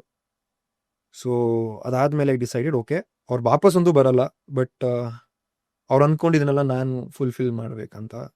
That is when cinema was my choice. ನನ್ನ ಲೈಫಲ್ಲಿ ನಾನು ಏನಾದರೂ ಮಾಡಿದ್ರೆ ಆ್ಯಕ್ಟರೇ ಆಗಬೇಕಂತ. ಬಿಕಾಸ್ ಇದಕ್ಕೆ ವೈಡ್ ರೀಚ್ ಇದೆ, ನಾವು ಒಳ್ಳೆ ಕೆಲಸ ಮಾಡಿದ್ರೆ ಜನ ನಮ್ಮ ಹೆಸರು ನೆನ್ಪಿಟ್ಕೊತಾರೆ ಅಂತ. ಹಾಗಾಗಿ ಅವತ್ತಿಂದ ಇವತ್ತು ನನ್ನ ಇನ್ಸ್ಟಾಗ್ರಾಮ್ ಐಡಿಯೂ ಕೂಡ it's just I am RK. Chandan ಇಲ್ಲ ಅಲ್ಲಿ, ನಂಗೆ RK ಅನ್ನೋ ಹೆಸರು, ನಮ್ಮ ಅಪ್ಪನ ಹೆಸರು ರಿಜಿಸ್ಟರ್ ಆದರೆ ಸಾಕು, ಚಂದನ್ ನಮ್ಮ ಹತ್ರ ಪರವಾಗಿಲ್ಲ ಅಂತ. ಸೊ ಯಾ, ಸಿನಿಮಾ ಅನ್ನೋದು ನಮಗೆ ಪ್ಯಾಷನ್ ಎಷ್ಟು ಇಂಪಾರ್ಟೆಂಟು, ಪರ್ಸ್ನಲಿ ಕೂಡ it is a very important thing. ಆಮೇಲೆ ಕಾಲೇಜು, ಸ್ಕೂಲಿಂಗ್ ಎಲ್ಲ ಅವಾಗಲೂ ಕೂಡ ಯು ವೆರಿ ಕ್ಲಿಯರ್, ಸಿನಿಮಾಗೆ ಬರಬೇಕು ಅಂತ. ಐ ಯೂಸ್ ಟು ಟೆಲ್ ಸ್ಕೂಲಲ್ಲೆಲ್ಲ, ನಾನು ಏನಾಗ್ತೀನಿ ಅಂದ್ರೆ ಹೀರೋನೇ ಆಗಬೇಕು ಅಂತೆಲ್ಲ ಹೇಳ್ತಿದ್ದೆ, ನಗೋರ್ ಅವಾಗ ಎಲ್ಲರೂ. ಬಟ್ ಐ ಥಿಂಕ್ ಇವಾಗ ಎಲ್ಲರೂ ಅನ್ಕೋತಿರ್ತಾರೆ ಇವ್ನು ಹೇಳಿದೆ ಮಾಡ್ತಾನೆ ಅಂತ. ಸ್ಕೂಲಲ್ಲೂ ನನ್ನ ಕಲ್ಚರ್ಲಿ ತುಂಬ ಆಕ್ಟಿವ್ ಆಗಿದೆ. I use to school day, annual days ಎಲ್ಲ ಬಂದರೆ I was like star of the school. ಸ್ಕೂಲಲ್ಲಿ ಕಾಲೇಜಲ್ಲಿ ಕಲ್ಚರಲ್ ಸೆಕ್ರೆಟರಿ ಕೂಡ ಆಗಿದೆ. I was always incline towards cultural activities and cinema. So ಕಾಲೇಜಿಂದನೇ ಸ್ಕಿಟ್ ಬರೆಯೋದು, ಡ್ರಾಮಾ ಬರೆಯೋದು ಎಲ್ಲ ಮಾಡಿಕೊಂಡು, so I was very clear ಇದೇ ಮಾಡಬೇಕಂತ. ಈಗ ನಿಮ್ಮ ಚೊಚ್ಚಲ ಚಿತ್ರ, ಯಾ, ನಿಮ್ಮ ಕನಸಿನ ಡ್ರೀಮ್ ಪ್ರಾಜೆಕ್ಟ್, ಇದು ಸಬ್ಜೆಕ್ಟ್ ತುಂಬಾ ಚೆನ್ನಾಗಲ್ಲ? ಬಿಂಗೋ. ಯಾ, ಅದು ಒಂದು ನ್ಯಾಷನಲ್ ಲೆವೆಲ್ ಸ್ಕ್ಯಾಮ್ಗೆ ಲೋಕಲ್ ಒಬ್ಬ ಡೆಲಿವರಿ ಬಾಯ್ ಹುಡುಗ ಒಂದು ಪ್ರೈಮ್ ಸಸ್ಪೆಕ್ಟ್ ಆಗ್ತಾನೆ. ಸೊ ಅದನ್ನ ಹೇಗೆ, ಯಾಕೆ, ಯಾವ ರೀತಿ ಆಯಿತು ಅನ್ನೋದನ್ನು ಒಂದು ಇನ್ವೆಸ್ಟಿಗೇಷನ್ ಡ್ರಾಮಾ ಮೂಲಕ ಹೇಳ್ಕೊಂಡೋಗಿರೋದು. ಸೊ ಅದು ನಾನೇ ಚಿತ್ರಕಥೆ ಸಂಭಾಷಣೆ ಬರೆದಿದ್ದ ಆ ಸಿನಿಮಾಗೆ. ಸೊ ಹೇಳೋದಲ್ಲ, I was always interested in writing and acting both. So ಹಾಗಾಗಿ ಅದು ಕಂಪ್ಲೀಟ್ ಆಗಿದೆ, ರಿಲೀಸ್ಗೆ ಪ್ಲಾನ್ ನಡೀತಾ ಇದೆ. ಸೊ ರಾಗಿಣಿ ಜೊತೆ ಚಂದನ್. ಹೌದು, ಬಟ್ ಎಲ್ಲರೂ ಲವ್ ಇಂಟ್ರೆಸ್ಟ್ ಅನ್ಕೊಂಡಿದ್ದಾರೆ, ಅದು ಸಿನಿಮಾ ನೋಡಿದ್ಮೇಲೆ ಗೊತ್ತಾಗ್ತದೆ. ಸೊ ಇನ್ನು ಸಾಕಷ್ಟು ಸಿನಿಮಾಗಳು ಮಾಡಿ, ಥ್ಯಾಂಕ್ ಯು, ತುಂಬಾ ಒಳ್ಳೇದಾಗಲಿ. Thank you so much Chandan, podcast ಬಂದಿದೆ. ಥ್ಯಾಂಕ್ ಯು, ನನಗೊಂದು ಅವಕಾಶ ಕೊಟ್ಟಿದ್ದು ನಿಮ್ಮ ಜೊತೆ ಬಂದು ಮಾತಾಡೋದಕ್ಕೆ. ನಿಮ್ಮ ಲವ್ ಗುರು ಟೈಮಿಂದ ನಾನು ನಿಮ್ಮನ್ನ ಫಾಲೋ ಮಾಡಿದ್ದೀನಿ. ಆ್ಯಂಡ್ ನಿಮ್ಮದು ತುಂಬ ಸೂದಿಂಗ್ ವಾಯ್ಸ್ ಇದೆ. ನಾನು ಲೈಕ್ ಆ ವಾಯ್ಸ್ ಕೇಳಿದ್ರೇ ಕೆಲವ್ರ ಜೊತೆ ಮಾತಾಡ್ತಿರ್ಬೇಕಾದ್ರೆ, ಎಸ್ಪೆಷಲಿ ನೀನು ನಡೆಸಿದ್ದು ಒಂದು ಫಾರ್ಮ್ಯಾಟು, ಇನ್ನೊಬ್ಬರ ಕಷ್ಟಗಳು ಹೇಳ್ಕೋಬೇಕಾದ್ರೆ ಏನೋ ಸಾಂತ್ವನ ಹೇಳಬೇಕಲ್ವಾ. ಬೈ ಡಿಫಾಲ್ಟ್ ಗೊತ್ತಿಲ್ಲ, ನೀವು ಸುಮ್ಮನೆ ಮಾತಾಡಿದ್ರು ಅದು ನಿಮ್ಮಿಂದ ಅದು ರೇಡಿಯೇಟ್ ಆಗುತ್ತೆ ನಿಮ್ಮ ವಾಯ್ಸಿಂದ. So very good voice. And ನಿಮ್ಮ ಪಾಡ್ಕಾಸ್ಟ್ಗಳು ಕೂಡ ನಮ್ಮ ಮನೇಲಿ ನಮ್ಮ ಮಕ್ಕ ಎಲ್ಲ ಕೇಳ್ತಿರ್ತಾರೆ ನಿಮ್ಮ ಪಾಡ್ಕಾಸ್ಟ್ಗಳು. ಸೊ ಐ ಆಮ್ ಹ್ಯಾಪಿ ಇವತ್ತು ಆ ಪ್ಲಾಟ್ಫಾರ್ಮಲ್ಲಿ ನಾನು ಕೂತ್ಕೊಂಡು ನಿಮ್ಮ ಜೊತೆ ಮಾತಾಡ್ತಾ ಇದ್ದೀನಿ ಅಂತ. Thank you. Thank you. Thank you.